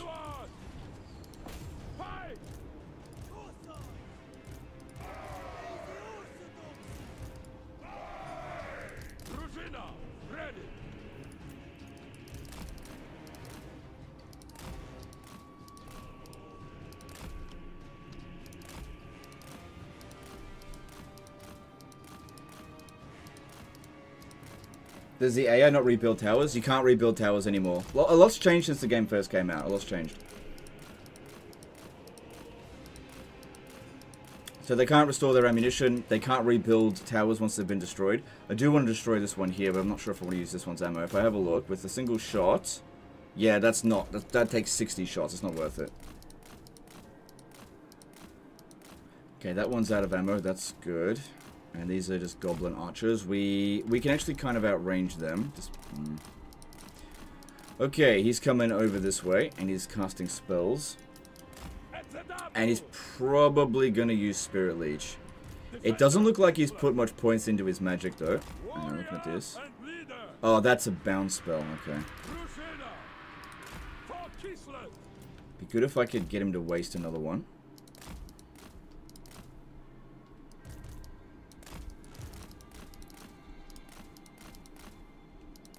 Have I played the new Rift Breaker content? I started to, but I got sidetracked, so I didn't get around to it.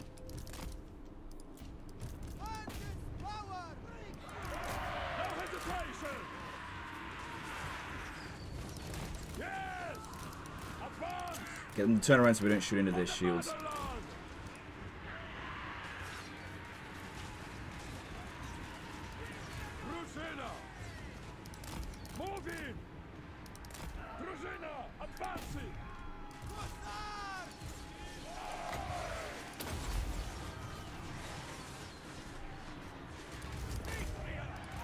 Okay, that's good. If he's using this spell, that's much better than using anything else. I mean, wasting 100 of his Winds of Magic is going to be an absolute pain. There's no two ways about this battle. Had to be done, but it's going to be a pain. Wish I could have just auto-resolved it. But didn't have enough strength, and a field battle would probably not be ideal. Okay, we were on guard mode then.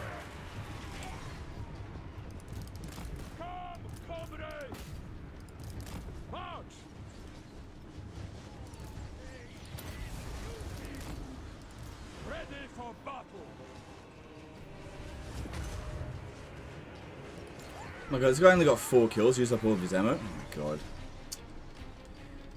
I've got to be more efficient. Okay, that should... Yeah, that hit dirt, that's good. I'm not holding them back well enough here. Taking too much damage, not dishing out enough.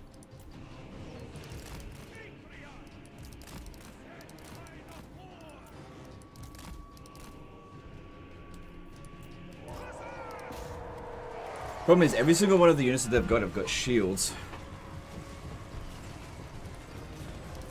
That being said, it's not like Kossars can't fight in melee. They definitely can.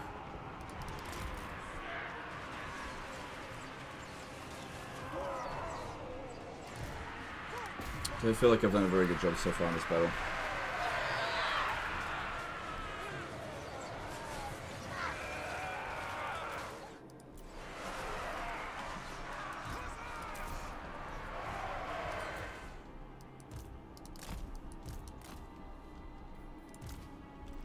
Alright, let's move them back, and let's move some of these up here, because they've got full ammo. Right, we still need to be wasting the ammo of these archers over here so we can actually advance. Unfortunately, these archers will rip us to shreds if we advance with the Kossars. Alright, that should be his last gaze of Nagash at least. And it's still playing our music, so there's definitely still good hope. But if we do a better job, we'll be able to inflict an earlier army losses than having to fight them to the death, which would not be ideal. If we had gotten here one turn earlier, Azag wouldn't be here, which would have been much better for us. Alright, at least these ones here are almost out of ammo. They've still got a fair few archers left. But if we have a look, this one here is not delivering much value. But they're bringing a replacement in. Oh, I do not want to sit here wasting all that ammo. Yeah, they're good at dodging. Alright, I am going to try and see if we can actually shoot these goblins without them firing back at us. Because we've got the high ground, and we've got 2 extra range on them. No, it's the fucking tower here. We're not going to be able to shoot it.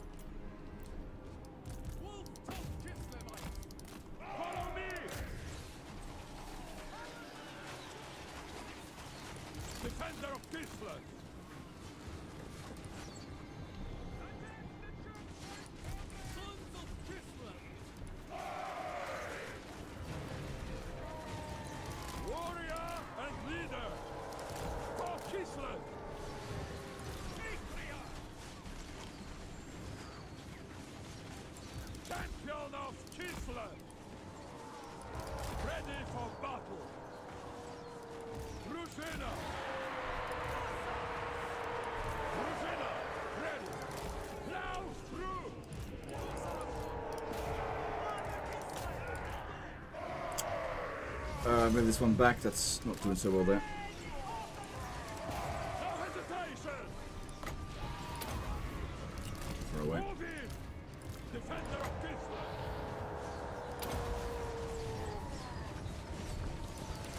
Yes! Rend this tower!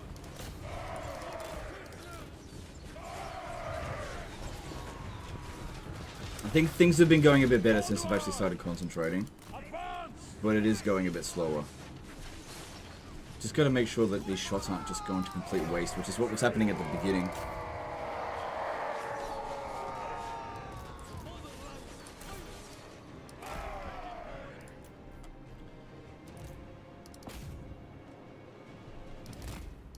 Alright, decent amount of damage done to the AI so far, where our guys are mostly at full strength, mostly.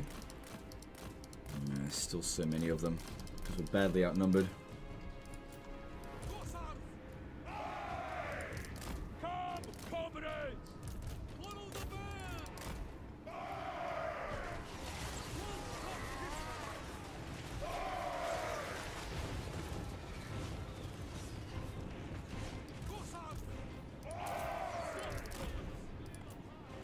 Gotta wait until they've got a reasonably good shot before taking it, because we do not want to keep wasting ammunition. Every volley counts.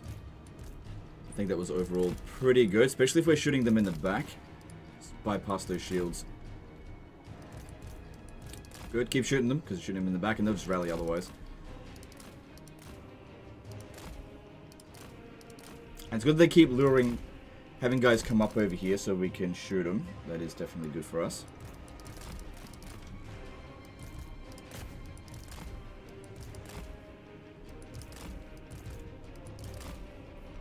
Still got another restock left we can use.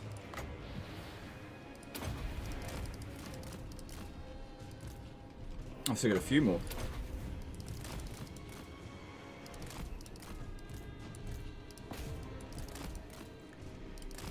Yeah, but we definitely shouldn't have all of our units firing at will all at once. That would not be ideal.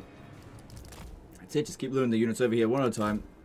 Even against the goblins, it's worth it, because they'll probably beat our guys in melee on a one-on-one basis, the goblins versus Kossars.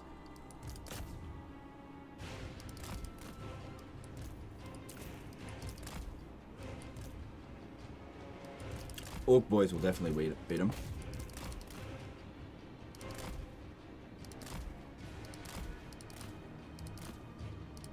Archers won't, though.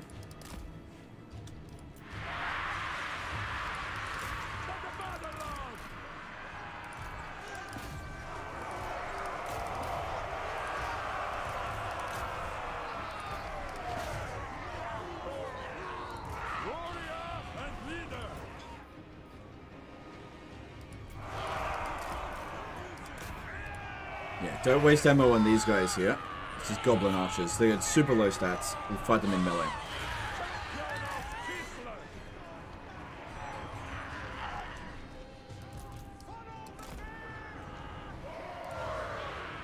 Good, I think we traded pretty well there. Let's back off.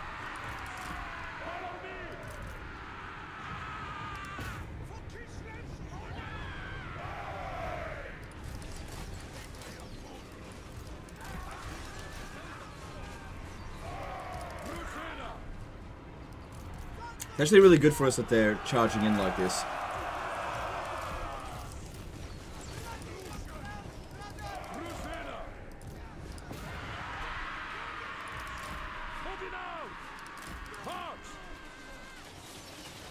Every time they turn back around, we bypass their shields.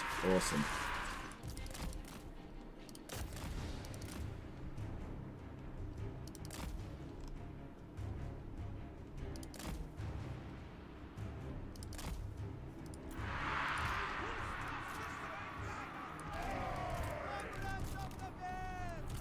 Okay, move all these guys here to the back.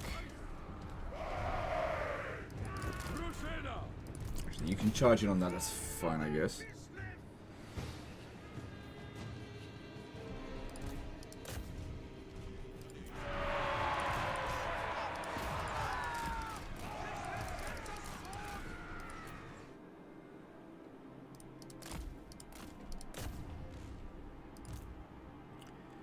Okay, that's good.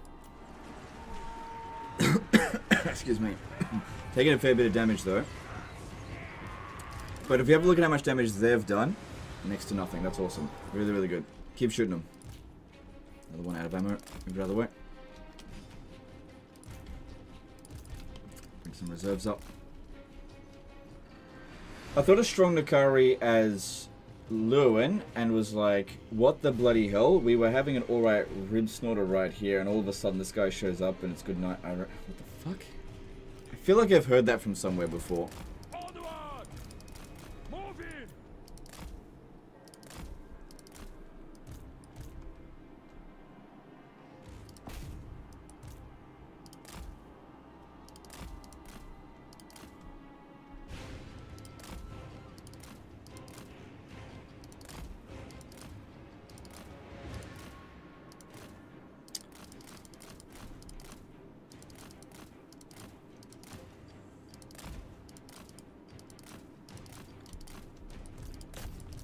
Thinking about these guys are pretty worn out though, but the distraction's been very valuable. Just keep moving. That's it.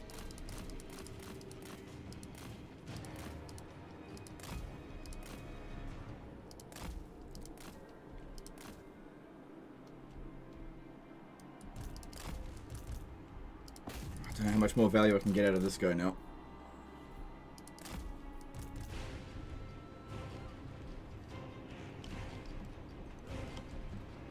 Doesn't seem like there's that much left.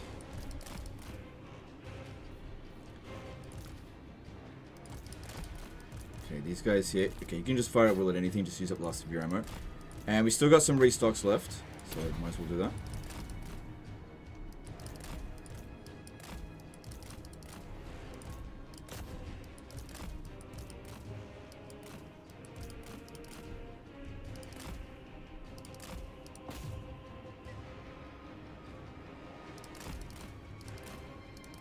Another unit shatters. This one over here stopped shooting at us.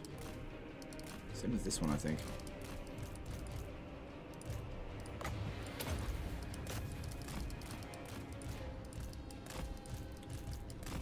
Oh god, I think this guy might actually route now. Okay. Oh no, that one's still shooting at us. Okay, get him back.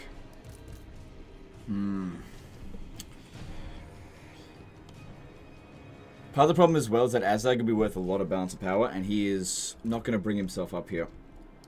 I'm going to try to shoot those goblins that are on here. Unfortunately, it's going to take some damage, but yeah, we're trading well there, because they have reduced damage, and we have increased damage. I probably should have done that right at the start. Okay, the amount of casualty that we took there, I think that was worth it, considering what we did. Okay, move that back. Alright, still got two more guys up here with full ammo. And there's little bits and pieces over here. There's a unit of Orc Araboys that doesn't seem to be shooting at us. Okay, there's another Orc Araboy. Yeah, get over here. They looks like they're going to get organized on this one, so start shooting at them before they get here. Ideally.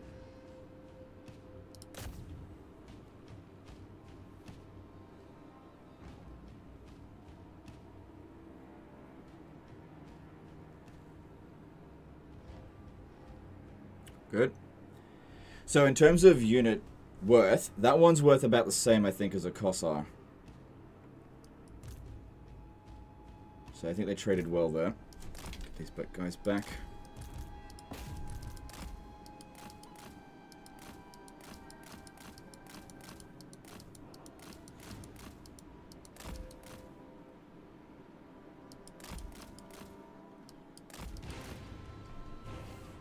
Do you think CA should expand the IE map? Not as big as Old World, but maybe somewhere in between current and that mod, in my opinion, feels crowded.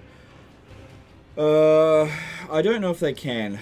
That's really something that I can't comment on too much with that.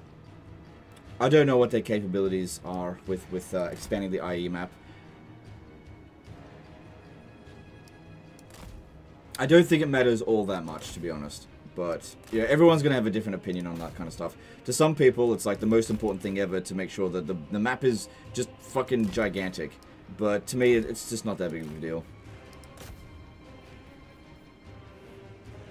No, now that one's decided to shoot at us. Move back. Taking too much damage. Not trading well enough there.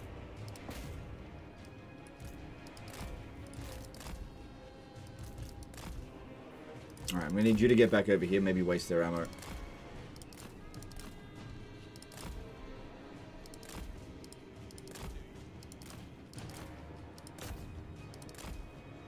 No, I need to use that ammo on Azag. Because that's going to be the best for him.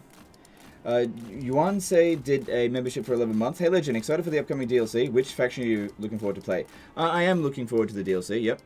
Probably Khorne. Yeah. Not a huge fan of ogres and greenskin, so yeah, I'd say Khorne is the one I'm most looking forward to. I actually reckon that the DLC might actually nerf Khorne a little bit, because they're currently, in my opinion, the most powerful race in the game, and they could very easily get nerfed. But we'll have to wait and see. Maybe they'll get buffed, who knows.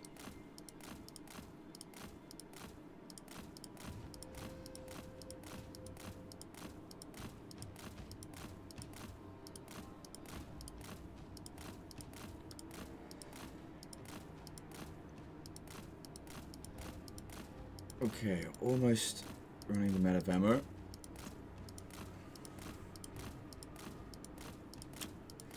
Okay, good, that one's out. A little bit of ammo on those guys there is fine. Alright, send this one and this one up over here to finish off these goblin arrows. Archers. Another orc arrow boy there.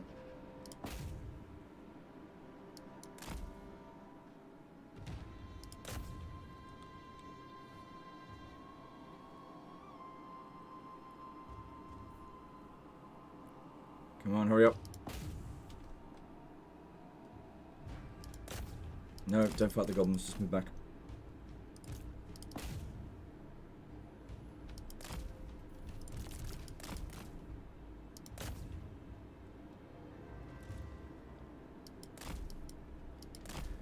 Yeah, they're looking pretty thinned out. Just need to do a little bit better. I think we can inflict the army losses.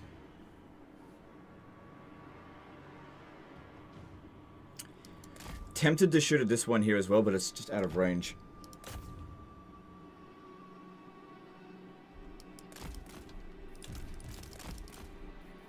Alright, time to really bring in the rest of our units and to see what we can do. Yeah, Orc Arrow boys, even if they're out of ammo, they're still worth shooting. Because they are good in melee. Sort of.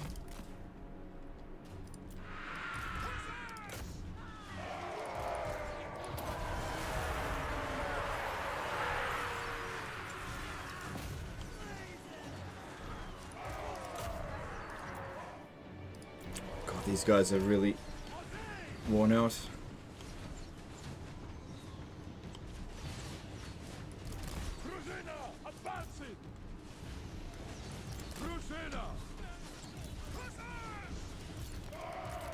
Gonna be out of ammo soon.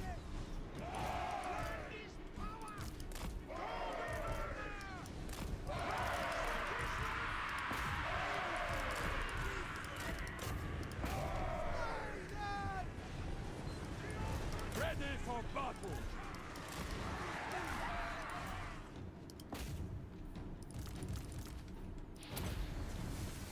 God, these guys here hanging on by a thread. Still can't just... Oh, did we? No. Just thinking maybe we inflicted the army losses. Not quite there yet. Getting close, I think. They're just running out of troops. Oh my god, these guys here. Get them back.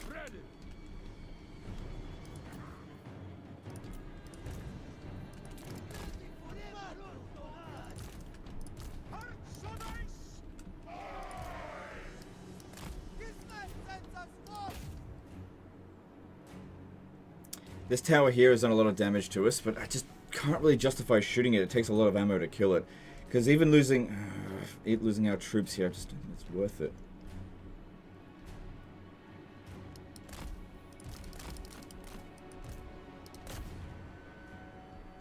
Come on, give me that army losses. We're running on fumes here.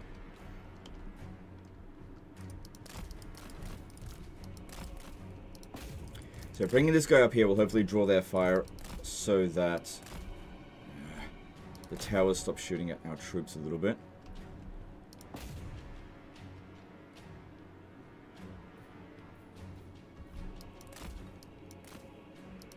But yeah, once we're out of ammo, I'm gonna have to all out attack because I got no more restocks left. That's it.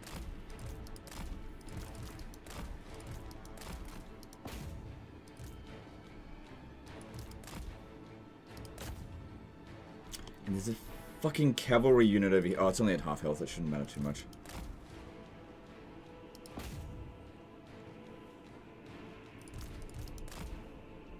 Okay, good idea. Good idea. I'm going to save some of our ammo for the final push. But I'm going to take all these melee troops now, move them over this way. We want to capture this. Okay, here we go. Bring them over here. I need to shoot this unit. Because I think they've only got one of these orc boar boys.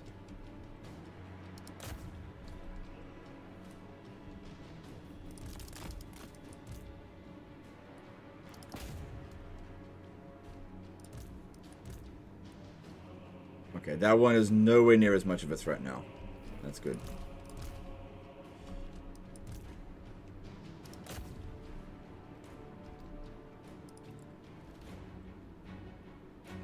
And it didn't end up doing all that much damage, so that's pretty good.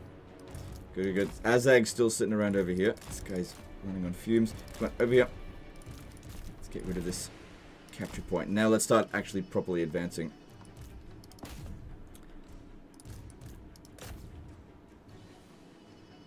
Okay, there's Azag. I need this guy here to be shooting at Azag.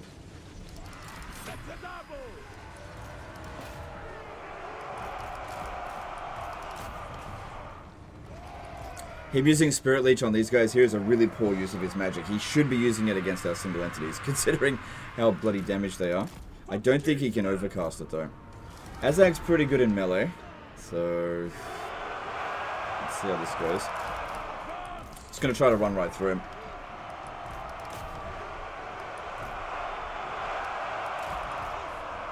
If I shoot at him now, I'm just going to hit my own units. I need to get over here.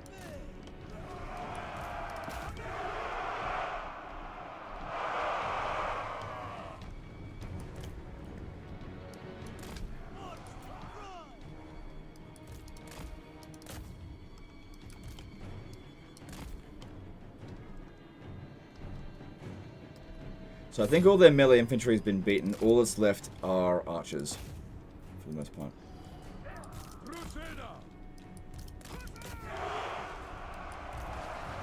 If nothing else, if I can't just army loss them, then I'll just go cap all the points. Because I don't want to risk these lords. That guy, no, he wouldn't survive a single Spirit Leech. It's just not worth it.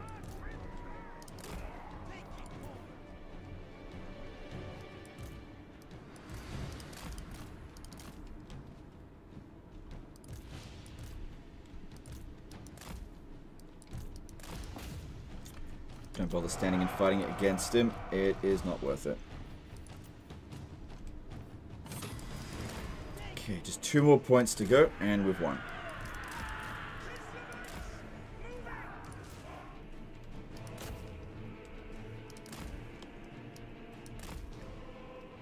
Doesn't matter how damaged we are. All we gotta do is get the win. This will all just be disbanded afterwards, because I only needed this army to fight Azag. Get these guys back. I don't think we need them. I think there may be an archer unit put on them. On that one there.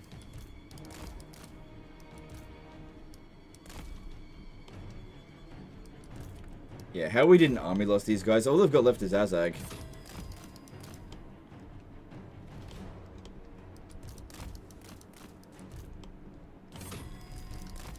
And we win. Good stuff. Oh my god.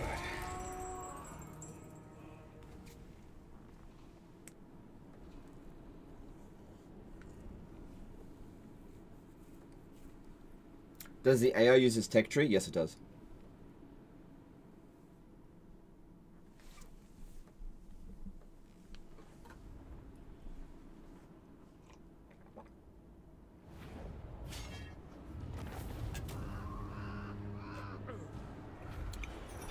Azag did a lot of damage to us, but everything's all good. Okay. That'll be the end of Azag. Yep.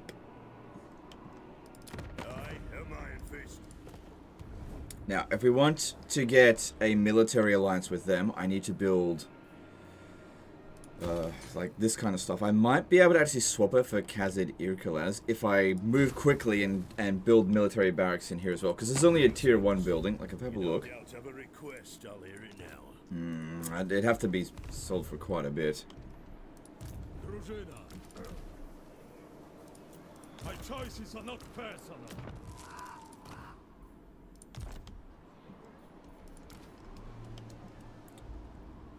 Glory be to the motherland.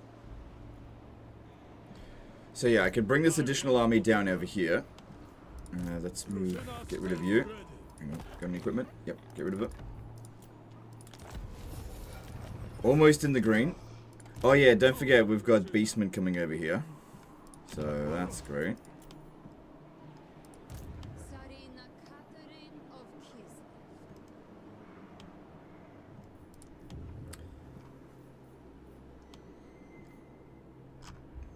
Army there.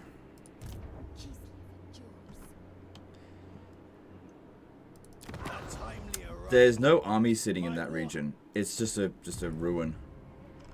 So I'll just recruit a lord to go and take that.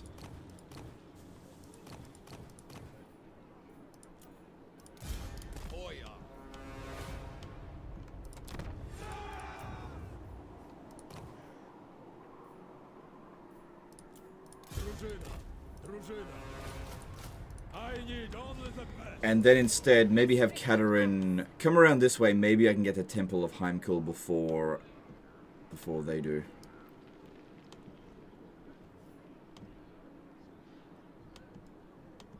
If I move in channeling stance, we can get a hell of a lot of wins. Maybe I'll make it, maybe I won't. I'm not too fast. Okay, she also needs to get back one of her followers, the Kislevi Kossar, that's it. Now this army over here, I don't think I need it at all anymore.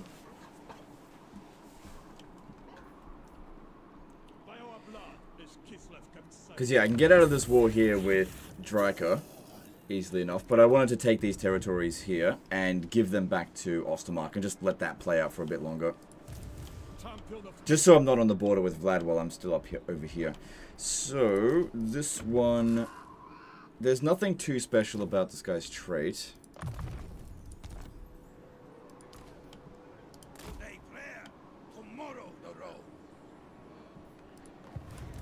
Yeah, just disband this entire army.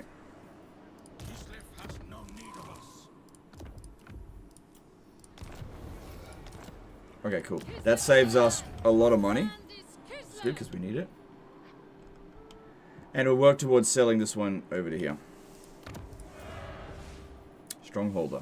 That's good. I'll take that. Here.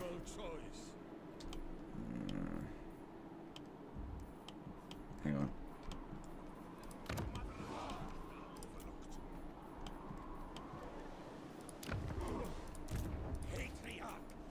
So I want to save this one. I usually like to save them at level 1, not level 3.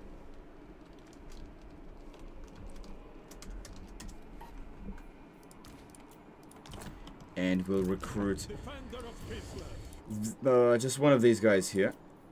Yep, that'll do. Is that Frost Maiden is done. I'm not sure if we'll be able to get her attached into this army, but let's chuck her in over here. So that's good. And our money's not too bad, so we'll chuck in another Frost Maiden hero. It's not too bad. Frost Maiden.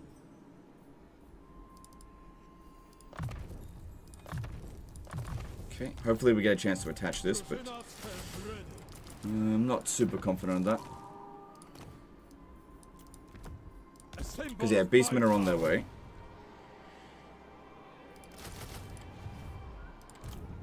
But what they might do is just besiege the settlement. In which case, it would be good to recruit another army at Prague to go over... Actually, I should globally recruit there.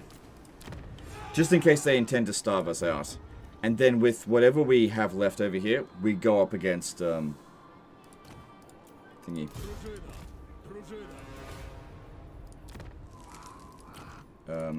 Azazel. Okay. Hopefully they actually...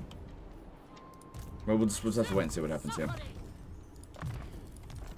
Because I've hired all the regiments of renown that I can. And we just have to hope it's enough. Okay, we're still in the negative. But only a little bit. It's only a little bit. Okay.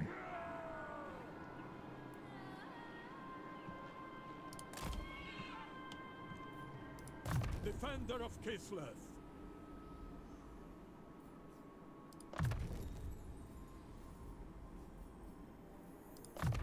This gift And is yeah, we should mine. make plenty of money when we sell these regions over to Ostermark.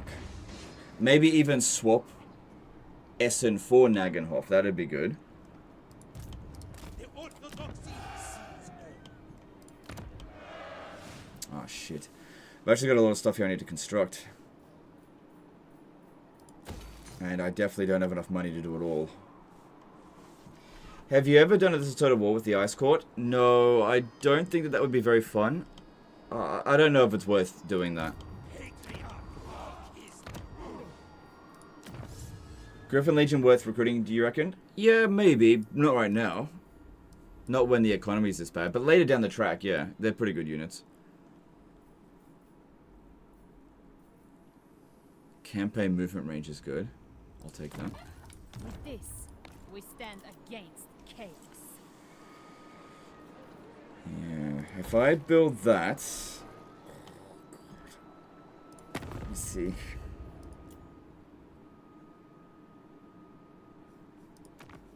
Cathay extends the hand. Still over the trade agreement limit. But I just need every coin I can bloody well get. Maybe I should go with Ostermark instead. Come then. Only Sigma's god. Maybe I should actually give them Worthy or an not. alliance. Yes. I need the money. I gotta get through these turns. Affirmative. This is probably gonna backfire on me. Because what'll end up happening, I think, is... these... what's it called? Sylvania will declare war on them. Drag me into it. Champion of the modern. Oh, well, we'll see. We'll see. Alright, that gave me a little bit more money to play with. But not enough to build anything here. Commander of the soldiery. Okay.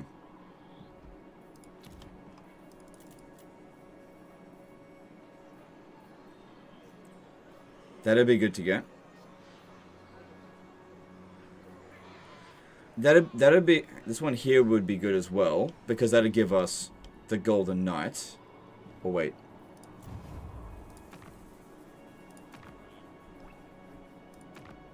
Yeah, that'll give us the Golden Knight. Then we need to build Frozen Outpost, which is... No, it needs to be built in a other type of settlement.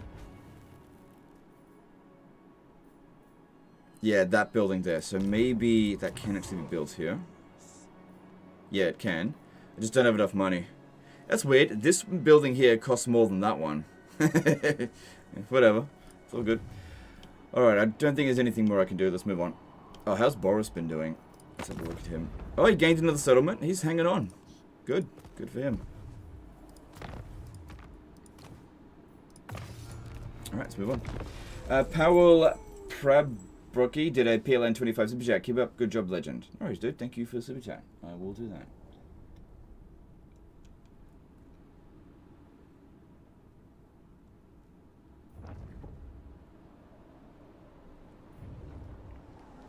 Will you do an updated Empire units tier list? I'm thinking about it, but I'm not sure because they've not been really doing very well, and it's not, I don't know if it's worth my time to do it. Like, if I thought it would make a good video, like it would get views, I'd do it, but I don't know. The tier lists, they're not doing that well.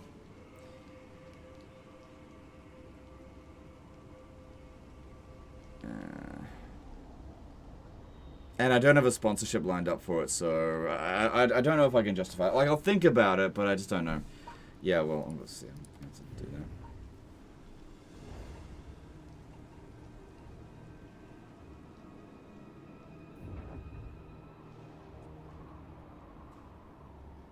Like the motherland, our friendship endures.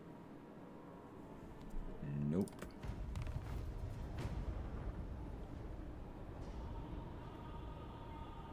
Vlad gonna declare war now? Possibly, but I needed the money.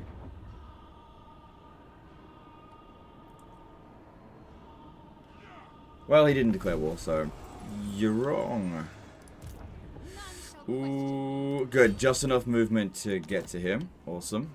We've now encountered Sylvania. So, let's see how that goes. Tzarina is back.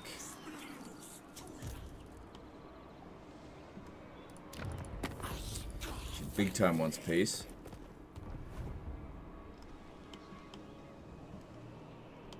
The Beastmen didn't actually launch the attack. Well, good, I guess. Good. Noble of the Oblast. Well, then where the fuck did they go? Champion of the Motherland. They're here. They're right fucking there. That's where they are. Well, they gave me an opportunity to recruit more units, so... Suck shit, I guess. That's what I needed him to do.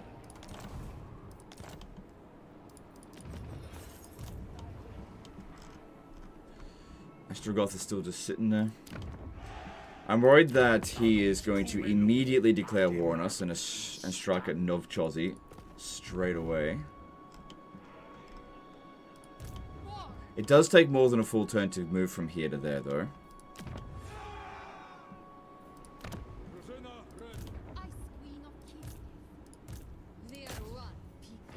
Alright, easy auto resolve. Nice.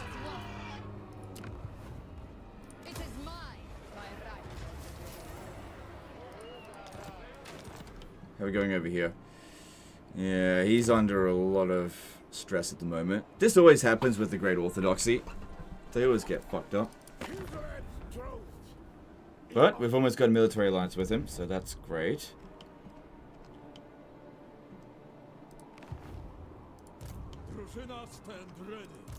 Alright, so we now have 16 units here, so you get attached. That makes it 17 units.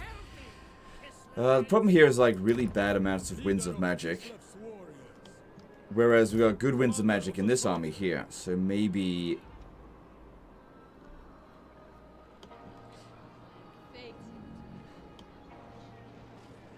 Maybe just come stand over here. This land is ours.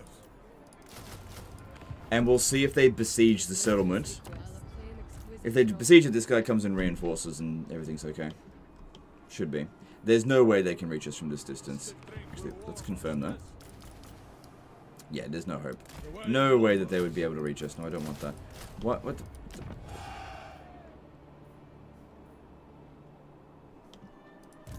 How are we able to recruit this here?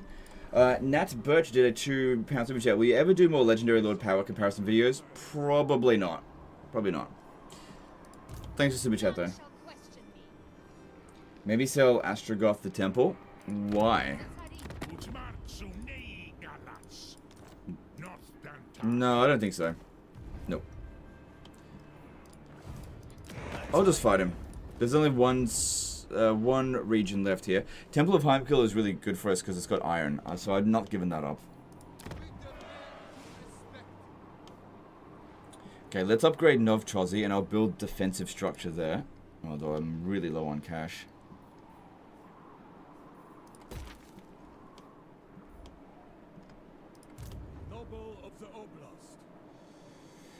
If I can get to here, then I can strike at the Griffin Wood the next turn. Looks like I'll have to fight that one manually, though. There's no way that Tzarina will be able to...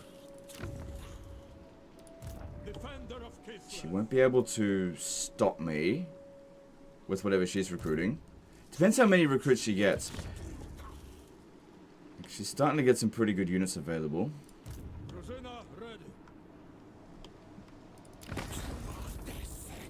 Like, if I was to take that money and then just disband this army, that'd save me a lot of cash. Now, here's what I'm going to do. I'm going to take Essen, stick with the original plan. Going to have to fight this manually. Fuck, yeah, there's 3 of them.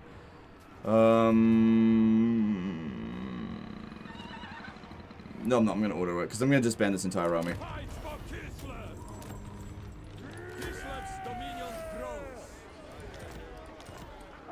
I just gotta redistribute the cash. Yeah. Okay, she'll give us same amount of money. We get to keep Essen. There is a large military presence of vampire counts, not at Waldenhof, over here, Tempelhof. So they're probably not going to strike at us. Let me just confirm. Alright, he can't reach us. That means we've got one turn to build the barracks here. Let's peace out there. Yep. So what I want to try to do here is build the barracks, swap it over here for Nagenhof, hopefully. Hopefully they'll allow the trade. And just be done. With this area here, that is. Okay, so until the next time we need to recruit. See you then. And that gives us a good amount of money to work with, because there's a lot of stuff we need to construct. Good stuff. This is what we need. Yes. Okay, and then over here, there's some land... okay. The tier 3 landmarks are not essential. Like, that one's pretty good, but they're not essential. That'd be good. I wouldn't mind getting some light war sleds. That's really... If I had the bloody traits, which... Yeah. That's also pretty good. Yeah. That's also expensive. I'll go with this one.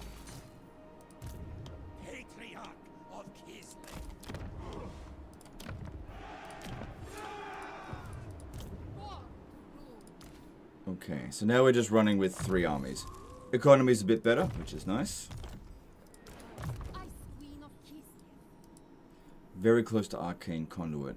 I never use Crystal Sanctuary. It's not a bad spell, but we also don't need Earthing, so actually we'll go with that.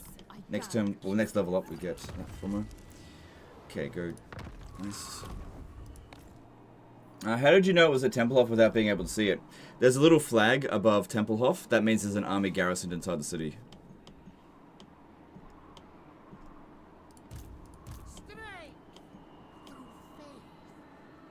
Now, I still think that Ostermark overall will lose against Draka, but what this does is buys us some time.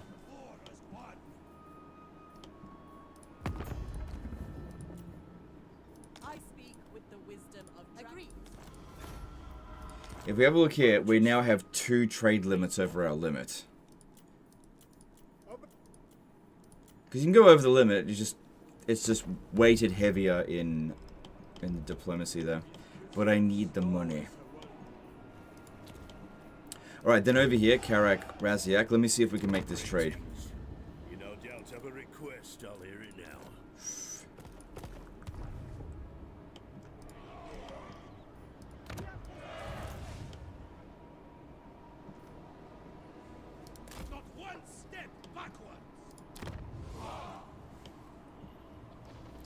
So I need to build this one here. I need 750. So just chill on the recruitment cost one there.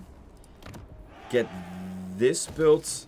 And upgrading this should provide more. Let me just see how much it's worth to sell Karak Raziak at the moment. So that can get us the military alliance and a decent amount of money. That's all the cash he's got. Oh wow, these greenskins actually beat fucking them. Yeah, because if we get a military alliance with Tzarina Katarin, then it is very unlikely that Sylvania will declare war on us, because that'll drag them in. Unless, of course, they declare war on Ostermark. That's how they can bypass it. Unless, of course, I declare war on them. That could actually work. Or drag them both in. That could actually be quite hilarious.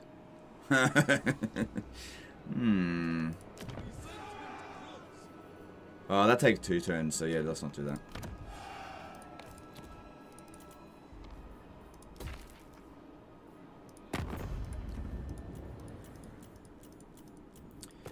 Alright, moving on to next turn. We've got a commandment here to pop down. Yep, go with that. I think we've got a recruitment one. Nope, sorted.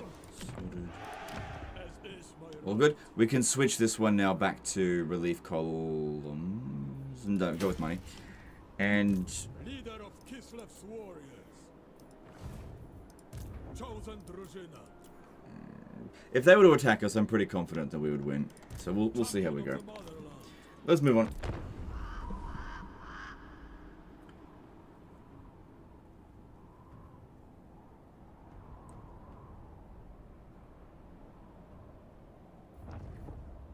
Hey, Legend, do you ever just go raiding? Is it useful for human players? It's extremely inefficient. Oh my god. Dash and Tor, I condemn you. I wanted to bring in him. They won't be able to reach us here, but it is what it is. I don't think they're going to hit us. So I just disbanded my army there, and I need to immediately recruit my army back. Okay, do you know what we should do? We should get Tzarina Katarin to join the war with us. Any content planned for historical Total Wars? Look, if a good disaster battle shows up for Medieval 2, I'm always down to do that. It's just that it doesn't show up very often. You got to keep in mind that the vast majority of the videos that I make are community content, and if the community doesn't send in the content, I can't make it. To battle!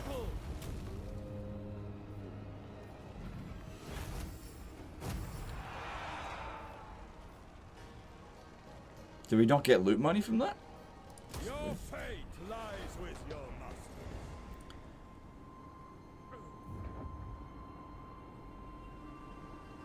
Oh, good. I'm glad I didn't go into in-camp stance, so I should be able to finish off those beastmen.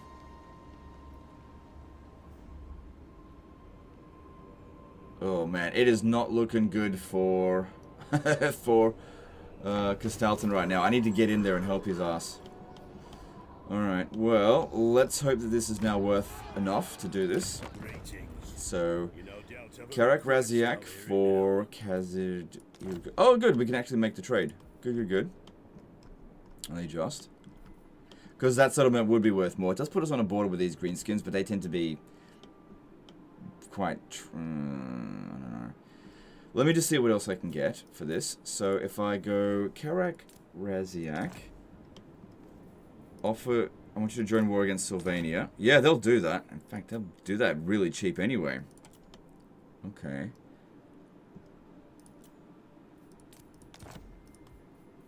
Not going to get much money out of them, but I can get a military alliance, and I can get them to join war against Vlad, which will cause Vlad to start rushing up this way, maybe.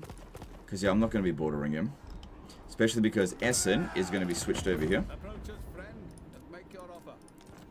Damn it. I was hoping it would be able to swap, but nope. Anyway, we're going to lose the settlement anyway. Oh, that wasn't much money. I should have just sold it anyway. Just out of curiosity, what if I sold to the vampire accounts? Thou shalt treat me with the respect I deserve.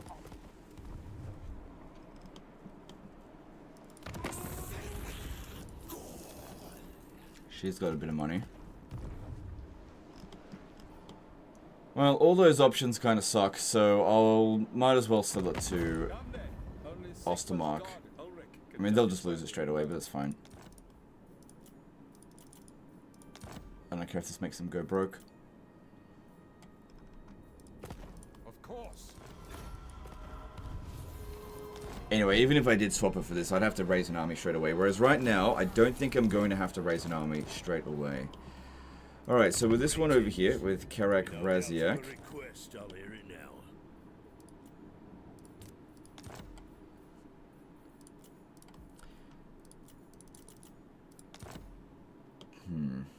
But that way I don't get Kazid Irkulas. Hang on, let me just try something else.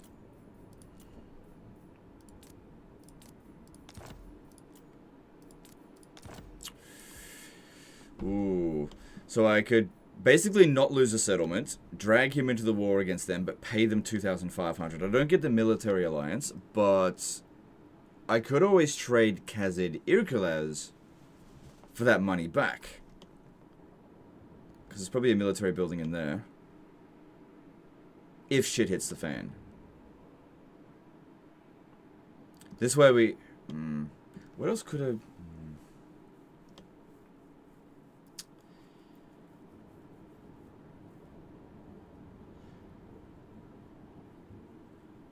Yeah, I'm going to do that, because I really want this settlement here. Done deal. Okay, that way, I don't border him anymore. We've got Kazid Irkulas. Now, if I have a look here, and once again sell it back to them, yeah, I could get my money back.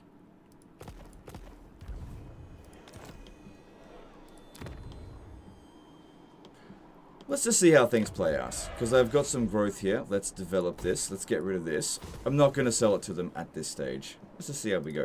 You come over here. I want you to keep an eye on these guys down this way. James Young did a £10 super chat. Legend, thanks for the content. Just finished watching your Boris campaign on YouTube and saw how strong the auto-resolve was. Do you know why? In my Skaven campaign, I'm fighting every battle manually. Certain factions will be stronger in auto-resolve than others. Skaven are particularly bad in auto-resolve, unless you ambush. I think it's due to their low armor. So I want frozen landing, please. No, they won't give it to me. Alright, so... Astrogoth. Oh shit, okay. Boris looks like he's in... No, he's hanging on. We must fight. He's hanging on.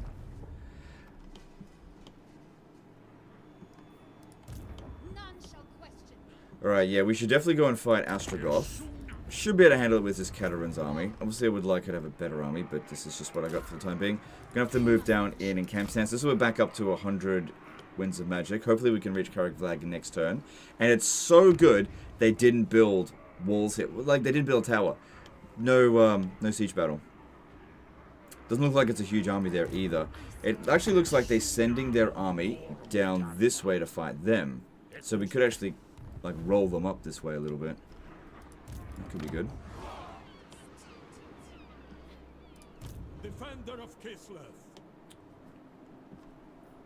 Right, this one shouldn't be able to run away. Lead, you follow. Defend. Commander of the soldiery. Good. That's into those shitheads. Alright, take that money. Good. Good. Good stuff. Hey, we got a good follower there. Global bonus. Alright. Now, we need to take our forces and fight against Azazel. Luckily, Azazel's army is pretty weak, so now's a good time to strike against him. Is this a siege attacker? No. Let's get rid of our regiments of renown, because they could be useful later. Noble of the Oblast. Champion of the Motherland. Champion of Kislev.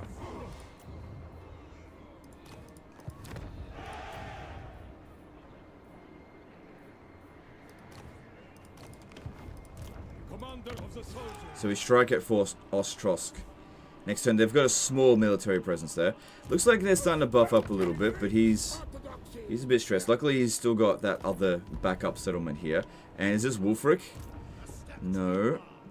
Should be able to handle that. They're probably not going to coordinate each other. And Castalton will get to go first. Okay. Guardian of the land. Alright. Defender of Kislev. Right, you stand here. Transfer the units in. Okay. And then just tell this one to go. Can't respec him. Good, saves the supply line and recruit some more units. Alright, next turn, going to Fort Ostrosk. Time to take it back.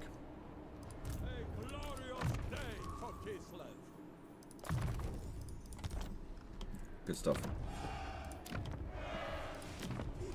Alright. Alright. How are you rating the new PC so far? It's pretty good. I've had no issues with it so far. I mean, the game's crashed a few times, but I feel like that's more of a Total War issue rather than the computer. I mean, whose game never crashes? My Rui subscribed Prime. Thanks, do appreciate that. I mean, I was playing Pal World today, right? And it didn't crash once. Whereas I was playing Total War yesterday, and it crashed like 5 fucking times.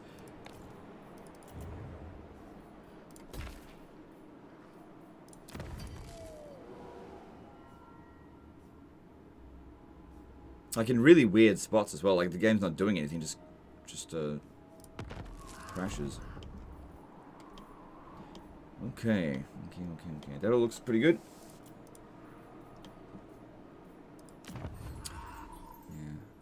Yeah, he's gonna beat us to this spot here, I think.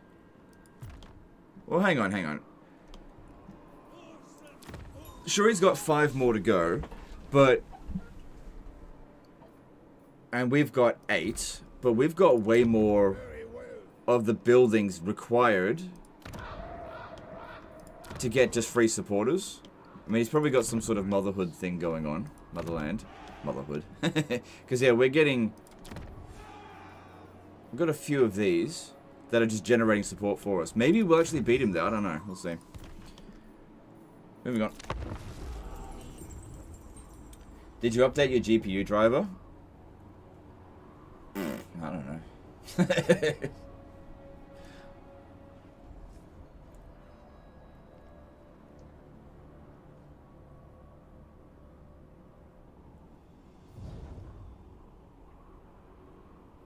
Should be up to date. It's a brand new computer.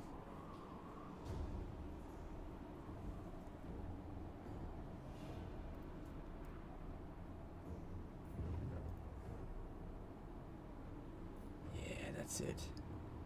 Fuck Tzarina Katarin up. That'll keep Vlad very busy for a very long time, I think. Your save file for my Katarin campaign got corrupted and it turned useless while winning a battle. Yeah. Oh, fucking Festus. Oh! No, fucking Festus. I can go and grab that settlement now. Well, it's close to Festus, though. Yeah, because he blew it up. Go ruin dwell it. Get Beckerfen.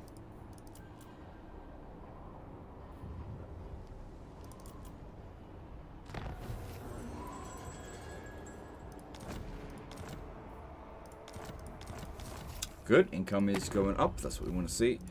Alright, how are we going for diplomacy? Good. I was hoping to be able to get out of this war. Yep. And join war against the Jiangxi rebels. Sure, because you're out. You're broke. That's okay. You can go into debt. Well, I go to war with someone that I couldn't possibly attack. Alright, so looking over here. Just out of range. Should have maybe taken the attrition. Oh well. Hopefully that guy just stays there, because I'd certainly love to kill them. Good, Boris took this back. Yeah, he's in a merry-go-round of combat there. Alright, what's this? Just a nobody. Alright, offer to join war with the Ecstatic Legions here, and we'll get that military alliance that we wanted. Done deal.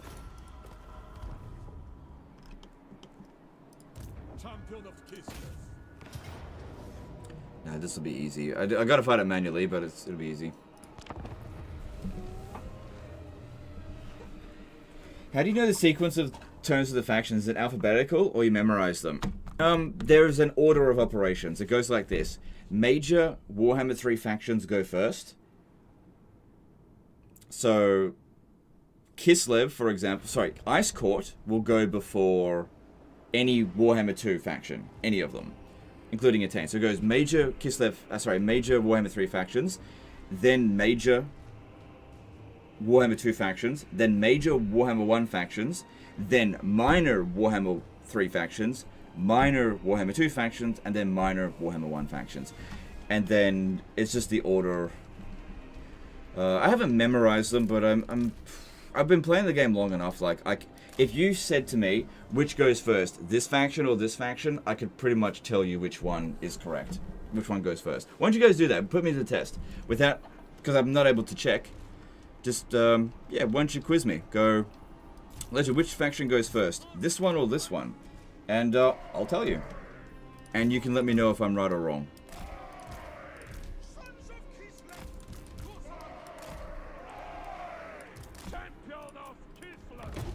Yeah, quiz me. That could be fun.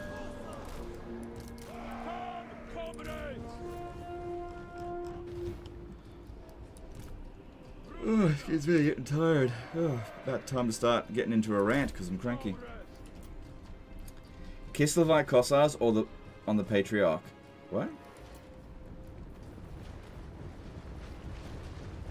On the Patriarch?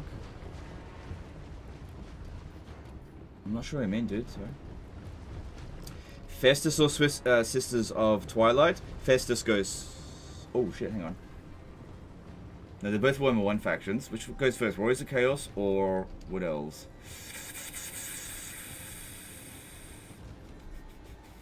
Oh shit. Okay, that's a tough one because they're both pretty close together. I'm fairly sure Warriors of Chaos go first because they were introduced into the game before them, but that's not necessarily how it always goes. Yeah, if I had to guess, I would say Festus goes before Sisters of Twilight. Yeah. High Elves, Dark Elves, and Lizards. It goes High Elves.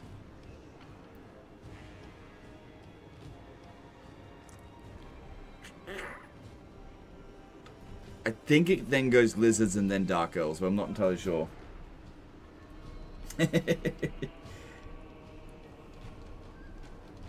Sisters of Twilight or Taurox? I'm actually not sure. Because they're both very close together. Damn it, you guys are asking me hard questions. If I had to guess, I would say Taurox goes first, but because the Beastmen were introduced before the... But I'm really not 100% sure on that. Orion or Fey Enchantress? Fey Enchantress would go first. Yeah, I'm pretty sure Bretonnia goes before Wood Elves. Again, they're pretty close together. Like, literally, like, right next to each other. Oh, I shouldn't be using it on Chaos Warriors.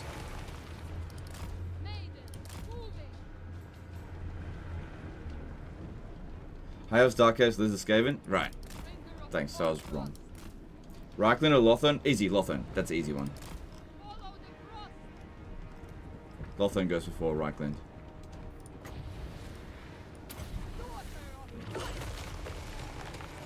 Jiangxi Rebels or Apostles of Change? Apostles of Change would go first because they're Zinch. Right?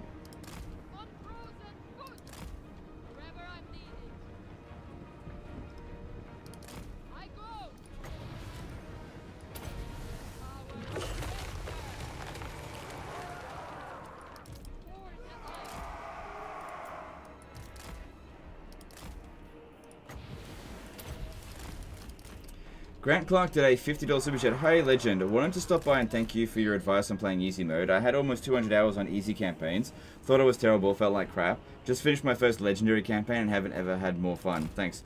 Wow, that's a pretty big jump from easy to legendary. Thanks for super chat. That's really generous of you. Appreciate that. Glad to help. Yeah, that video did very well. So, unfortunately I can't make one of those every day. Unfortunately as well, that's just the end of my magic there. Barak Va or Karak Azul first? Oh, man, fuck. I don't know. But, I don't know. Like, I'd just be purely guessing. Those two are so, like, right next to each other. I definitely don't have it... I don't have it memorized to that degree. Like, there's 260 odd factions. I don't have it memorized that much.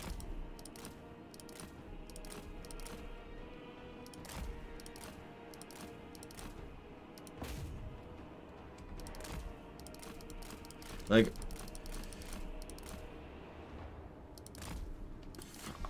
if you picked two different factions from two different races, I could probably get it, unless there were Warhammer 1 races.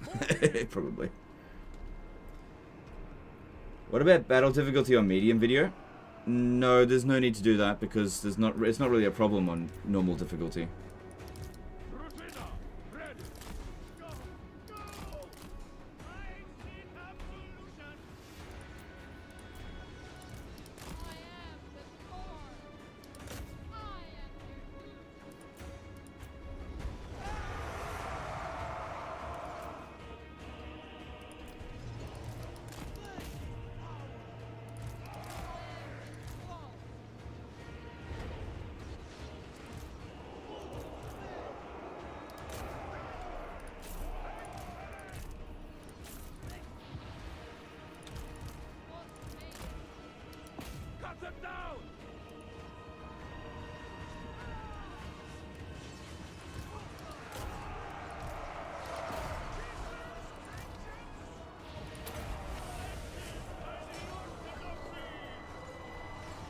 Belagar or Sartosa?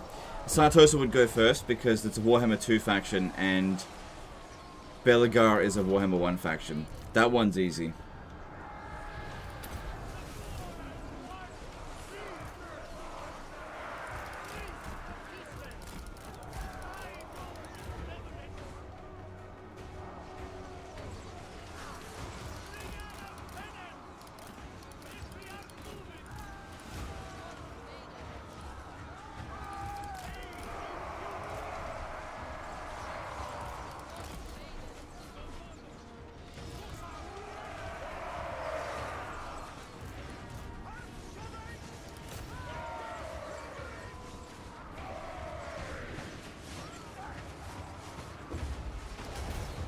Yeah, those trolls are definitely going to be coming back.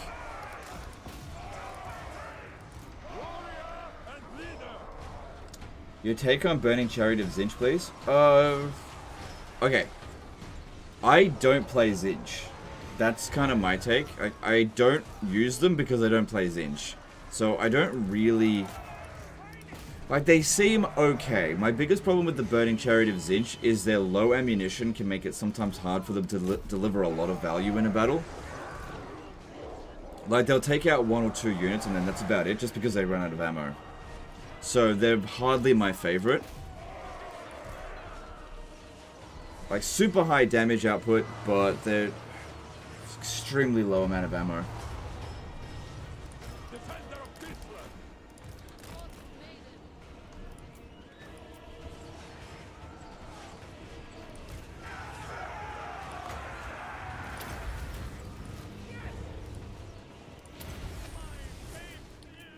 We should get some heals in on this just in case we get counterattacked. I have trouble playing Slaanesh. Do you have any tips? If you want to be good at Slaanesh, you need to learn how to micro. There's no two ways about it. They don't have any passive armies that you can build where you just sit and just do nothing. So learn how to micro. You need to learn how to flank playing as Slaanesh. Elspeth von Draken or Yuan Bo? Yuan Bo goes first. That's an easy one. It's Warhammer 3 versus Warhammer 1 faction. Like, Yuan Bo would go pretty early on in the list, and Elspeth would go around the middle. The Jade Court or Hexawaddle? Jade Court would go first.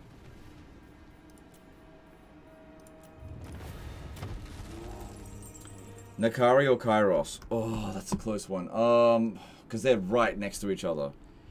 It goes Demon Prince, then Khorne, then I think it goes Nurgle, then Zinch, and then Slaanesh, I think. So I think Kairos goes first. But they're really close together.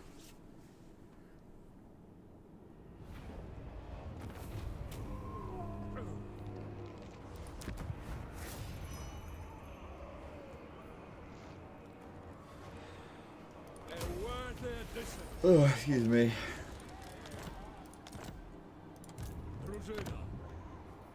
Alright, we got Fort Ostros back. Nice. Fort Straghoff is a ruin, so it may be better to go after Joyshink first, although this is a bit of a concern. I mean, this one's a minor Norscan faction, so they're not going to win. But if they team up with the big one over here, that could be a problem. Scarbrand or Kugath? Scarbrand goes first. Yeah, I'm pretty sure it goes... Hang on. Yeah, it's not going to show us because I haven't met them.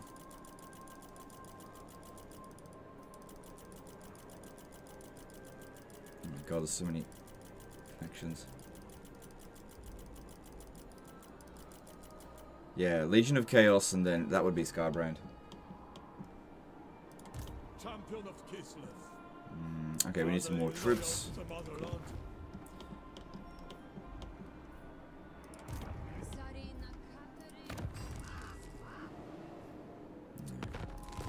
Not what I'm looking for, but it's fine. Alright, so we could ruin Dwell Beckerfen. Could do that. Yeah, we royally screwed over Ungram. He got his settlement sacked. Suck shit, Ungram. Agent, why are you so mean to allies? Oh, that's gonna be so close. He's gaining 2 per turn, whereas we're gaining 3, I think. Oh my god. So he'll be at... We're going to both hit 50 at the same time. Jeez. Okay. Khalida or Katep? Oh my god. They're right next to each other. If I had to guess, I would say Khalida, but it would just be a guess. Could be Katep, but they're right next to each other.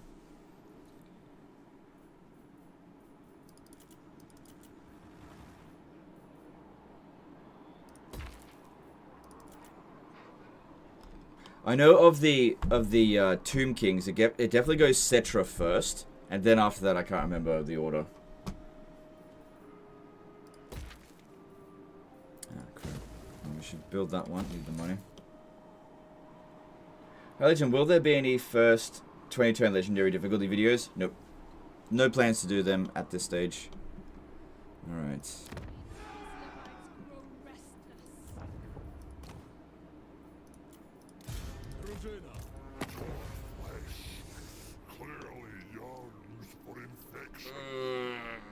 He is totally gonna declare war on me. Is my stronghold it? Yeah, it is.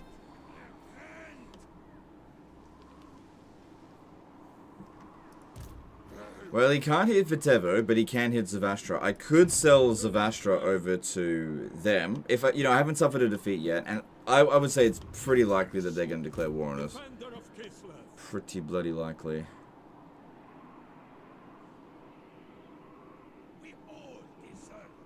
Shit. Actually should have recruited this down here. Alright, I'm going to sell Zavastra. Stop building that. I'm going to sell it because this guy needs a region, and I really feel like they're gonna blow it up. So here you go. Oh wow. Give me Castle von Ruken back. Oh, okay.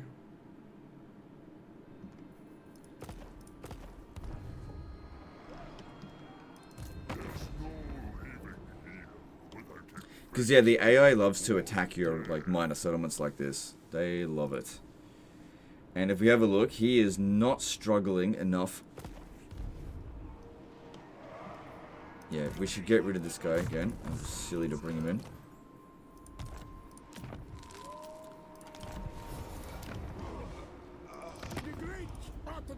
Can't believe they want Zavastra so much. Sell loads of money. I guess with Castle von Ruken, I might be able to use it to actually trade Zavastra back.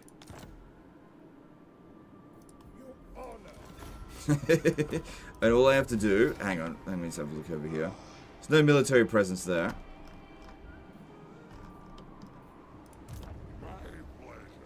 Alright, and then if we just build this here, I might be able to swap it back. Because I don't think Zavastra would be worth that much to them. Yeah, it is.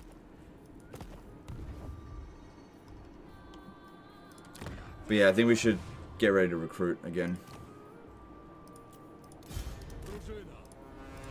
Commander of the soldiery.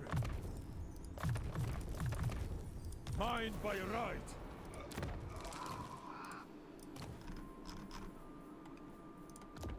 I accept this tribute. Okay, against the Warriors of Chaos, it would probably be a good idea to grab some Kislevite warriors. We should also switch this over to this. Yeah. And yeah, let's go with Igorov because that's safest.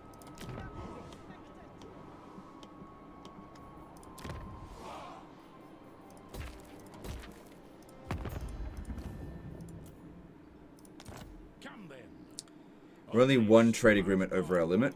That's fine. I'll take that.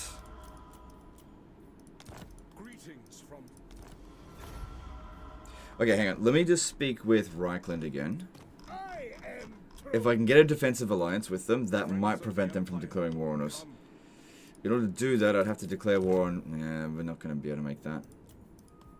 He's just not willing to do that just yet.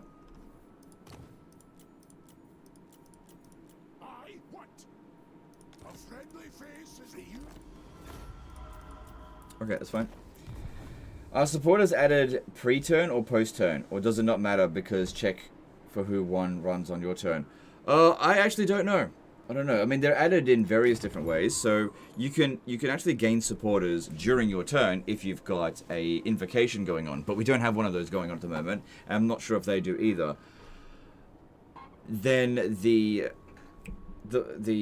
supporters from buildings will be applied at the beginning of the turn, I guess. I'm just not sure. We'll just have to find out who gets there first, but it's neck and neck at the moment. But that's okay.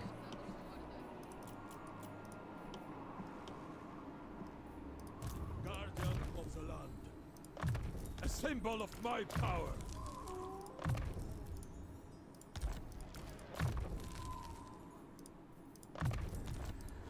Okay. Tzarina ready for the glory of Kislev. Let's move on. Do you remember the starting army for all higher factions? Definitely not. No way. Definitely don't remember that.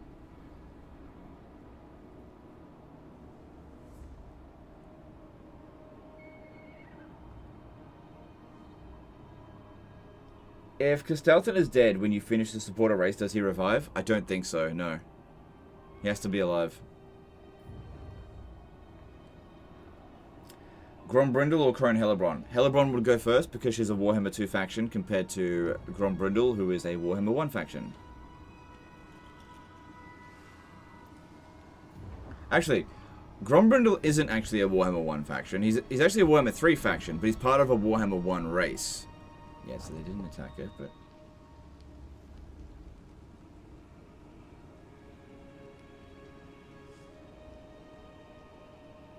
Draco with 6 units will probably defeat an army twice her size.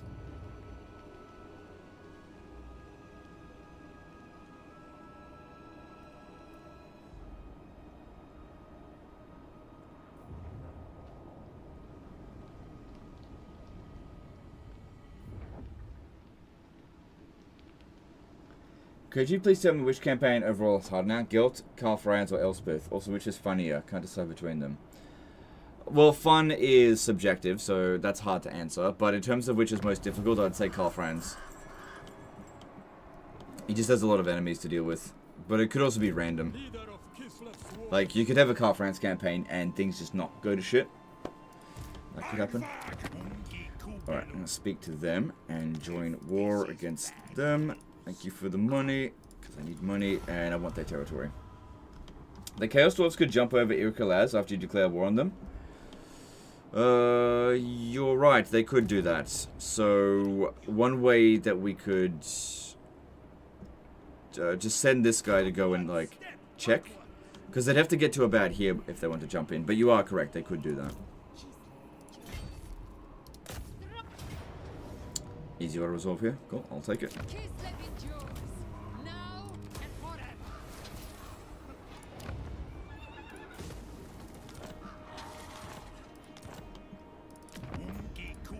Okay, so the war so far, pretty good against Astrogoth.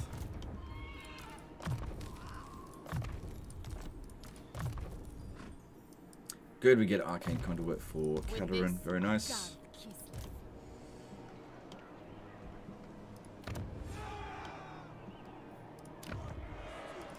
What do you ask of the Supreme Patriarch? Could just sell it back to him for money. Because that's of no real value to me right now.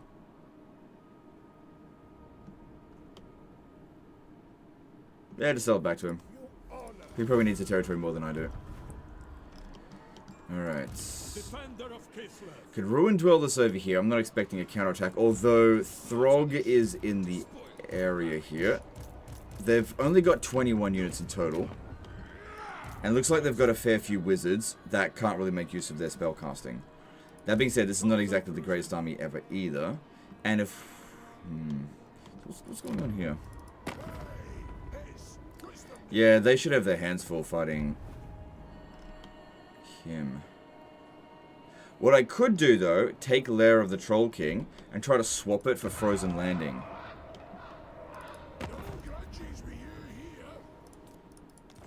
Yeah, that could work. Commander of the soldiery. But at the same time, Castelton is about to get his shit packed in over here. Champion of Kislev.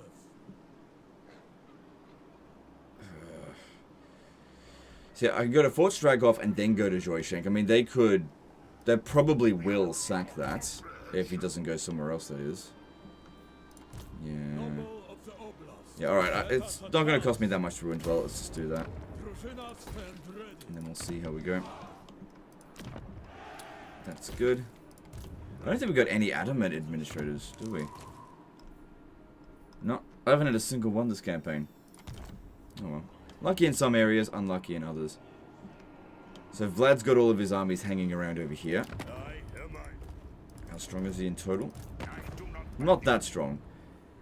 Let's see if we can get Karl Franz to join the war against him. He might be willing to.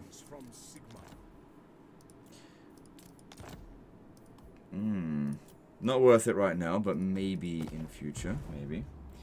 If I need to revive Papa Boris's Kislev, what province do I do that in? It's Novchovy. Only that region right there. It won't work in any other region. So, if you... Yeah, you have to cause a revolt right there. That's the only region. So, either have a foreign power own it, and you just raid it until it revolts, or it has to be the only region that you own in the province, and then cause it to revolt. But, yeah, that's where he comes from. Which is a bit weird, but that's just where he is. Okay, we finally got a non-aggression pact with Papa Boris. Good, I guess. Alright, at least our financial situation's not complete dog shit, so that's great. Leader of Kislev's warriors. Champion of the motherland. Yeah, it's much cheaper to recruit here than anywhere else. Oh.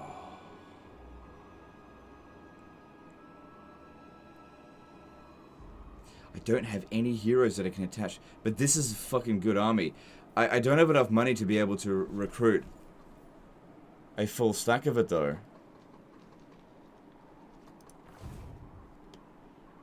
Yeah, if I had this army... If I had this army, I would easily be able to kill Festus's army. Easily. It's so good against Warriors of Chaos. Especially slow dickhead like him. But I need a chariot master thingy. Neither of these really needed. I need an Ice Witch Lord. Oh, god damn it! I just don't have the money for it. Defender of Kislev.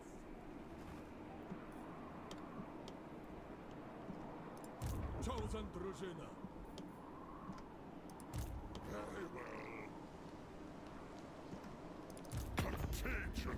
Yeah, there's a decent chance he's about to declare war on me. He's getting warmed up. Look, getting 5 of these could make a big difference in an engagement. So let's grab that. It's gonna totally bankrupt me, and I'll just switch out various characters as soon as they become available.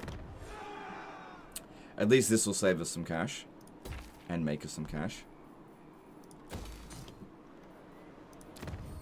Yeah, look at this. Neck and neck. Next turn, we're both going to hit 50. I don't know who's it going to trigger for. Hopefully for me. But could be for him. It is what it is.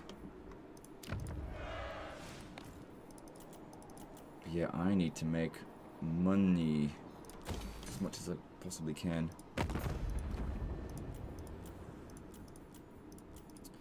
Right. That's all I can do. Hang on, we got a mission from them. Wait till next turn, because this is going to shift around a lot next turn. Okay, and then let's move on. Maybe half stack? Yeah, even a half stack should be able to manage. Because they're just such good units. Depending on what you go up against. But against Warriors of Chaos, it's really good. Especially against Festus. Not great against Slanesh, though. Too fast. I've got a question. All the bonuses on the resource buildings, do they stack or is it only once? It stacks. So yeah, for each one of the resource buildings you get, you'll get a small bonus faction-wide.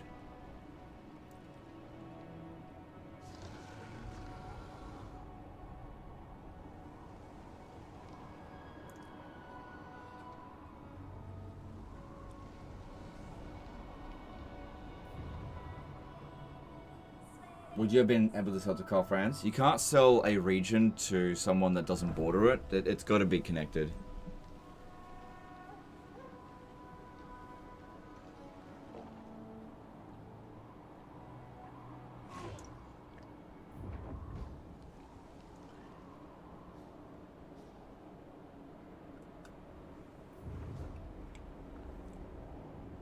I think we should push onto the Tower of Crack and get rid of him.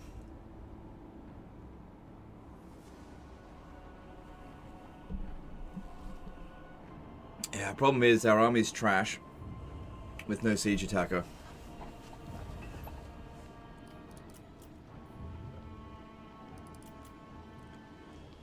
Oh, that is not looking great there.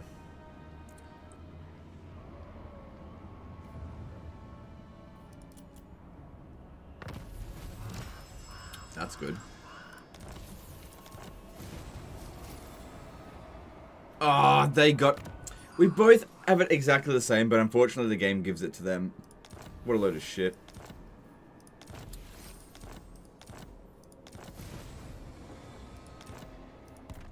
Should have been a tie. Is what it is. Not that big of a deal. We'll definitely hit here before they do. No doubt of that. Champion of Kislev. Okay.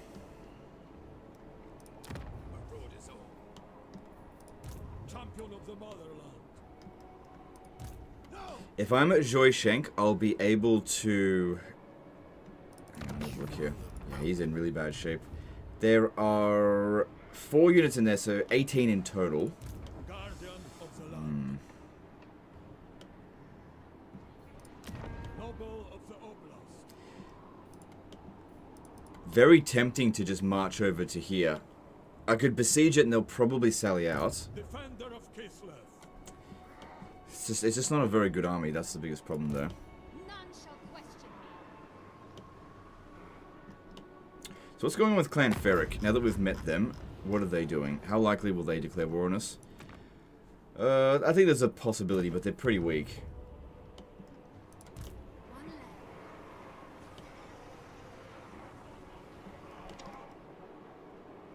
Small military presence. Actually, no, that could be 18 units.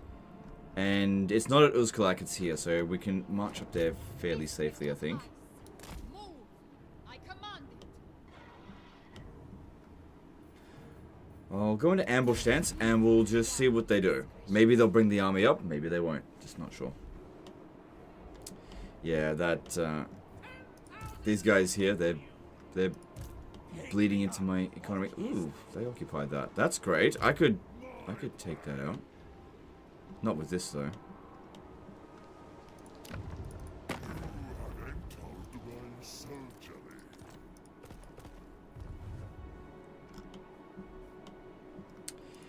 So yeah, this one over here.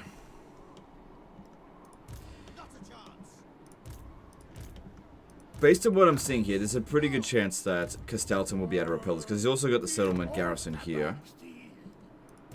And it's likely a lot of these units are trashy. Like, he's only level 10 compared to level 10. And these are good units. He's got good order resolve units, that's for sure. Champion of Kislev. Like I said, I really want to finish them off here. But if I go there, they're going to pick up some more units. For sure.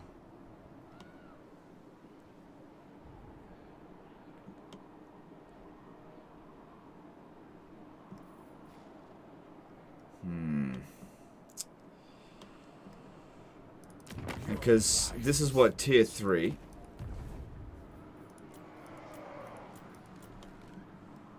No, actually it's a tier 4 settlement. They got to tier 4 already. So that'll be fairly beefed up everything. We're probably looking at Chosen there. So we're outnumbered them by 2. I don't think that's great. Can I switch? Alright, well then we'll go for this one. Wait for a better opportunity if we can. Kislev's dominion grows. Defender of Kislev. I think I'll sell Joyshenk back to them.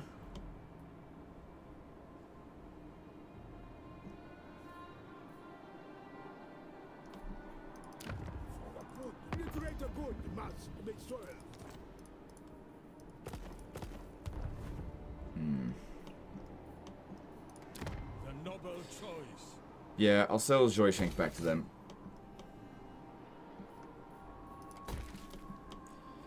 Alright. So I've got this army over here, which I'm just not sure what I'm doing with it. I'm going to switch this out back to this.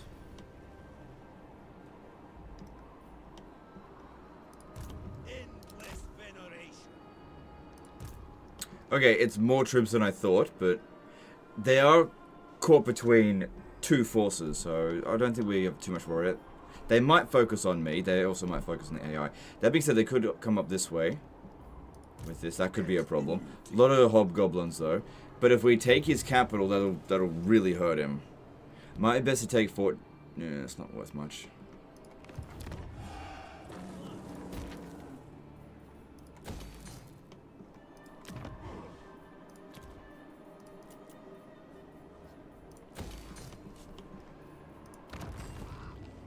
Good. Investor, I could always use a little bit more cash straight away. That is awesome.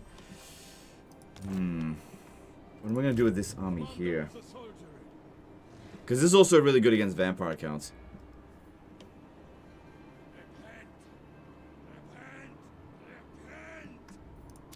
Leader of Kislev's warriors. Noble of the Oblast. 292. Oh, there's another one. I don't think corruption's a problem there. Tzarina ready. Well, I can't really recruit anything at the moment anyway. Absolute devotion. Doesn't look like Festus will declare war on us this turn, so that's good, I guess. It's also pretty good against ogres, somewhat. So yeah, just keep this guy here and we'll just monitor the situation, but I really can't justify recruiting anything more. Stay here because at some point Prayers to Ursun. we will have a wizard lord to take over with this, As is my and she'll need the winds of magic. Hey, You just keep an eye out over here, just keep an eye on them. And we just got to keep gaining territory wherever else we can. This is a bit of a tough situation out here, but we seem to be gaining ground here. Let's move on. Does Castalton have infinite money? No, he doesn't have unlimited money, but make do with what we can. Okay, this looks good. I'll take that. Ursun.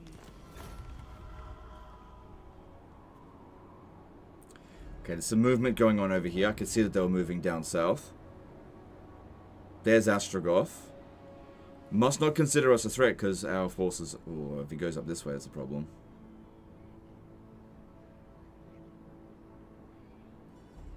Yeah, if he comes up this way. Well, what I'll do is I'll just sell this region to... Oh, hang on. He's not coming over this way just yet. Thing is, if I have to fight both of these armies with Katarin, that could be very difficult. That being said, a lot of hobgoblins. Is overextension dangerous? Oh yeah, if you can't handle it, absolutely, could ruin your campaign.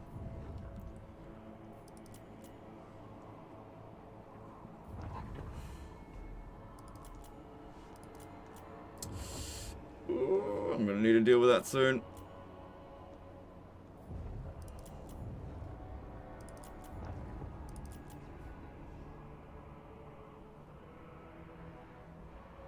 Okay. Oh, they're gonna hit one of my settlements. Here comes our first defeat. Yeah, they're gonna hit this. First defeat of the campaign. It is what it is. Can't win that. There's no hope.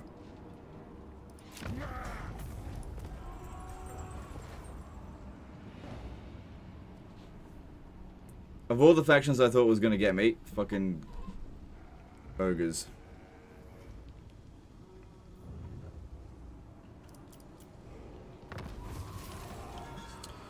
But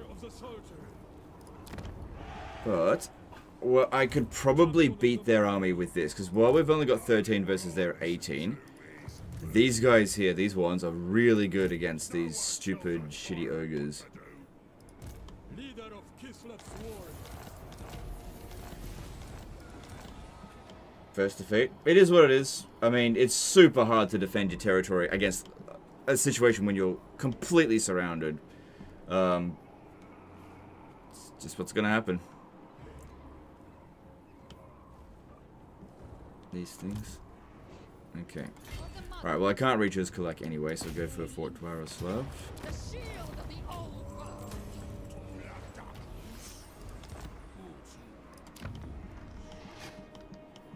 Okay, and it's probably still looking at a fairly tough fight, but we should still be able to win, even though we're outnumbered by 5 units, because these 5 here are going to count for next to nothing. They're not going to count for very much. We're going to be able to shoot them easily. Those will be a little bit of a challenge, because they're actually faster than our guys here, but they're not better than them. Tzarina, stand ready. Accept. Okay, if I do this, The way is onward. and then bring this one over here. Stay healthy. Okay, gives an order resolve win, but we can beat him.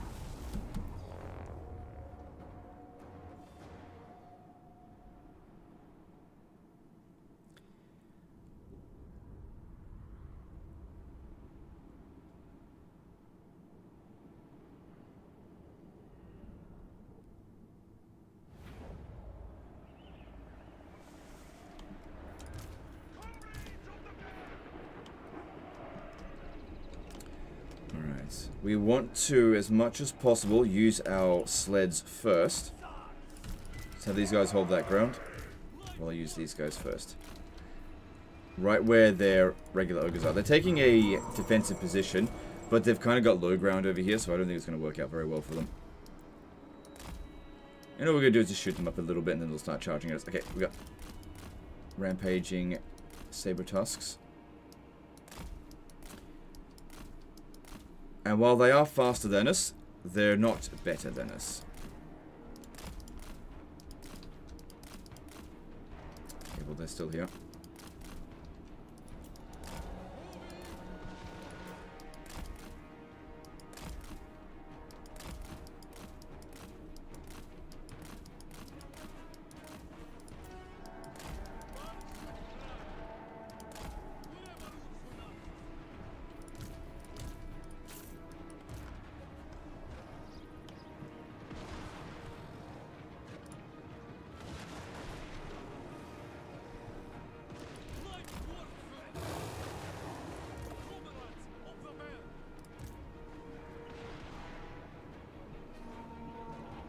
Yep, that's good.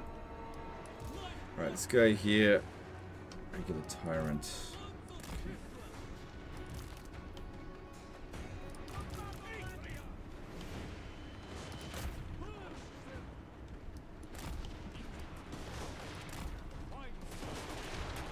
How do I get good at corn on the battlefield?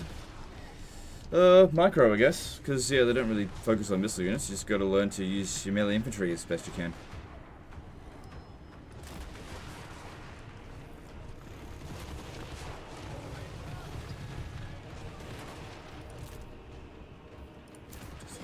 Shooting for now.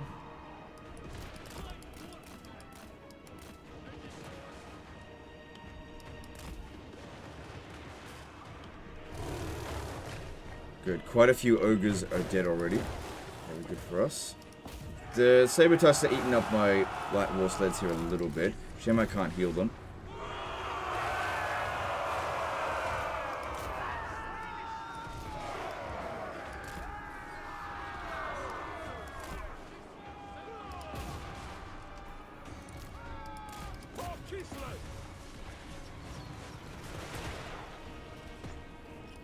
This is one hell of a hill that they chose to die on.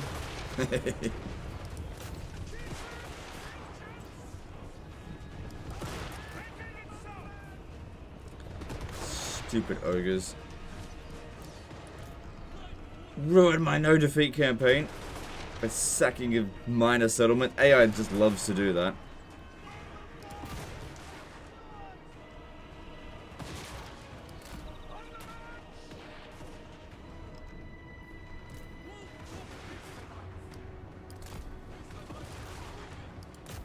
Okay, a lot of ogres still incoming.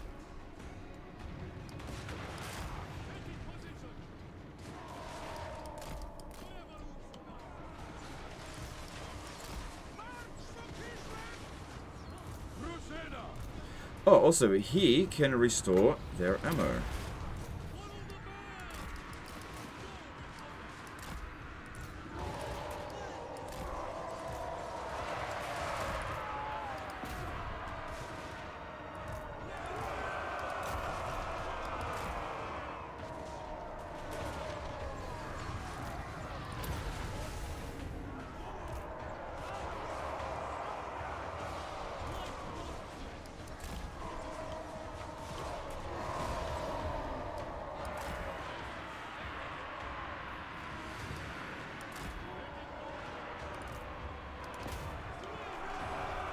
Seems to be going fine. They're just not really dishing out much damage to us.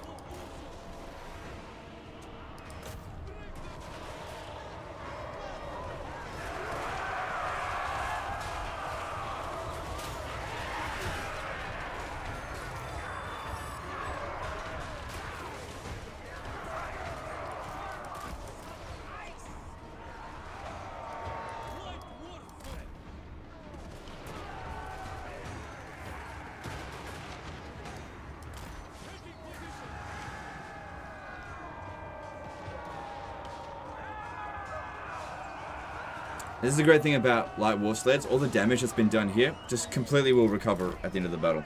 As long as we don't take a casualty. Follow me! Fight!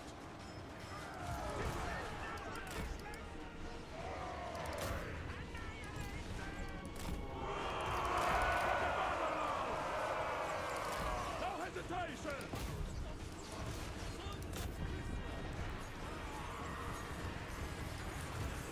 Man, what a waste of ammo. You know, the AI never used to shoot at the single entities like this, but now they do. They're worse off for it. Form up, Kislevites!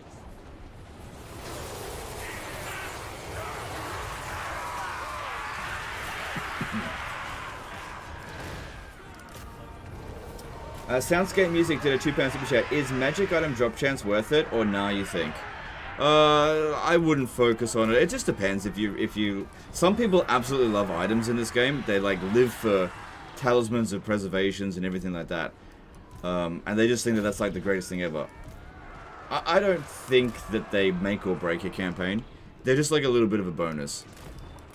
So it comes down to personal preferences. Thanks, super chat.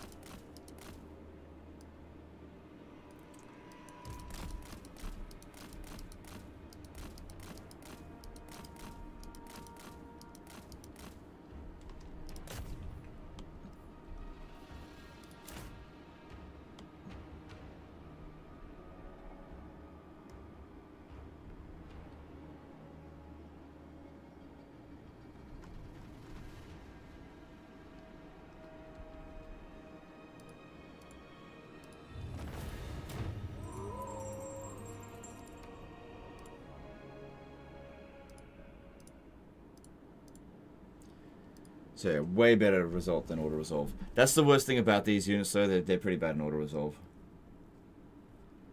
Do you have a man cave? No. This is my man cave. This is my office.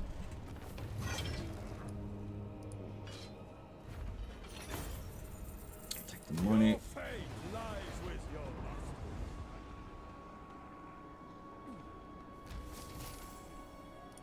Drużyna. If it honors Ursu.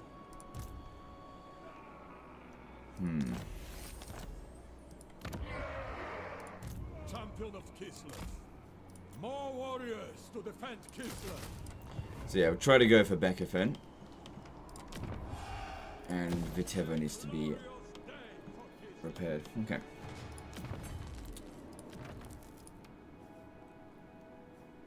Not what we want. Stalker's actually very good for them. Hey Legend, is there a chance we have a no defeat this campaign?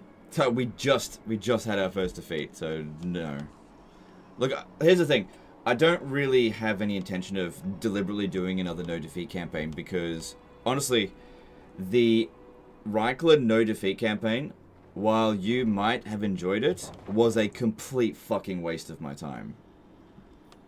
So it's not something that I'm looking to do again. And since I've already succeeded, I don't see the need to just do the same thing over and over again.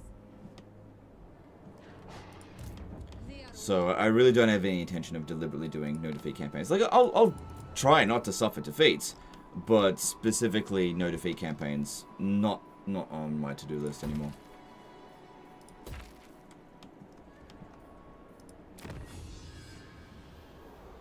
Would you ever make a tier list about strong or weak auto-resolve units? Definitely not. That'd be a complete waste of time. Alright, let's get this. That'll help with recruit rank as well. We stand against chaos. Any of these Total War campaigns? Maybe. Just not on my to-do list right now.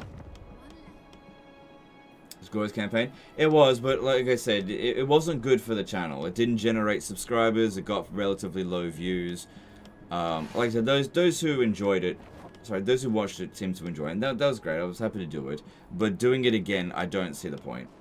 Nobody was particularly impressed by it. It just didn't do anything for the channel, unfortunately. Special stream for when you overtake CA. Well, I said we'd do another charity event, but at this rate, it's going to take a long time to surpass CA because we're not really gaining subs at the moment.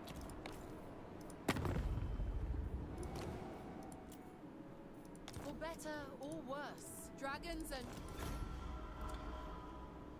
Is it possible to win a campaign with only auto-resolves? Yep, if you play an easy battle difficulty, absolutely. Defender of Kislev.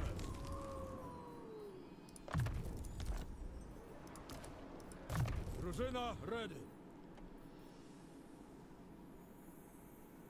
Yeah, extra ammunition for them would be very handy, for sure. Commander of the soldiery. Yeah, they've buffed up their forces there. Alright, looks like Wulfric's going to attempt this.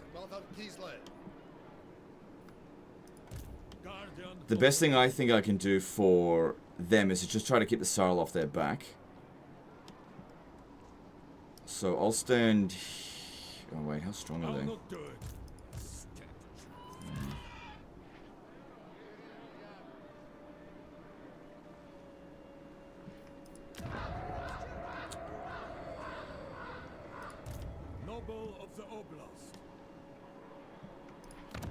Yeah, so I want to sell them Zoishank. How much is that going to give us?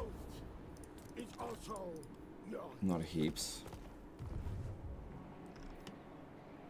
I don't really enjoy the concept of a no-defeat campaign personally. Watching people faffing about with the tiniest details, not my idea of fun to watch content. Yeah, like I said, it's totally fine. Some people inflate these campaigns in their head, thinking they're like, they make or break the channel. They don't. They're just the same. Like, they perform about the same as, like, just this live stream here. And that's fine.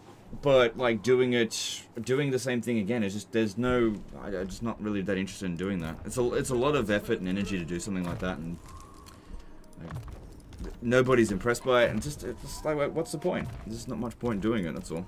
Champion of Kislev. It's just how it is. Like with the Reichland campaign, that was a no defeat campaign, without save scumming at all.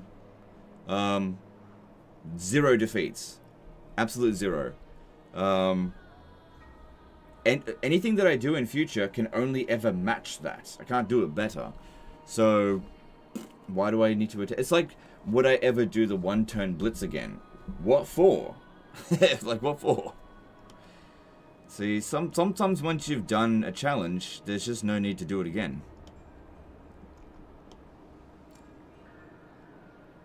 I think when it comes to Total War Warhammer 3, or just Total War Warhammer in general, the problem is it's just been there, done that. The game has been out now for such a long time that just about everything that is interesting to do has been done. And so what's left to do is just chill and enjoy the ride as we wait for the next game. Or we wait for next DLC. Doing like super challenging campaigns as like a everyday occurrence, it's just not worth the time. Alright, I'm going to... I really don't think that's going to go well for us. If I go after that with low winds of magic. But whatever the case is, I will sell Zoishank over to them.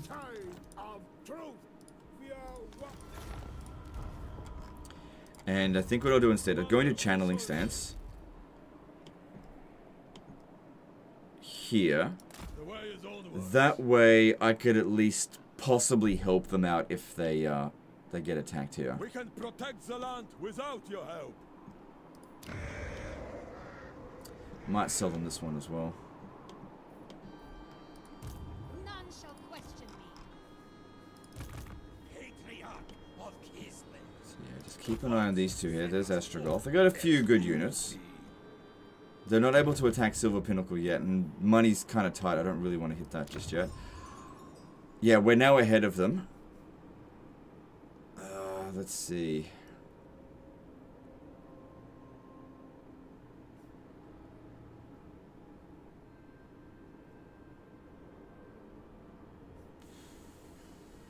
I think we'll go with Daz, because we are building a lot of stuff now. And I need more cash. Your zeal unsettles me.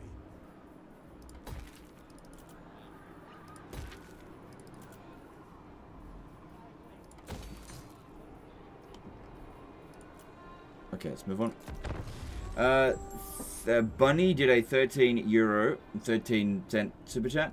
Great Horned Rat gives his blessing. Thanks, dude. Appreciate the super chat. Appreciate it.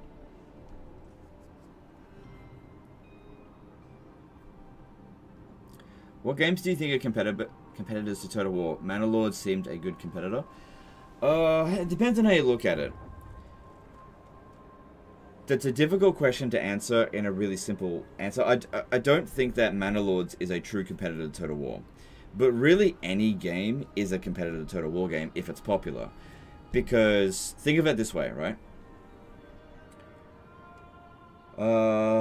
Let's just say the average person has $100 to spend a month on video games, on computer games, right? And they're interested in a variety of different types of games. So some people might be interested in first-person shooters, RTS, turn-based strategy games like Total War, and I don't know, hentai games, right?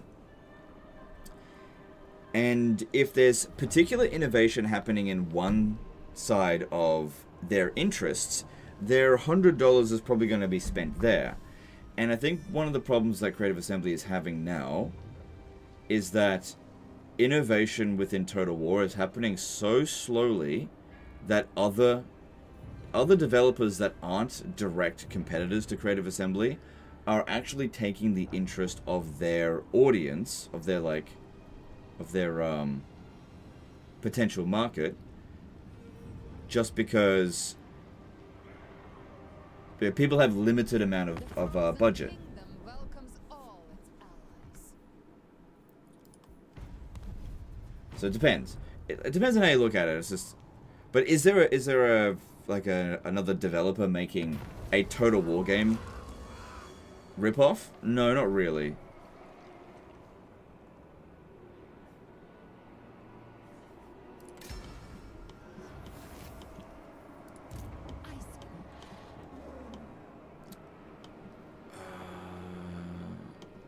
I didn't really see where they went. They definitely go this way. Of the great orthodoxy. There's Astrogoth. Where'd the other one go? Wavering duty. Force much. Okay, so what they've done here is they've positioned themselves in such a way that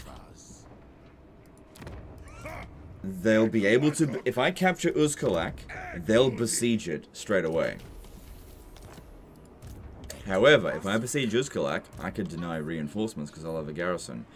Now, if I auto-resolve that, I'll be fucked because this army will take shitloads of damage. But if I fight it manually, I don't know if you are a madman, but I have heard you there's fight no one. bombs that they've got.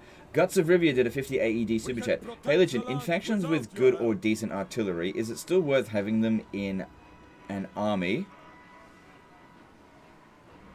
Sorry, in factions with good or decent artillery, is it still worth having them in an army of a lord that doesn't have personal buffs for them? For example, Kislev or France? Well, that's up to you. Like if you're going up against a faction that is weak against artillery, then yeah. If you're going up against Skaven, maybe not. It's too vague of a question to answer with such a a definitive answer.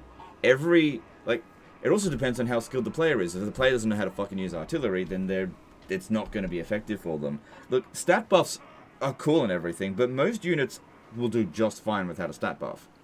Michael Kiersley, did I attend a super chat? Excited you're doing Kislev so I can learn how to not suck with them. I've learned so much from your videos. Keep on rocking, legend. Thanks, dude. I appreciate that. Thanks for super chat, guys. Appreciate the support. Alright, so... what have we got here? Anything good? Yeah! Here we go. Okay, she in 3 turns will take over this army here. Damn it. What I could have done is actually attacked this caravan and dragged them into it. But because we don't have a siege attacker... Yeah, I don't have a siege attacker. Noble of the Oblast. Without question. Just gonna have to besiege. What they might do is bring their other army back and attack us. They might do that.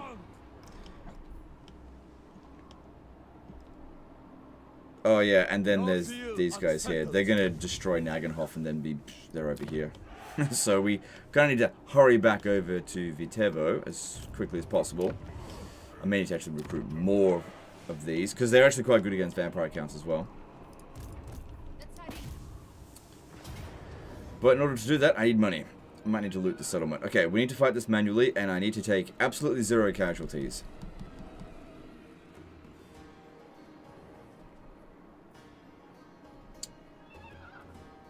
Can do. Let's do it. Yeah, I want to be on horseback. I don't want a bear. Is there any reason you're not recruiting Ulrika for campaign movement?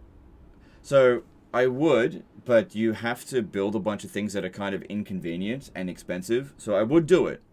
Campaign movement range... You got to keep in mind, playing as a Kislev campaign, especially in the early stages, is that you don't have unlimited money and you got fuckloads of enemies. And so I've got limited budget every turn. So am I going to recruit some Warbear Riders? Am I going to build some buildings? Or am I going to recruit Ulrika? So it's... Some people will value Ulrika above that. I don't. I just don't think Ulrika is essential. Like, I can do it without, though. Alright, so what we need here is these 3 to get in through here and just cap the points.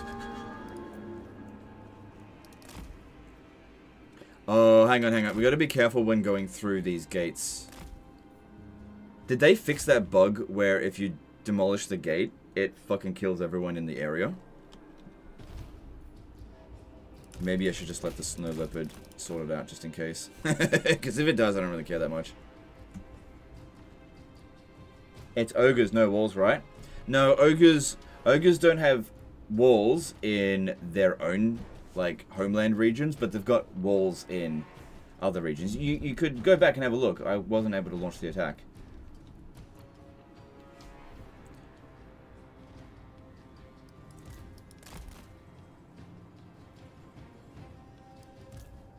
Okay, they did fix that for the most part.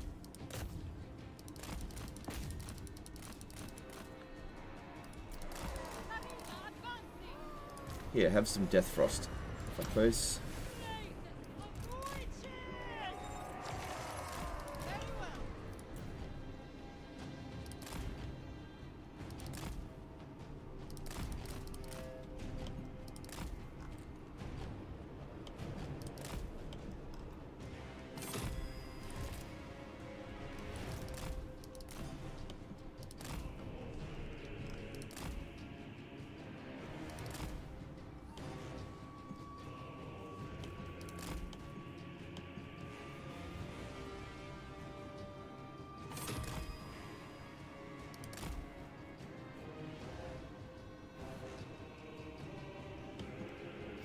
We play Dwarfs again soon. Maybe Ungrim or Balagar stream. Maybe, yeah. I actually really like the Dwarfs. I think their rework is my favorite that they got in Thrones of Decay. Really like the Dwarf rework.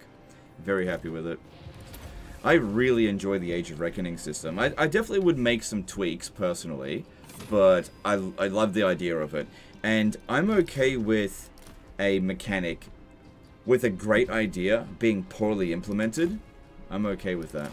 I'm not saying it is poorly implemented, I just think it could use some tweaks.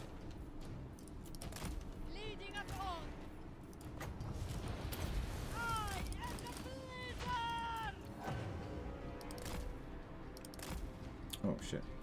Didn't see them there.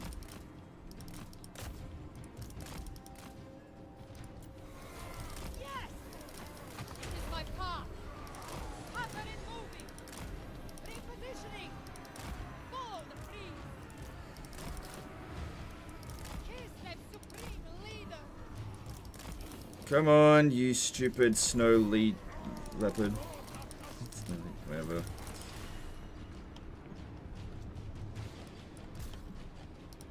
Make haste. Spreading hoarfrost. It is my purpose. That's a big capture zone. The queen marches. The queen abides. It is time for queen. I go.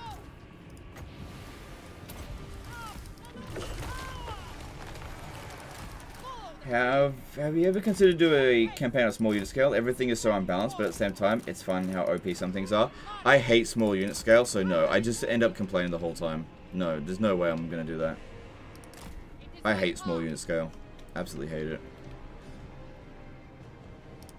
Repositioning.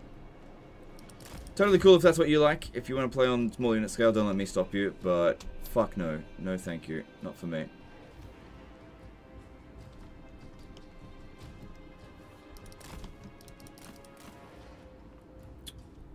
Close. Almost there.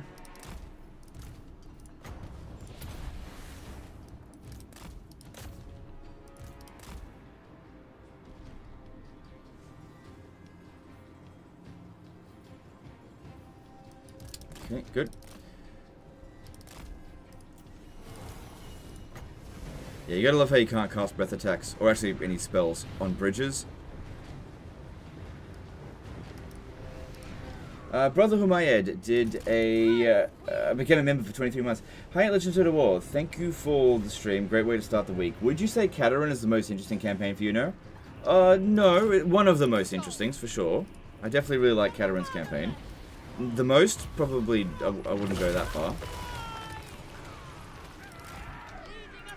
Oh crap, there's someone here.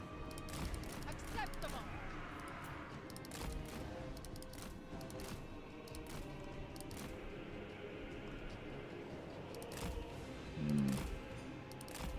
Oh, I can't cap it anyway.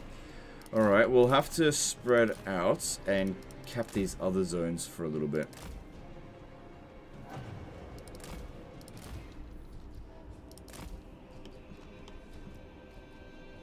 Just got to draw them out from the key spots. So just run around, capture all these other spots here, destroy the barricades and the towers, and that'll get their other forces time to move out of the way, because I can't really capture both of these simultaneously. But yeah, we wanted to make sure we don't take any damage, because I'm expecting a big counter-attack over the end turn, and every single casualty that we take here is going to really set us up badly for that fight. Yeah, see, they're drawing their forces back over this way. We've got plenty of magic, so thinning out some of their hobgoblins here and there is fine. But using this against Chaos Dwarf Warriors is going to be a bit pointless.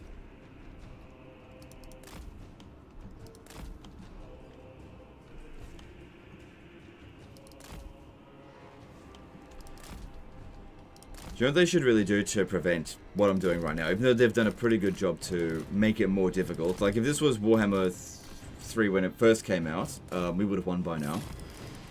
Is make it so the defender can actually win back their victory tickets. I go.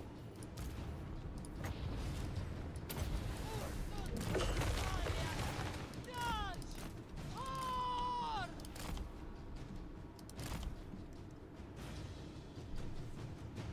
Ooh, if I can cap this even for just like a couple of seconds faster than them.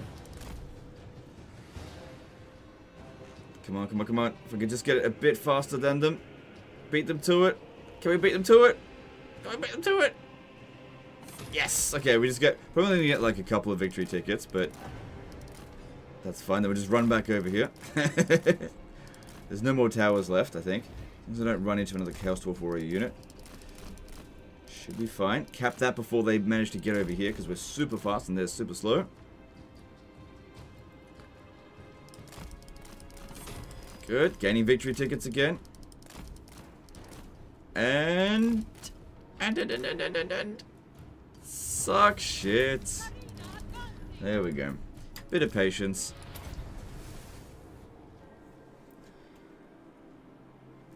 Hey Legend, which Warhammer 3 DLC do you think is the best?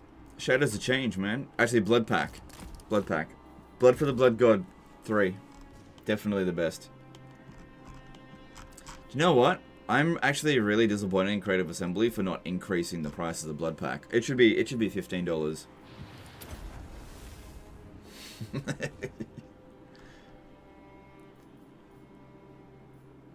It's too good value.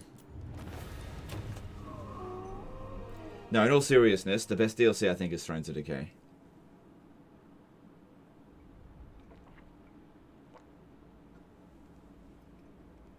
Not sure how you like these kind of questions, but what is it your favorite race to play as why and why?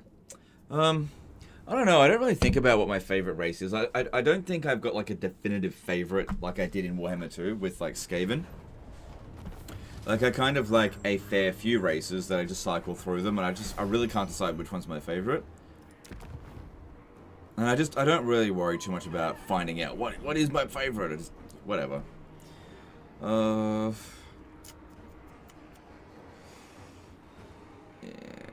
I mean, it's not that much money, but I could certainly use some cash.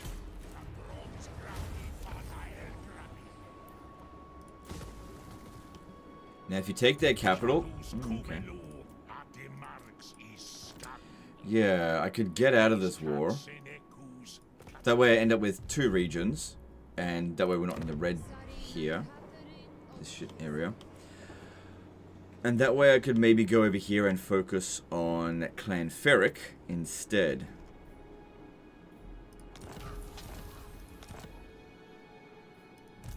None shall question me. I could do that.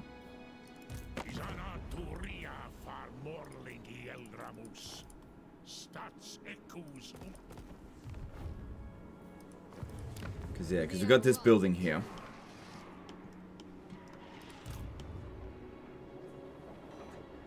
Go after Clan Ferric, and that way I can help out Boris a little bit, who is about to die.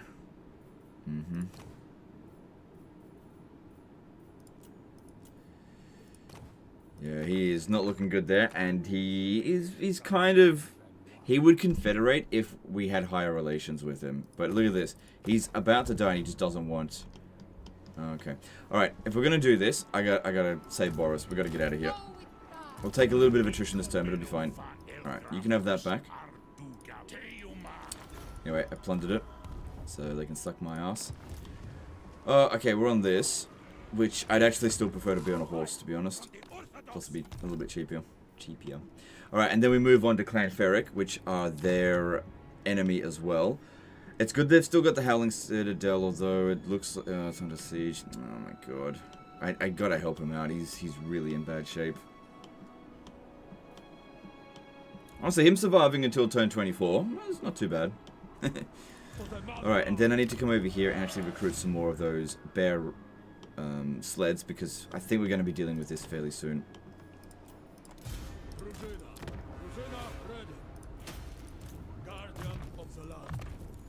Ooh, that could be good.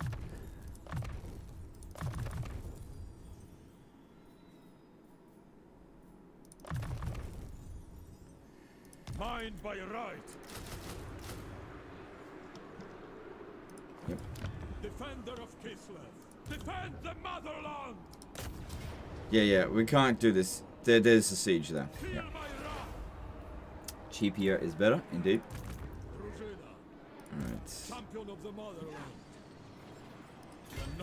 Alright, I can strike over here. This might be a bit iffy. I expect most of their units to be complete rubbish. We got a little bit of Winds of Magic, 40.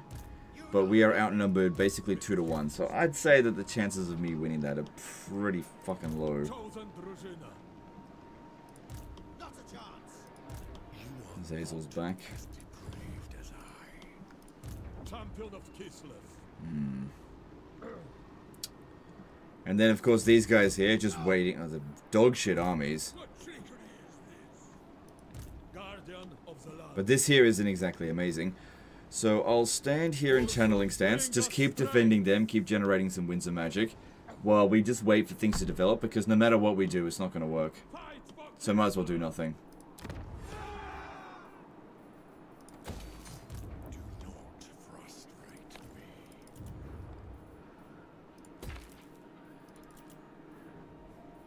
That's it, just keep increasing our income. I would have liked to have keep fighting Astrogoth, but yeah, this is a bit more urgent over here. I've got to at least get to the point where I can trade settlements over to him just to try to keep him alive. Alright, and hang on, let me check diplomacy, see if I can get anything more out of there. Nope. Nope. Yep. It is an image. I don't need to be at war with them. Alright, cool, let's move on. Hang on, do I have enough money for something else now? Yes, I do. I don't need that. Moving on. Are future DLC for Warhammer 3 going to be close to your predictions in that video that you made where you said most of the DLC were for Cathay, or has CA changed their plans? Okay. I don't know 100% because things change all the time. But the information that I provided in that leak video is now completely outdated. Completely. So we should see everything that I leaked, but it's in a completely different order. So this DLC that's coming, obviously Khorne Ogre Greenskins, what comes next is not apparently going to be Dogs of War. Now the Dogs of War are still coming, but they're not next. And also the Dogs of War DLC might be expanded upon. So, again, I'm not too sure about that one.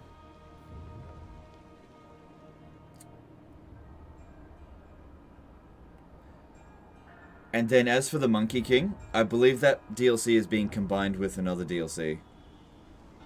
So, just gotta wait and see, because things change all the time. Alright, I'm fine with an auto-resolve here, because I'm only going to wipe out these units, and that I'm fine with, because we just want to get all of the bear sleds together. And that eliminates them. Good stuff. Hey Legend, it's best to defend that settlement near the lair of Troll King. Why is it best to defend it?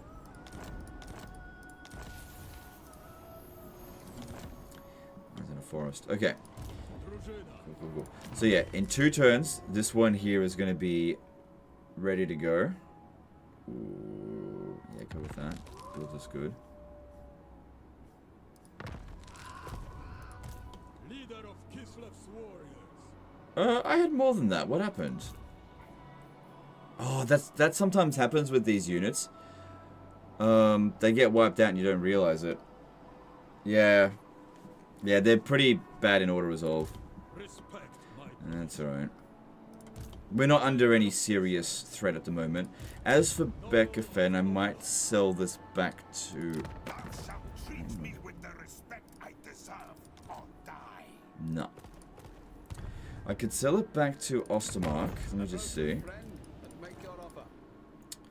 No, I'm going to keep it. I'm going to keep it. It's got pottery. I'm going to keep it. Alright, we need to combine all these forces together. So you...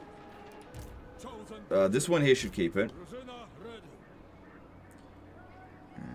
Yeah, just go to Vitevo. Yeah, go to Vitevo. And you get to the edge here and recruit a whole bunch of light war sleds. And we'll see how much needs to be done next time, because I can... Yeah, like I said, we'll see how we go.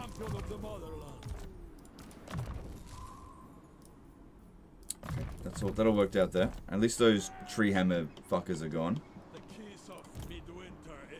Alright, what happened to the rest of that army? Looks like they moved it away. What the fuck are they doing? They're leaving themselves vulnerable to Wulfric here. Guardian of the land. Fight for...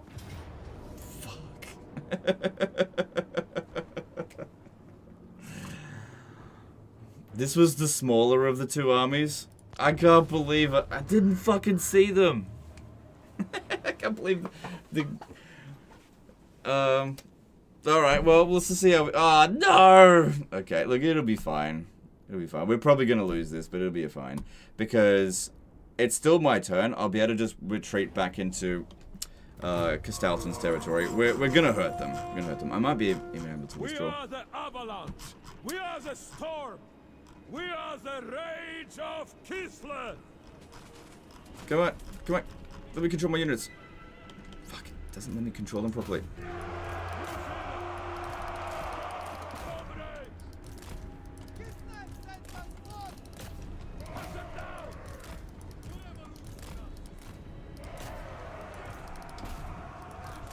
Pause a sec. Hang on. It closed all my fucking tabs. Hang on a sec, man. Okay, there we go. Yeah, it's definitely an F. There's no way we're gonna be able to. Oh shit! There's shitloads of them everywhere. They're coming from all over the place. Yeah, getting ambushed with this kind of army, it sucks. It really sucks. We're definitely going to lose. But we can maybe not get totally smashed. Maybe.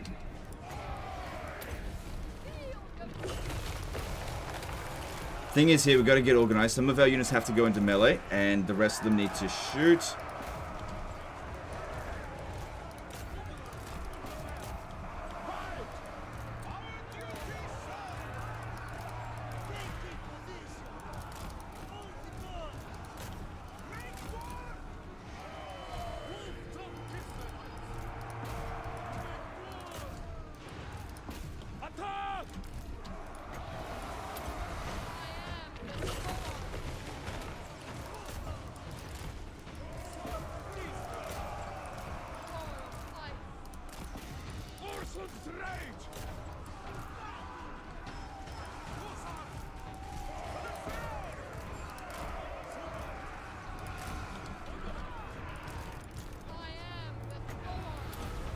Thing is, we might be able to fight this battle and lose, but end up actually having killed more of them than they have of us.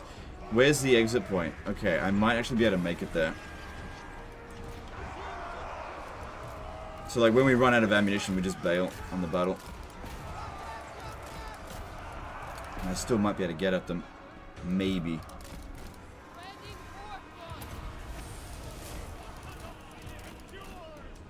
Although, if we're going to leave, we better fucking leave real soon, because that looks pretty damn dangerous what's coming in over here.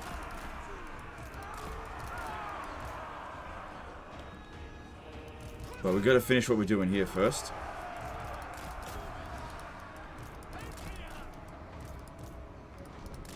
For the motherland.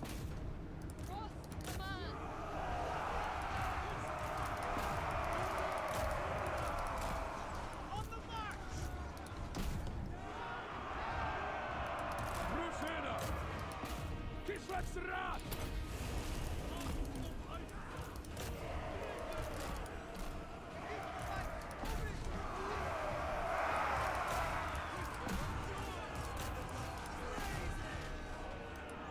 Ready for battle. Taking defeat? Yeah. Yeah. It happens. It happens. I'm just trying to defend Castalton, because he's a fucking idiot.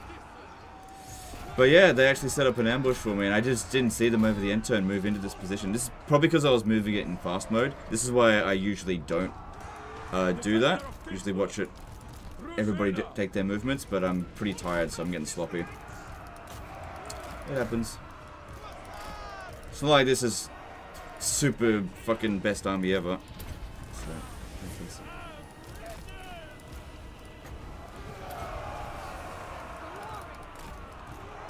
if I can fall back to... Oh my god. Erengrad, we should be okay. Okay, he's dead, so that's good.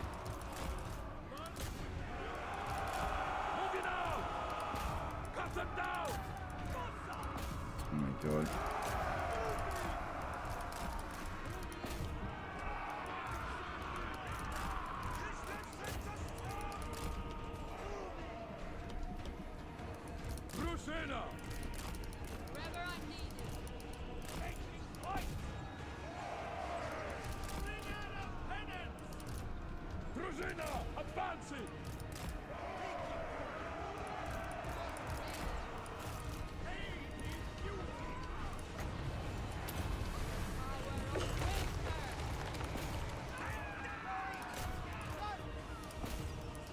Also, I reckon their chance of actually succeeding in ambush here was like 40%. So they got pretty bloody lucky with this ambush. It happens.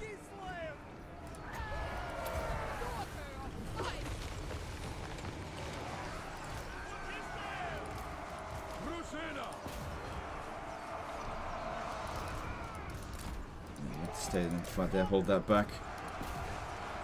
There's no way in hell we're gonna win. There's just too many of them.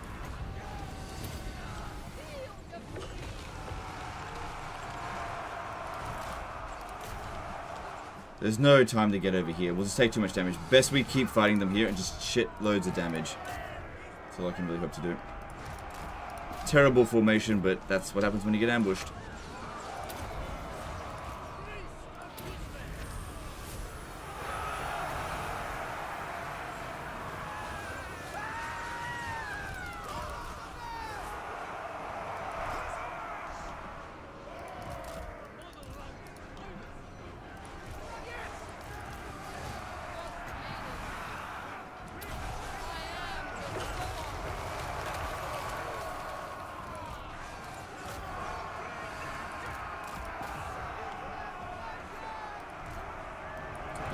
There's nothing much we can do here now. Advance for Kislev.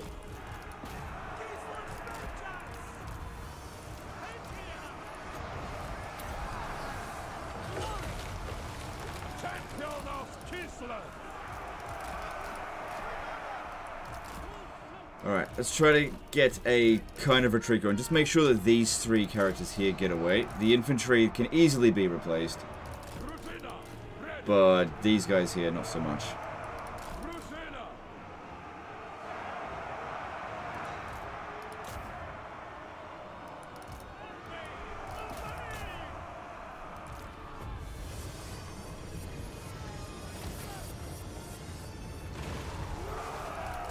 Jeez, we nearly killed Hammer Thanefrost.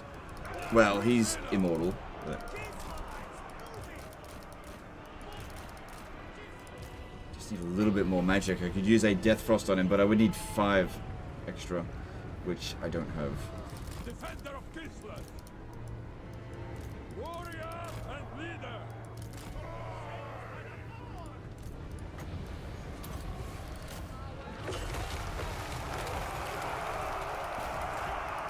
The amuletters.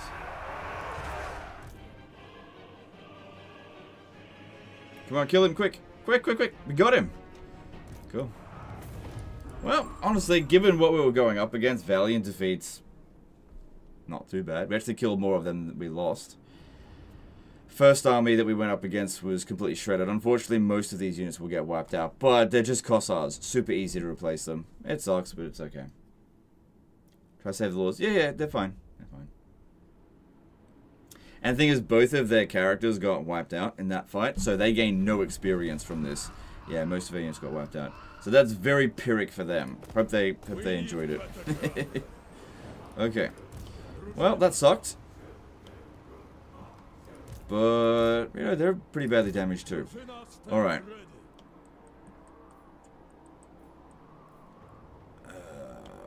One thing we gotta watch out for, if I stand over here and force march, what will end up happening is... Okay, here's what we do. Just disband the whole army. It'd be quicker to just re-recruit the whole bloody thing. Just pull these 2 heroes out.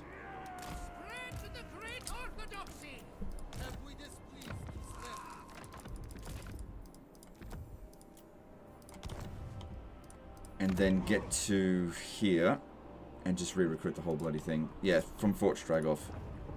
Actually, no, do it from Ostros. Champion of the motherland.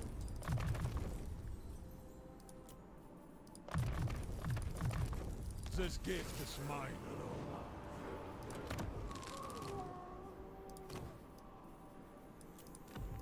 A symbol of my power. Okay. Frost Maiden.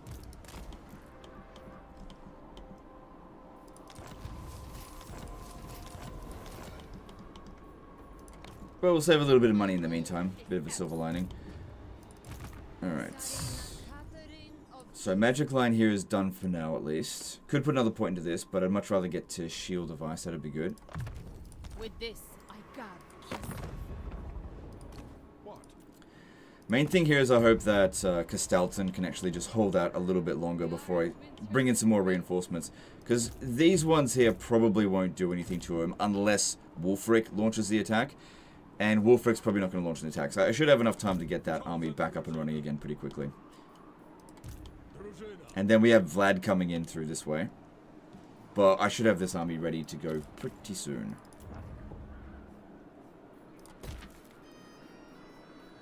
Alright, let's move on. And then there's Boris over here, who... We are strong. Yeah, we'll see. Patriarch of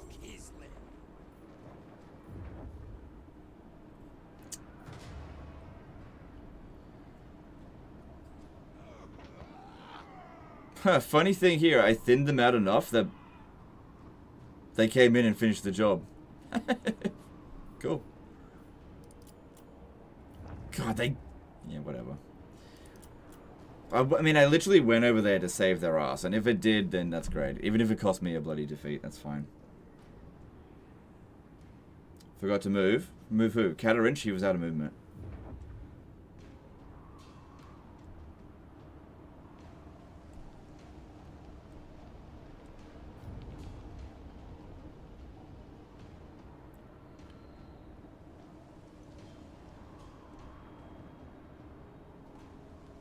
Oh man, that's a lot of armies.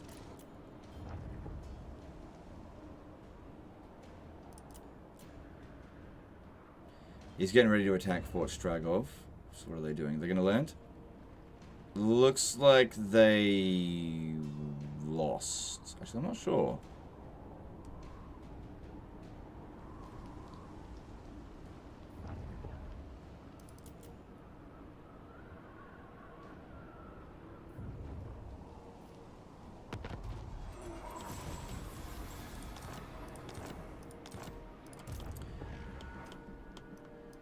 Together we Oh, fuck. There's... Oh my god, how am I going to... say the word, and the pulse shall be mobilized.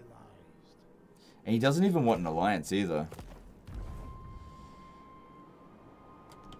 Well, Archaon just took this. It'll take them a few turns to get over here. If I could just get to this region here... Oh my god, how am I supposed to get there in that amount of time?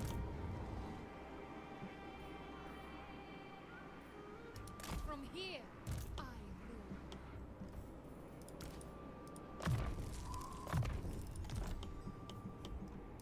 What news, comrade? I can't give them enough money to get a confederation. They lost. No, they won. The settlement would have been downgraded, and this would have been sacked. Wulfric lost. And look, the garrison is in. It's not wiped out. Yeah, no. Wulfric lost. Commander of the soldiery. You are not. Kislev's throat is also yours. Cool. That was a good amount of money. I'll take that. I am Kislev's daughter. Warm your hearts with Urson breath. Defender of Kislev. Okay, that's all good there. Alright, so we can see they're advancing on Fort Jakova, or they're... Hang on. Tzarina. Noble of the Oblast. Champion of Kislev. Tzarina ready. Yeah, what they're trying to do here is just attack us from all sides. Because they got so many armies. Need more intel. Okay. What we could do is sell Beckerfen back to them, because this guy looks like he'll be able to launch the attack on that. Since I won't be able to hold on to it, I might as well make some money. Or, hang on, is this at war with... Yeah, he's at war with them as well. Okay. So maybe I could sell it to them for Zavastra back. Probably not, but let me just check. No. No.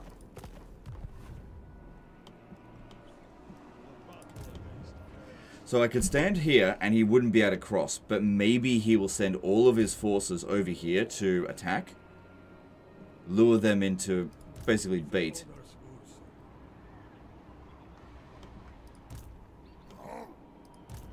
Where's Vlad? Okay, so Vlad's army is... He's definitely lost the battle before because Isabella's not attached. There's Isabella. Guardian of the land. Chosen Tzarina. Because, yeah, I can stand my ground right here. Land for the taking. And then force march this army into here. And that should be enough to be able to repel all of these guys without too much difficulty. Guardian of the land. Then just respec him. And recruit some more at Kislev.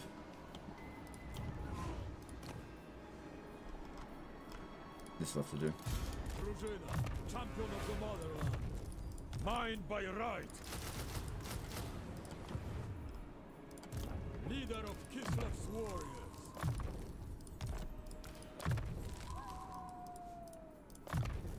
Okay. Tzarina, stand ready. Yeah, we'll just have to hope that they actually launch the attack here. Scrunch Crimes did a £5 super chat. V, nice seeing a decent challenge past turn 25. Also, CA totally pivoted. Yep. This discussion with this stuff only seeks to... it'll just inflame things with some people. It's best not to even talk about it. Just let it be. Like, I appreciate the sentiment for sure, but it doesn't really matter. At the end of the day, everybody just wants to make sure that the content is good. It seems like it's going to be good. Everybody wins. How we got to that point, you know, it is what it is. Thanks for super chat, though. Appreciate it. Accept. Suffer. The Tzarina.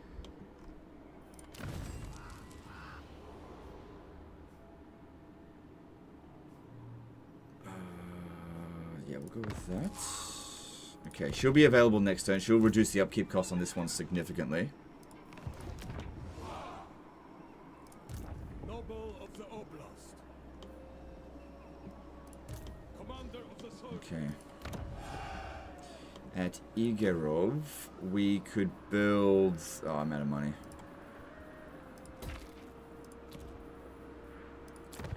We're significantly ahead of them now, so that's good.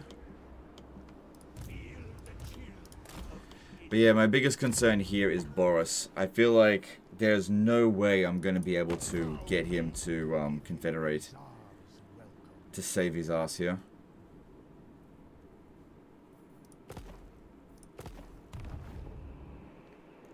Your son loves all allies of Kislev. I could... no, let me have a look here. If I do this... Okay, I could get a defensive alliance if I go to war that way.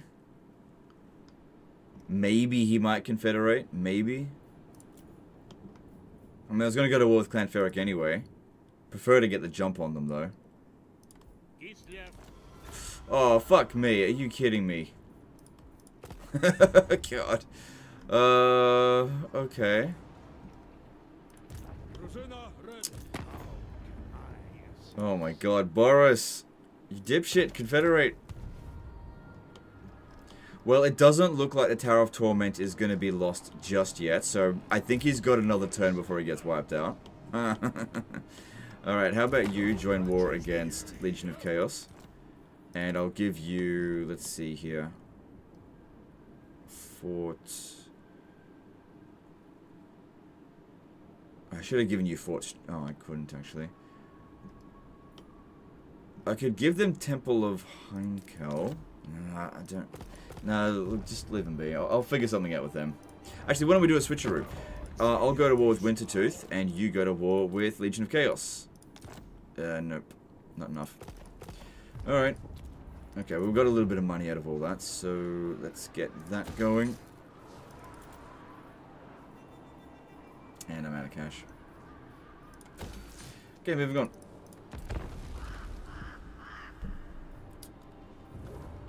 Do you think we're getting Total War Star Wars, and how do you think that would look?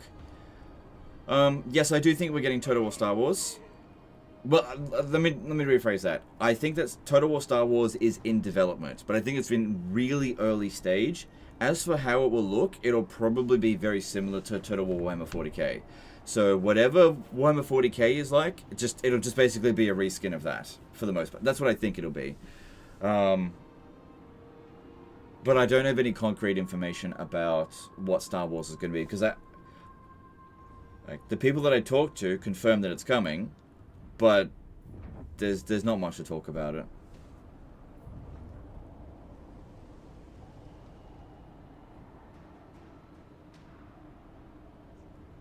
Yes. Come at me, bro. No.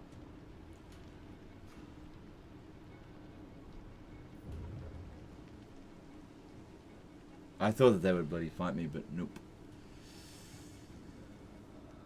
They're keeping Ostermark alive.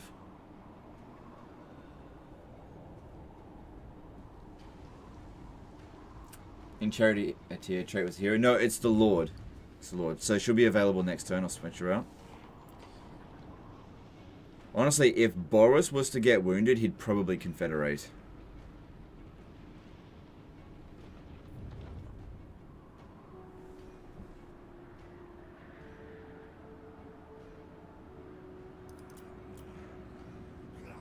It is what it is.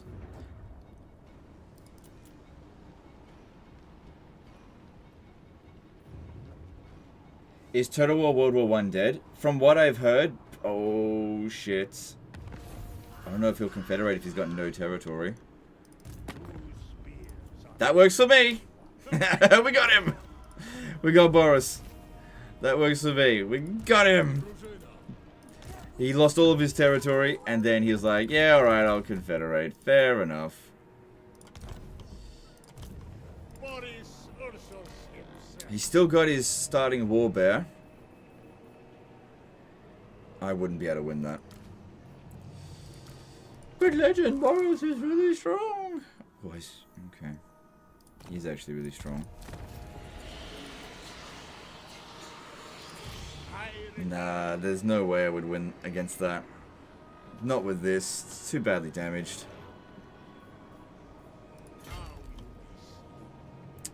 Plus money's kind of tight. And fighting out here, nah, just get rid of this. We can replace all this shit eventually. This one's Vanguard, very high level. I'll respec it. And it'll just end up close to the closest settlement. And then Boris. There's some good stuff in here that would be good to respec him for. So we'll go do that. But yes, we got him. We got Boris. I'm pretty happy with that. Alright, now I'm at war with Clan Ferric, and they have an army here. Let's see how strong they are. Not very. I don't think there's much to worry about. We're not at war with Archeon, but now that he's not at war with anyone, he'll probably pick a fight with us. Yeah. I got an idea, actually.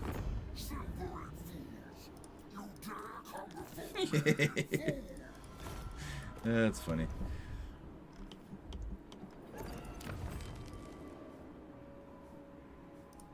Okay, she didn't get any of the traits that I wanted.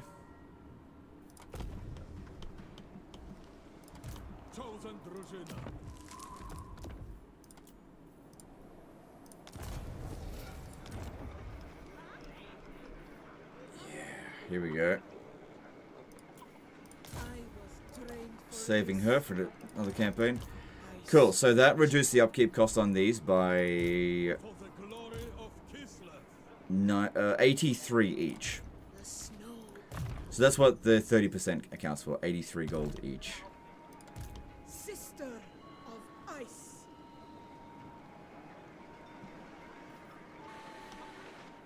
Ice, and ink, bride of the ice. I have no Okay, I can transfer all of these units into this army, seek out Kislev's and then it'll be a full stack. Hear my command. Move out! It'll be more than a full stack.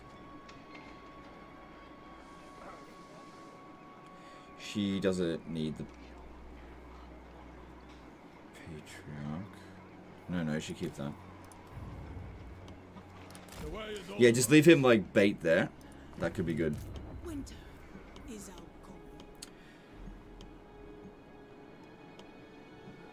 goal. Alright, we got 15 units here versus 16. We still need a few more troops. Good, we're now able to recruit at higher tier. I think we're... There we go. That's how long it takes to get back up to full strength. Not that long.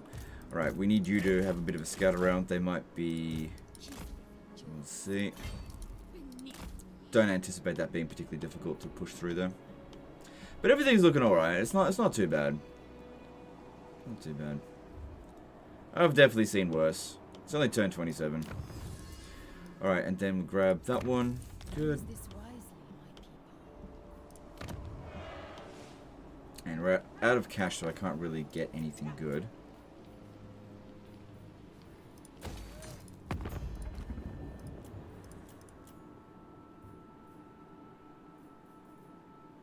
Alright, whatever. I just need the cash. That'll allow us to build another building. Sure, why not do it? Katarin is very close to accepting a military alliance. Any chance of a Tehenuin stream soon? Oh, I was thinking about that. I'd say that there's a good chance of it. Yeah, I like Tehenuin. I'd consider that. Yeah. But since you asked, no, fuck off. It's off the table now. No, I'm just kidding. How dare you ask me to play something that I would consider playing? Why can't you be like everyone else and ask me to stream something really obscure and like something that I would never stream? Doodle Sack Man, subscribe to tier 1. They subscribed for 2 months. Thanks, dude. Appreciate that. Sorry I missed it earlier. Does he read Twitch chat? Sorry, Twitch chat was super inactive for a really long time, so I just sort of stopped reading it, and then it was active again. Sorry, but I do read Twitch chat. But you gotta remain active.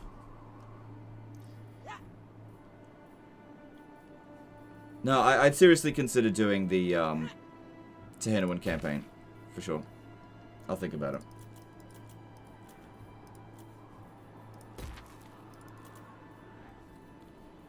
Alright, well, I'm out of cash.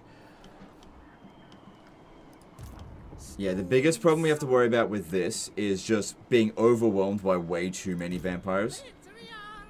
But short of that, should be fine. Hey, could you declare war on Sylvania? No, you won't do it.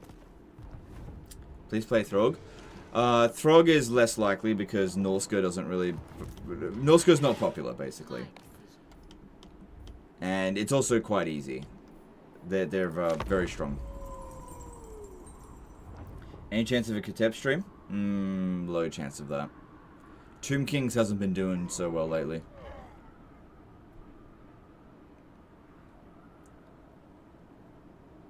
SFO to Tehenuin would be something fresh. Probably won't be doing that, but I have played an SFO to Tehenuin campaign. Can highly recommend.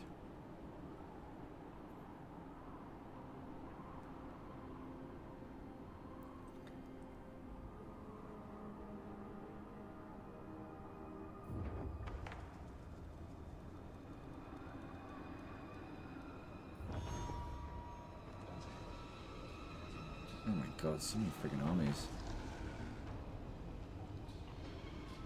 What are they doing? They're just crowding around Mordheim for some reason. Did CA disable major faction confederation each other like Warhammer 2? They didn't disable it, so some major factions confederate each other. They basically massively reduce the chances of it. But there are some factions that will do it. So I've seen the AI Cathay factions, Legendary Lords, confederate each other. I've never seen the High Elves confederate another major faction. Never seen it happen. Some people have said it's happened, but it's never happened to me.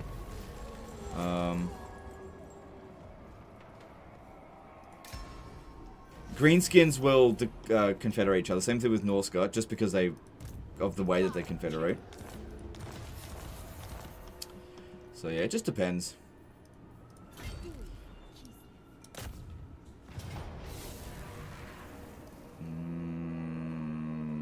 I can't bother. Kislev never falters. The motherland grows. Absolute devotion. There is growth.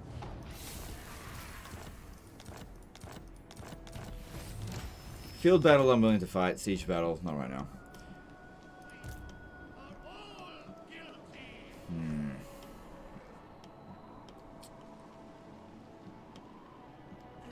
That is so many of them. Approach and make your offer, but I make no promises to my ascent. Why are you at war with Sterling, you dipshit? Vlad is showing off CA's next generation AI. Yeah. Well, here's how the AI works, right? If you're super strong, send all of your forces to go attack an enemy, a neutral faction settlement. And if you're a neutral faction, declare war, sack a minor settlement, and then die 2 turns later. Brilliant. Guardian of the land. Yeah, I'm gonna take This this. land is ours. Leader of Kislev's warriors. Cool. He's I imagine they would be pretty bitter with me. They would probably declare war on me the moment we turn our back on them. Which we kind of have. Noble of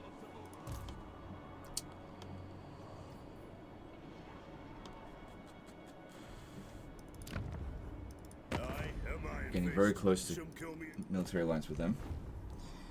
Yeah. I am the storm. Also, it's a level 1 lord. You got to be careful with that. They can be a bit shit. Must remain crisp. Considering going up against Vlad as well. A no I'd say just remain in ambush stance, and you champion of Kislev. will just keep... you just stay here, actually, like this, Go with as caution. bait. Yeah, that should actually work. Chosen Tzarina. Because they could come up this way, but I think they're likely to... Oh, I got an idea. the ice goes. Oh, no. We must protect nature's bounty.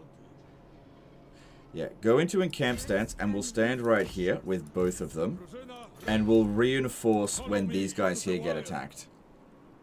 That could work for us. Because I imagine they're probably going to come back over here and fight. Alright. Okay, that's pretty much all I can do. Check diplomacy, see if there's anything interesting. Some decent stuff in Approach here. and make your offer, but I make no promises to my ascent. Just take the non-aggression packs. Don't worry about trade. Because I'm probably selling off all my goods anyway. Yeah, we're 2 over our limit. That's fine, we'll do that. No declare war on ally of the player, so don't drag in help and... Oh my god.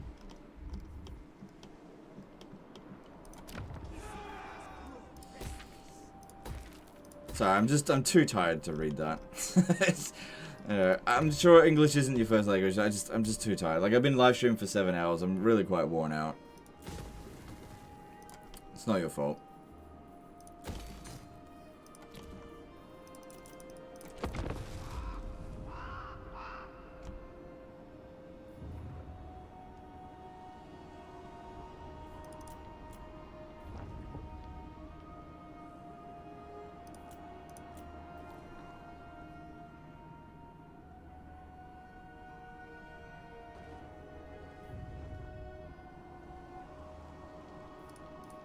Oops. Then should have tired. Hey, who do you know that can stream this for 7 hours straight and not be tired? By the way, I've been up since fucking 6 o'clock in the morning, and it's 6 o'clock in the morning. I've been up for 24 hours, okay? I'm tired. I'm allowed to be tired. I'm a dad now. tired. No, honestly, it's not that tough.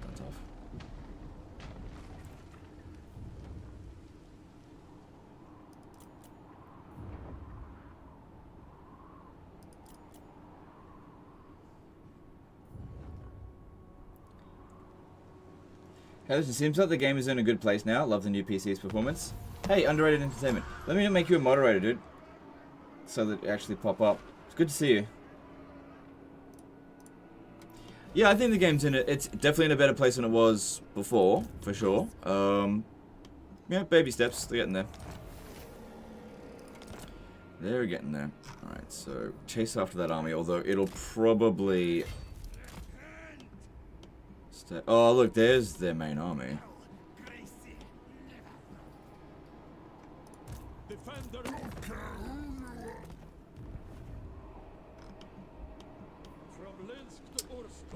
Yeah, I don't know. Something's going on with this AI. They're just like crowding around Mordheim for some reason. This is weird. If I gave her Becca Fen and oh, she actually doesn't want it. That's weird. This is weird. Yeah, look, I think I should call it a day here because I'm really friggin' tired, and when I'm tired, I get super cranky, and I'm worried that I'm gonna snap at someone. I feel like today I haven't really snapped at anyone, and I think that's a plus. So, it's usually around now that someone's like, "Hey, legend, have you ever thought about not being a fuckhead?" I'm just like, I lose my shit. I better just quit while I'm ahead. Okay, alright, so we'll call it a day there before I say something I'll end up regretting. Just because I'm tired, that's all. It's not your fault. Alright, let's go see who's available to raid. Just bear with me a sec here. Let's chuck it over to... oh my god, Teapot, Tom and Total War today. Oh, hang on, let me just check to see if anyone's actually made a request in the creator network. Just hang on a sec. No, not really. Okay, we'll send it over to Teapot, Tom and Total War. But yeah, really appreciate the support today, guys. Hope you've enjoyed this live stream. I need to get some rest because my brain is turning to mush. And I reckon it's been... like, I think the beginning of the stream I was doing pretty well, but maybe as of a couple of hours ago, I started really being sloppy. And that's not really good. I just don't want to fight any sieges. It's just not a good way to go about it. You know, the thing is, like, it's a fun game, but playing for 7 hours straight, sometimes you just gotta take a break. But I always enjoy playing a Katarin campaign. It's a nice, good challenge. And look at that, right before turn 30. Okay, guys, I will see you guys next time. Appreciate you. To everyone on YouTube. And yeah, see you later. Appreciate all the support. Okay, and on Twitch, just bear with